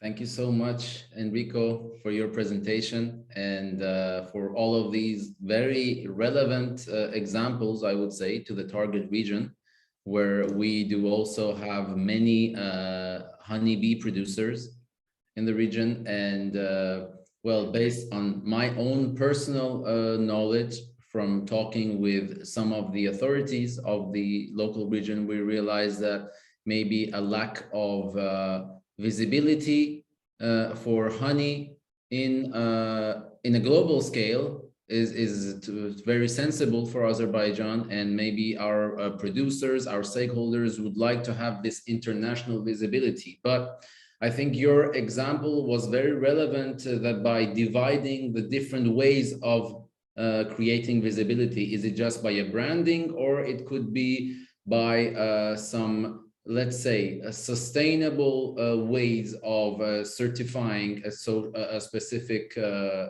brand or production system that not only is providing a high quality product, but it also explains further the story behind the peculiarity and the high quality of this product that is totally intertwined with the protection of the biodiversity of its own region by respecting the ecosystem and by respecting the ecosystem services that are being provided in that region. So I believe it was very interesting, and I really appreciate you for this presentation and the very relevant examples. And well, I would also like to, I'm not sure, Enrico, I think you're, I'll just stop the sharing. So I wanted to ask you about maybe a question that you think is very important that our stakeholders will, let's say, that is important for our stakeholders if they are looking forward to such added value. Based on the discussions that we had together in the past, well, I would say that a question like that we can ask our stakeholders would be, in your opinion, can, let's say, the biodiversity friend certificate, either for honey or other, let's say, agricultural products that you have in your region, in your opinion, can this certificate add value to your product? And at what scale do you believe this will add this visibility to your product, at a national scale or an international scale or even a local one? And how important is that for you as a producer, either a honey producer, persimmon, hazelnut, dried meat, regardless, any, name it. So what about you? Do you think there would be any question that would, let's say, supplement or complement this for the stakeholders that would be important? Well, you have to think that at the moment, the present market has a strong interest against, newly established evaluation and certification related with high quality products. And at least I can tell you that at least in Europe and United States, there is the strong appeal of high sustainable products, and there is the capability of transmit let's say the work that is made by the producer and by the production area in terms of sustainability is highly researched and well wanted on the market. And what is more interesting, if you want to enter in detail, is that the capability of communicate sustainability can work at different levels, starting from a local realities in terms of the communication of sustainability process on a local scale, but also at the same time at different level, national, international level. Because remember, we're not talking only about the product by itself. The certification talk about the approach of the product within a specific farm, with a specific cultural context, in a specific landscape. So that the economic return is not given back only by selling the product itself. You're selling a product that's linked to a territory. So you're also involving the tourism component, for example, and other side activity that are more maybe willing to link the possibility to drive interest from other realities within the specific area. So it's a kind of multi-dynamic and multi-topic approach. That everything started obviously from the basic concept that biodiversity has to be preserved. Of course. Thank you so much.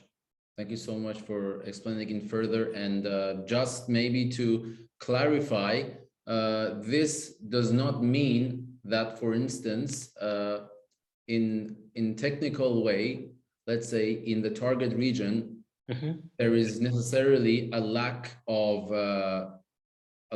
knowledge or a lack of sustainable agricultural practices. No, this is not true. Maybe the agricultural practices that are taking place now in GIAHS, in Zagatala, or in Balakan are already at a high quality of protection of biodiversity. But what and how these kind of certifications could assist and could add value to your products is through this visibility, by telling your story in a narrative that is, let's say, more understandable, more comprehensive for national or for international consumers in the market. Well, there is an important thing that I haven't said before, is that I show you the specific brand biodiversity friend. but this is something that you are not forced to add to your product. That can be used also for the communication, for example, to the as a local level within your farm. Some of the images I show you are coming directly from one of these wine producers, for example, that added those panels in their farms. So it's always depending what is your interest, who are you targeting, and which is the purpose about your action. So there are multiple level of application, and the biodiversity friend approach can be declined in different ways depending on what are the needs of the producer. Thank you so much. So I hope this presentation was somehow in a marketing way, let's say, interesting for our local stakeholders, especially the ones that are working with honeybee and honey production, because of, I mean, some of the examples that was there to show you how these kind of certifications can add value and visibility to your product. And of course, not only honey production, this was relevant to the biodiversity of the whole territory and the whole agricultural production systems. So by thanking you, Enrico, for your presentation, if there were any questions from our stakeholders, we would definitely try to convey them to you. And we would like to maybe have this discussion further if we find interest from our stakeholders in such certifications, and ask for your advices and ask for your consultation. And thank you so much. So now we have to move on the last presentation, which was missed from the second panel, which is again a pre-recorded presentation. So Dura, if you could introduce the last panel, I will try to prepare the video. Thank you. Thank you, Amin. You mean the missed presentation of session 2, right? Exactly. Okay. I'm going to introduce the next presentation to you, which I have missed, which will be presented by Miss Maria Teresa Adel and Mr. Jamil Antic, Milner Olive Tree GIAHS sites in Spain.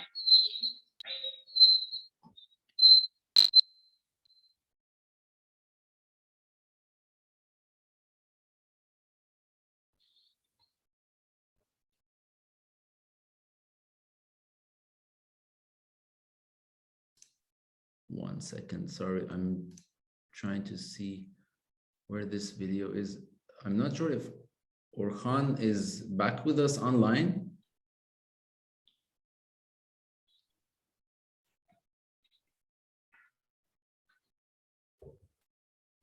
Are our presentators hearing us?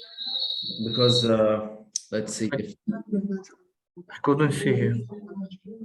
no, I'm trying to I don't know why the file was downloaded, because it's a very heavy file. It's almost about 1 gigabyte. If not, then I have to.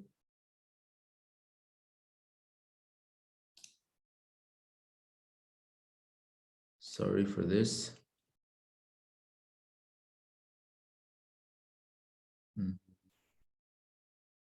Nope, not here.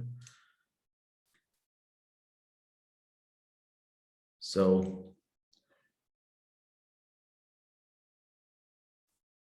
I have it downloaded. Okay. Oh, we have 2 options, but no, we have to continue with the video. Sorry for that.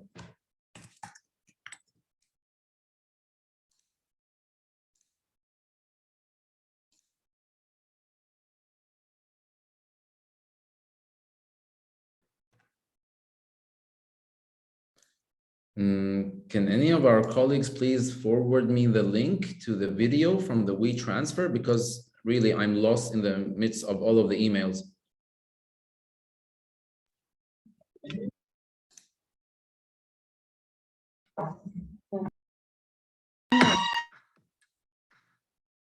That was an advertisement.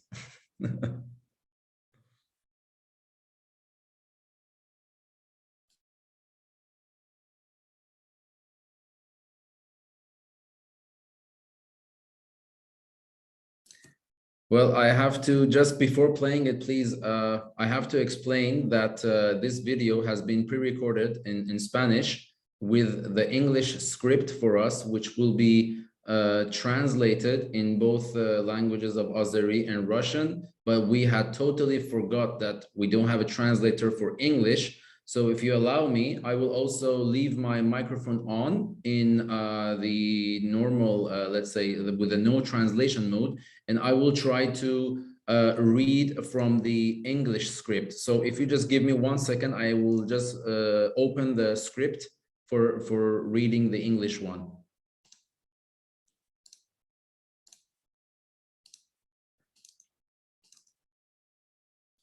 Okay, I'm ready if you want to start, please.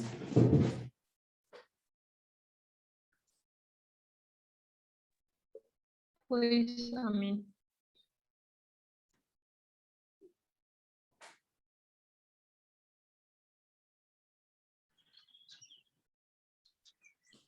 Buenos días, soy Teresa Adel, gerente de la Mancomunidad de la Tabla del Morning, Senia. my name is Teresa Adel, and I am the manager of the Mancomunidad Tabla del Senia.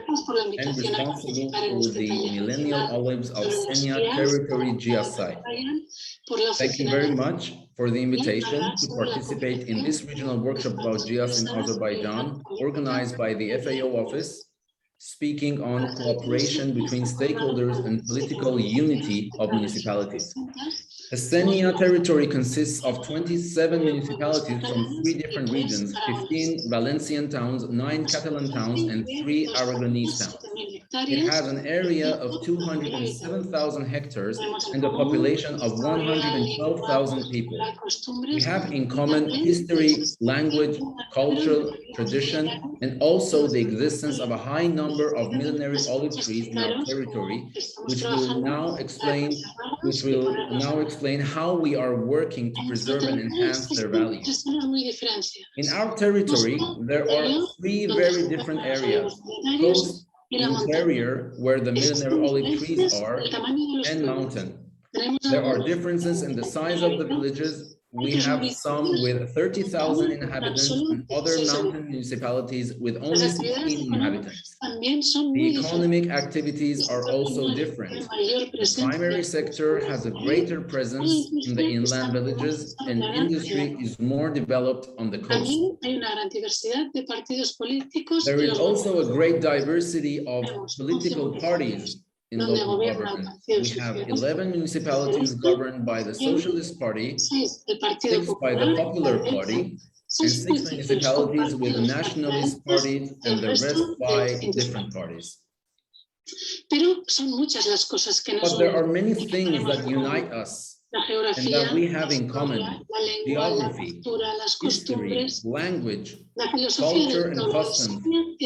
The philosophy of the Tabla de Senia is always to add or multiply, never subtract or divide, collaboration between private and public sectors, and cooperation with all administrations. In this picture, you can see the landscape known as the Sea of Olive Trees of the Senia territory. In our area, the main crop is the olive tree, having 33,500 hectares of rain-fed olive groves and only 275 hectares of irrigated land. Olive groves stand for 16% of the total surface of the territory. Our project has its origins in the concern of local people about the spoliation of millenary olive trees that had been occurring, a lot of them being removed from the land, sold, and moved elsewhere as decorative elements.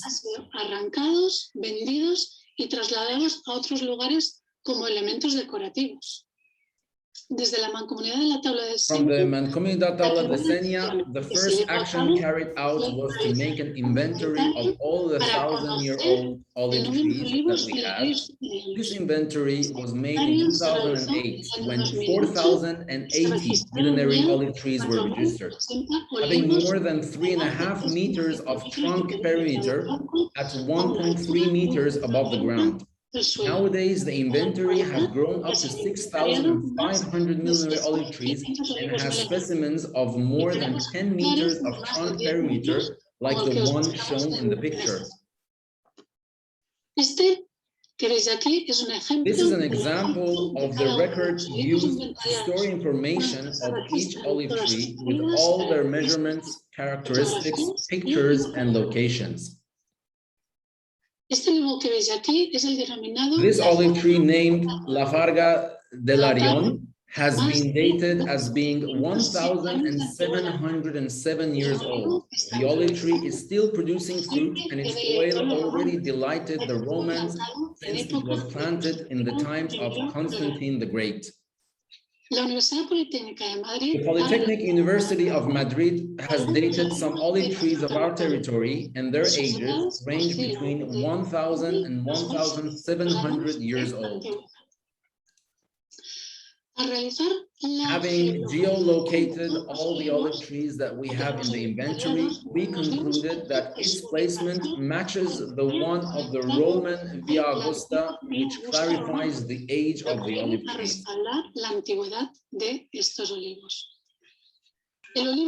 The olive tree and the culture of oil have always been very present in our territory throughout history. Here you can see millenary olive trees next to a medieval castle or another olive tree next to a Baroque dome, and also oil mills of medieval times that have been in operation until the early 20th century and now have been rehabilitated as interpretation centers. In the last few decades, millenary olive trees have been seriously endangered by spoliation. We have been working for almost 15 years to protect these trees and make sure their value gets recognized, raising awareness among farmers and landowners and helping the draft of protective laws. In the pictures, you can see the acts of recognition to the farmers who preserve the olive trees and produce certified oil. Los actos de reconocimiento a los agricultores que conservan sus olivos y elaboran aceite certificado. This is a picture of the harvesting process of one of these olive trees. It's done manually and with the greatest respect for the tree. And at the bottom, you can see the 16 brands of oil that are being marketed, certifying their origin and quality through the Aceite Farga Milenaria warranty brand.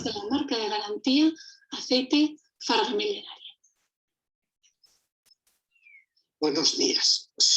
Good morning. My name is Jaume Antic, and I'm the president of the Asociación Territorial Senia, made of 50% economic and social sectors and 50% by the Mancomunidad.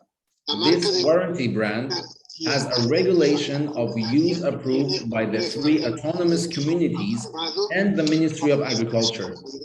The management organism is mixed, 50% public and 50% private. It guarantees that the origin of this oil is only from olive trees with a trunk perimeter of more than 3.5 meters, and that its quality is premium. All the bottles bear the seal shown in the picture. Y que su calidad es premium. En todas las botellas aparece este sello que ven en la imagen. Todo esto se ha logrado con una gestión sostenible. All of this has been possible with sustainable resource management, keeping unchanged the ancient lands with autochthonous varieties that are well adapted to the environment and a very low crop density, 50 to 70 olive trees per hectare. 95% of all millenary olive trees are of the Farga variety. Son de la variedad Farga. El olivar de secano. The olive grove is rain-fed, so it doesn't harm the scarce water supply. Drying stone constructions are still being used to prevent erosion, keep humidity levels stable, avoiding strong wind consequences, and maintain biodiversity. In the Senia territory, dry stone structures and olive grove landscapes go hand in hand. Mantener la biodiversidad, etc. En el territorio Senia, la piedra seca está ligada profundamente al paisaje del olivar. Además, in addition, all the agricultural and livestock activity of Senia territory maintains a balance and is closely interrelated. The cultivation of the olive grove needs and at the same time favors other activities, both in their primary and tertiary sectors. This results in a sustainable system, both economically and environmentally. In recent years, different efforts are being carried out to recover abandoned millenary olive trees. This has been done by small farmers and entrepreneurs who have seen employment and business opportunities in the production and sale of oil from millenary olive trees.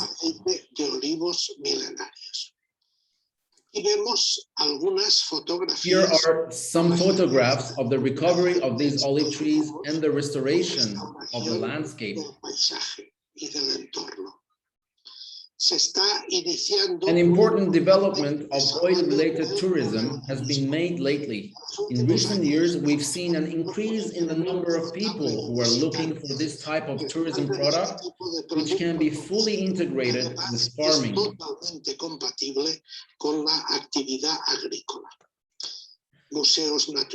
Activities like visits to open-air millenary olive tree museums, guided tours, tastings and samplings, itineraries, festivities, and symphonic concerts.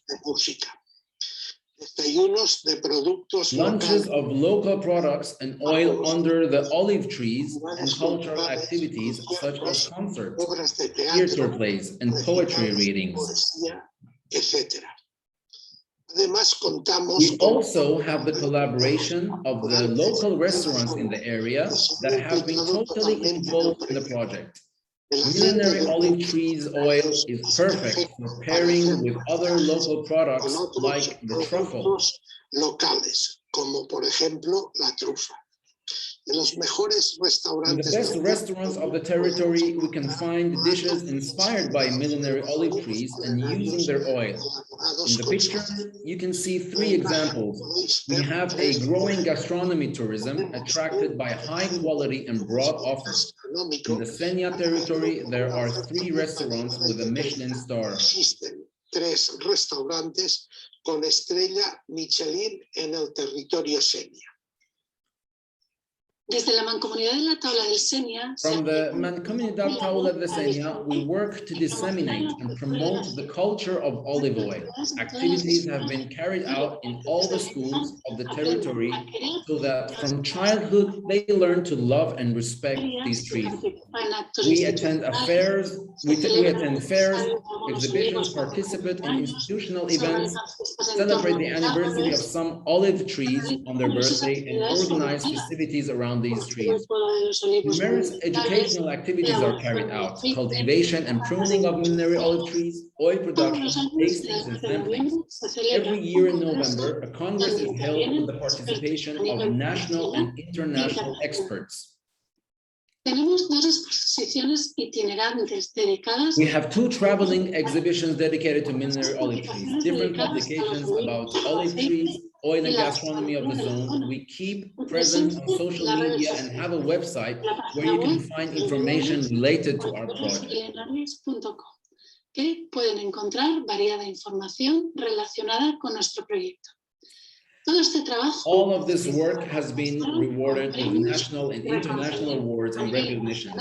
These are some examples: Hispania Nostra Award, Europa Nostra Award, Council of Europe Landscape Award. Los millenarios del territorio Senia también han sido declarados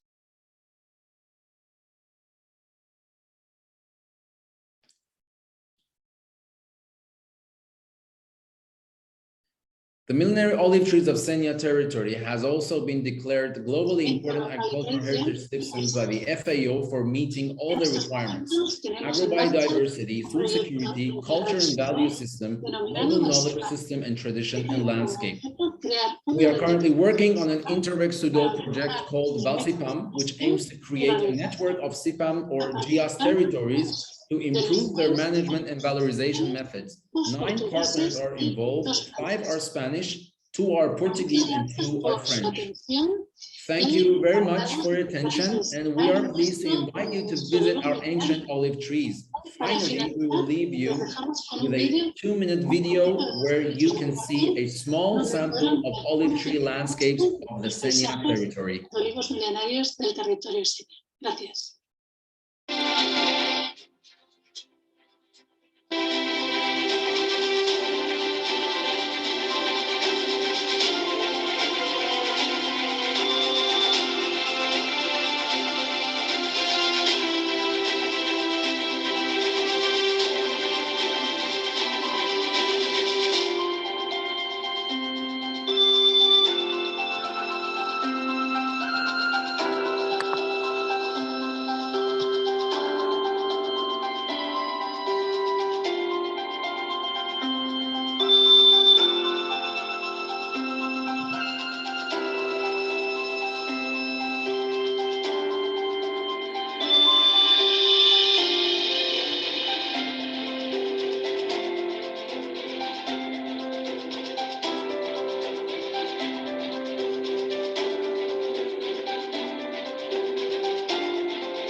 Well, thank you so much, Marta, for sharing the screen and saving us and saving time. I hope I didn't give you a headache on speaking on behalf of our Spanish colleagues and guests. So by the end of this presentation, we come to the end of this workshop, and I would like to introduce Mr. Yusuf Akhundov, the project manager, for the closing remarks. Yusuf Bey, the floor is yours, please.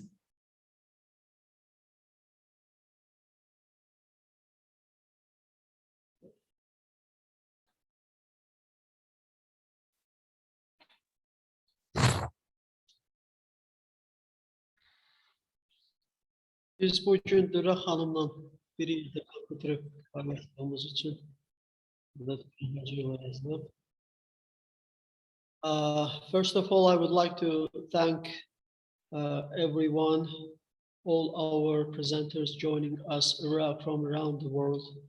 This is a very important event for our stakeholders, for beneficiaries, for those who are living in all these 3 districts in Azerbaijan. And I hope as the result of this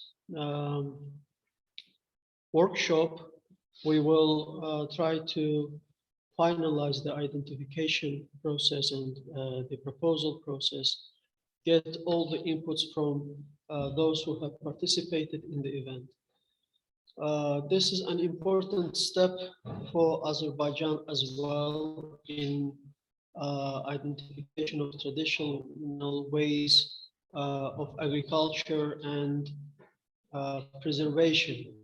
of them for future generations. So hopefully our project, with your kind of assistance, will provide this contribution. Thank you very much, and thank you for all those who have joined the event, for the organizers, especially Amin. Thanks a lot again. Thank you so much. Thanks all the organizers in the region, target region, Yusuf Bey, Orhan, Dura, Parviz Bey, Lubaniz Khanım, and the rest in the backstage. Thank you so much for this.